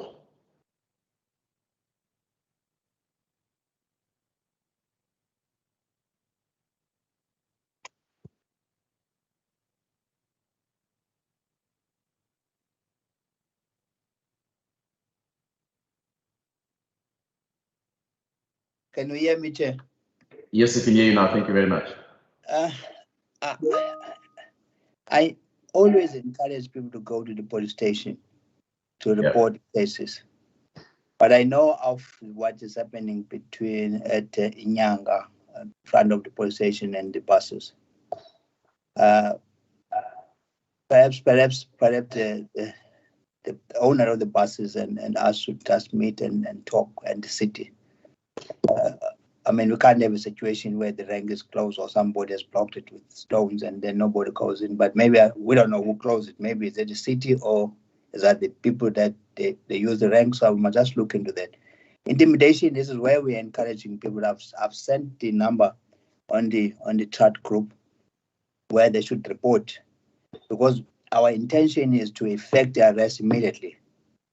And this gentleman who was talking here that's got receipts and all that, then we must open cases so that we can go and fetch those people and retrieve that money as well.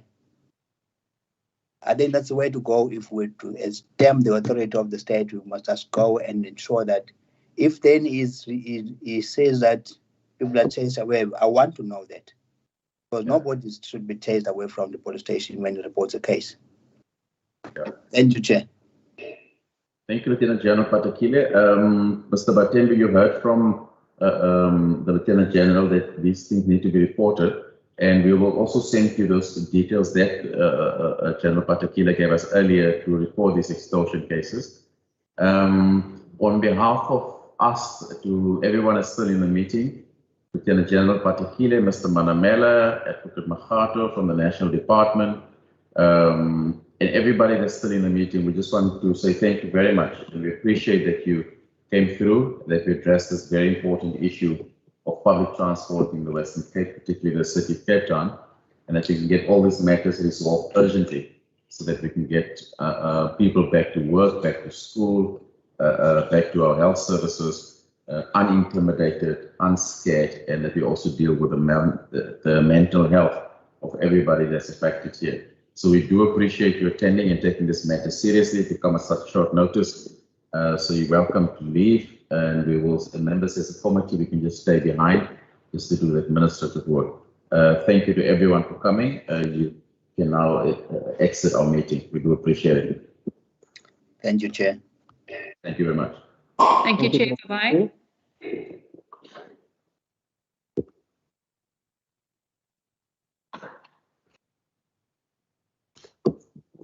Thank you very much, Chair.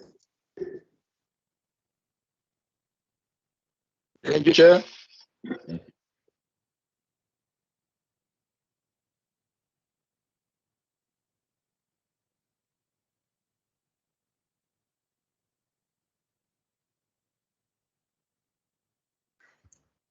Members from your side, any resolutions before I speak?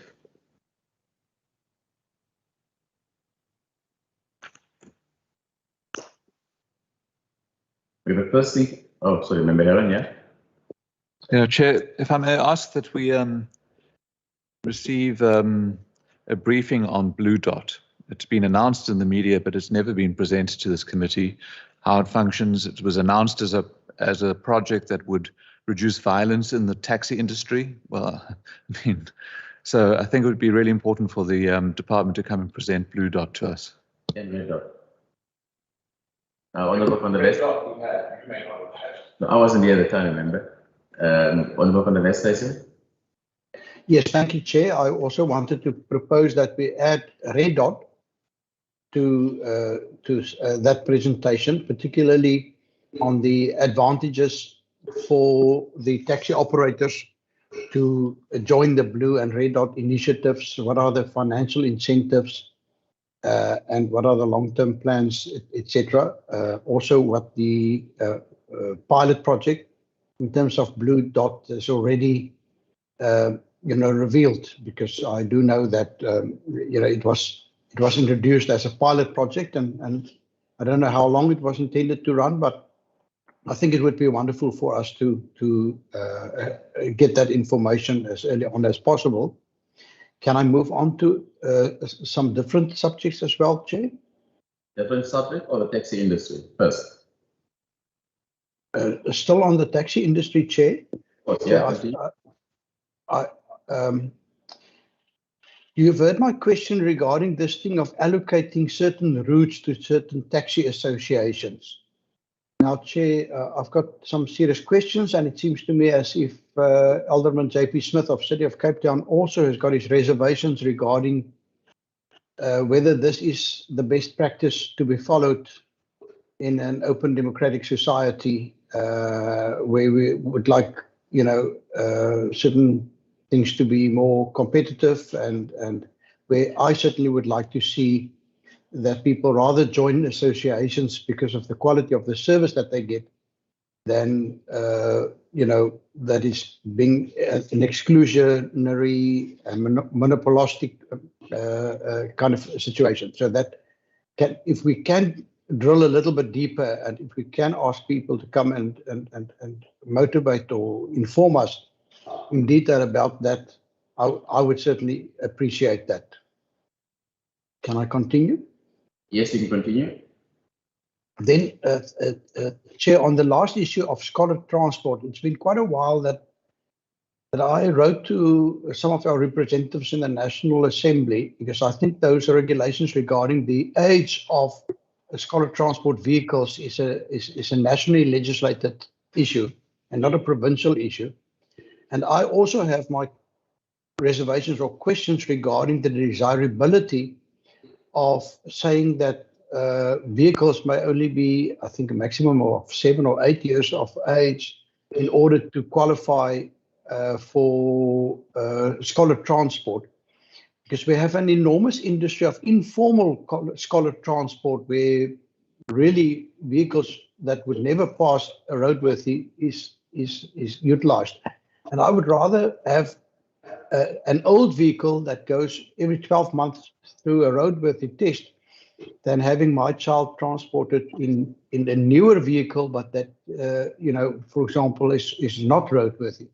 So if we could perhaps just note that and perhaps, you know, submit a request to our national counterparts or to the MEC to at a future meeting, just, you know, get his department's input as to whether, you know, it is justified to have a blunt instrument such as the age of a vehicle in terms of year of manufacture as a factor that would make a vehicle qualify for remunerated scholar transport or not. Thank you, Chair.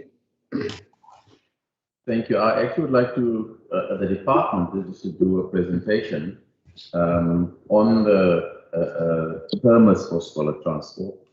It is, and the permit process.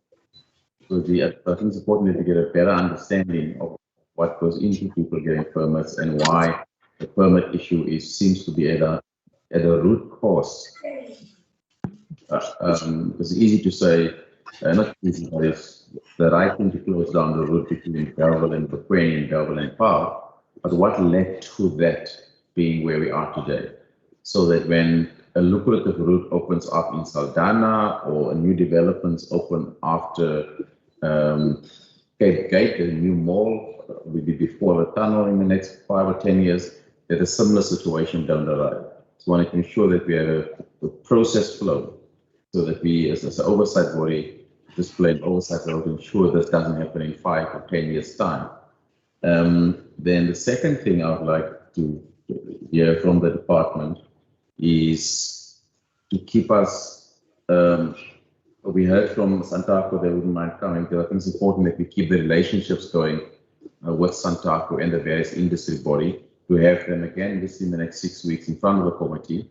Even if the taxi, the current peace deal is signed, we need to try the oversight body play a preventative role to ensure that CARTA, the department, because the department does support CARTA, Santaco with funding and support, office support and those sort of things, so that as an oversight body that we monitor that relationship, or have oversight over that relationship, so that when Mr. Ahmed or his team comes here in 6 weeks' time, even if the contract is signed, that we don't just deal with problems, that we deal with potential solutions or any regulations or matters that, as Alderman Smith has said, it needs to be in place, enforcement, because you don't want to punish people all the time.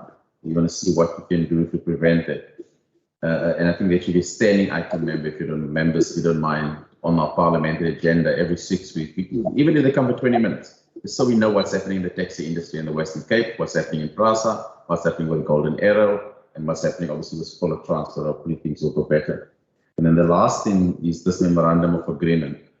We've seen that this chairperson of Santaco handed it over to us. They seem to think it will be the all end, but we've seen with the peace deal that was signed 2 weeks ago, and the day later somebody was killed, that contracts is not necessarily the all end and be all. So as much as they say, but I do think I would like the parties to do a presentation on this on its own, so one can get an understanding. I can read this, but unless that all parties around the table has agreed to this moving forward, it won't help anybody. So when this contract have unpacked to us in 2 months' time, once they've had a discussion around it, do an oversight of the actual agreement and how we can monitor the implementation of this contract for the next 2 years while we're still here. So that will be from my perspective.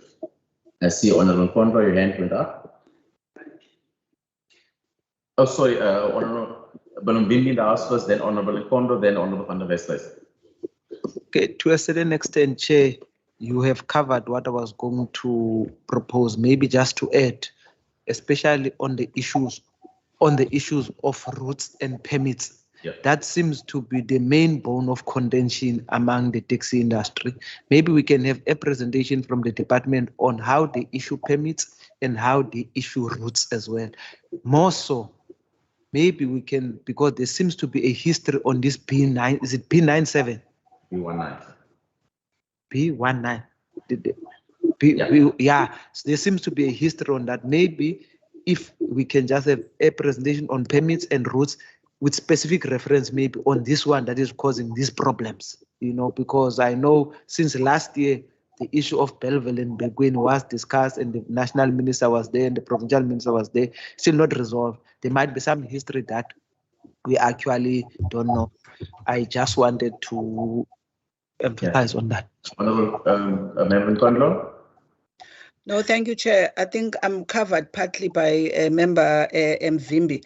And I'm sure for me that would also include the classification of these, especially this interchange, this concept of a and a B. What it is, how is it allocated, and the likes, because also there is a contention about Bellville being A, and also I think it rubs off also, I think, to the leader of the Mitchells Plain Taxi Association was here, some of their challenges as other local associations. So I fully support that one, Chair. Secondly, I'm not sure, because I think I'm not sure whether it's my audio. I seem not to hear sometimes when you speak the other side. I just wanted to also, Chair, to make a proposal that I think, given the current impasse and violence in the routes, whether are we having a particular, if we can have some kind of a mechanism, whether it's weekly reports in whatever fashion, but also that also allows us, I am not sure how, Chair, you can advise, where when we pick up issues from our constituencies and from our communities, we are able to then communicate such in a system that's going to be able to send those either to the city, to the province, law enforcement. Perhaps you can advise on that one, because my worry is, once we talk about, all the other things, there is a current situation that we're dealing with during this period when there is closure of those that line from Bellville to Paarl, and also the subsequent implication of Codeta operating whilst Qatar is not operating, the challenges that were mentioned by Golden Arrow. So I'm asking if we can have some kind of a mechanism as members so that we get some either weekly updates, also in terms of law enforcement and all this information about alternative transport, and also feedback into that same system. Maybe I think if there is, or some how we can do that, Chair, I would really appreciate advice on that. Thanks. Yes, definitely. I did see somewhere on Member Mitchell did at some point send me a report on that some time ago. I'll share it with the committee, but I'll make sure that we all get it on a weekly basis. I assume everyone get it, but I'll make sure that we get which routes are open, the buses, etc. I'll make sure that we do get it, but we will send them a request. Yeah.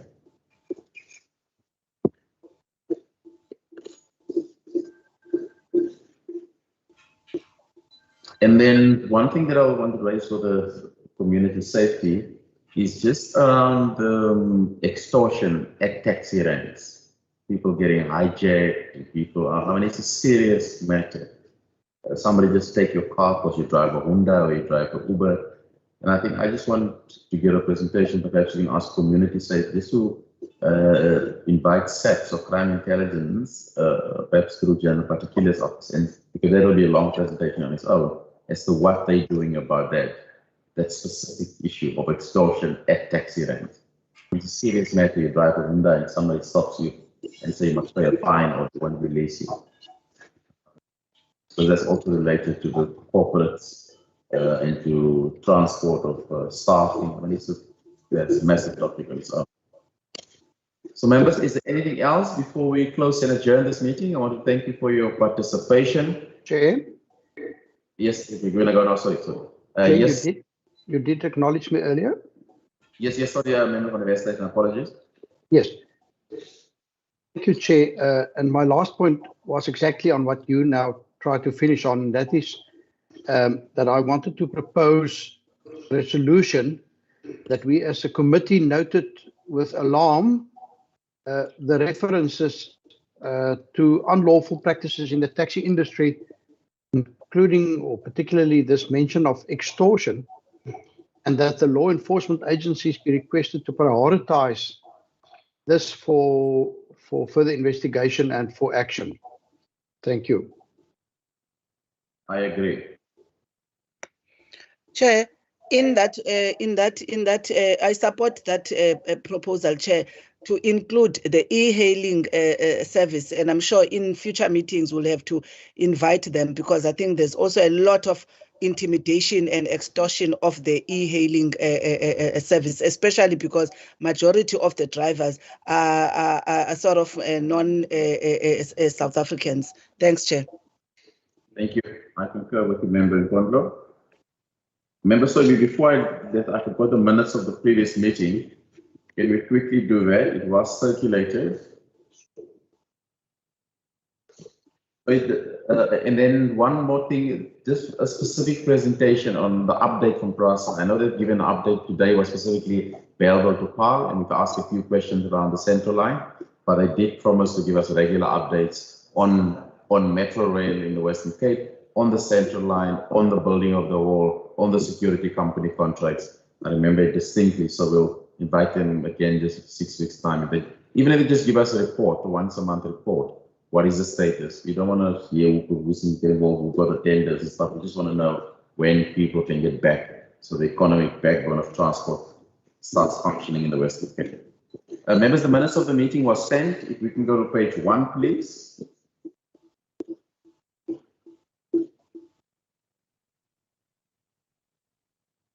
Any changes on page 1? Jan, I'd ask you, please double check the spelling of people's names. I know PRASA had a big delegation. For example, Zaman, is there not a vowel missing at the end? Somebody's surname ends with Zaman. Is that a possible? Could be right, but I'm just asking.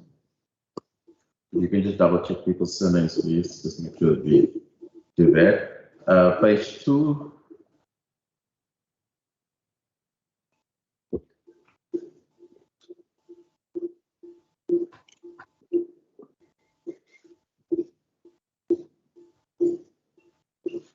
Page 3.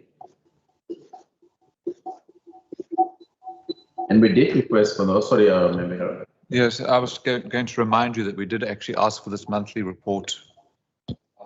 Yes, we did actually ask for monthly. I just realized that. And the Provincial Property Committee did agree to a meeting, and I also did speak to Minister Mitchell last week for the external committee. In fact, he said to me it will also help him because he obviously is new in the portfolio, so he has invited the external committee. Maybe there's a land surveyor or some external parties that serve on this committee, so he will invite them as well. Okay, anything else, members? Can we adopt the minutes of the last meetings? Thank you. Member Heron, Member Bimby supported. Thank you, members. Appreciate you coming out here and appreciate for attending in person. This meeting is officially adjourned. Thank you, everybody attending online. Much appreciated. Thank you. Sorry for staying so late.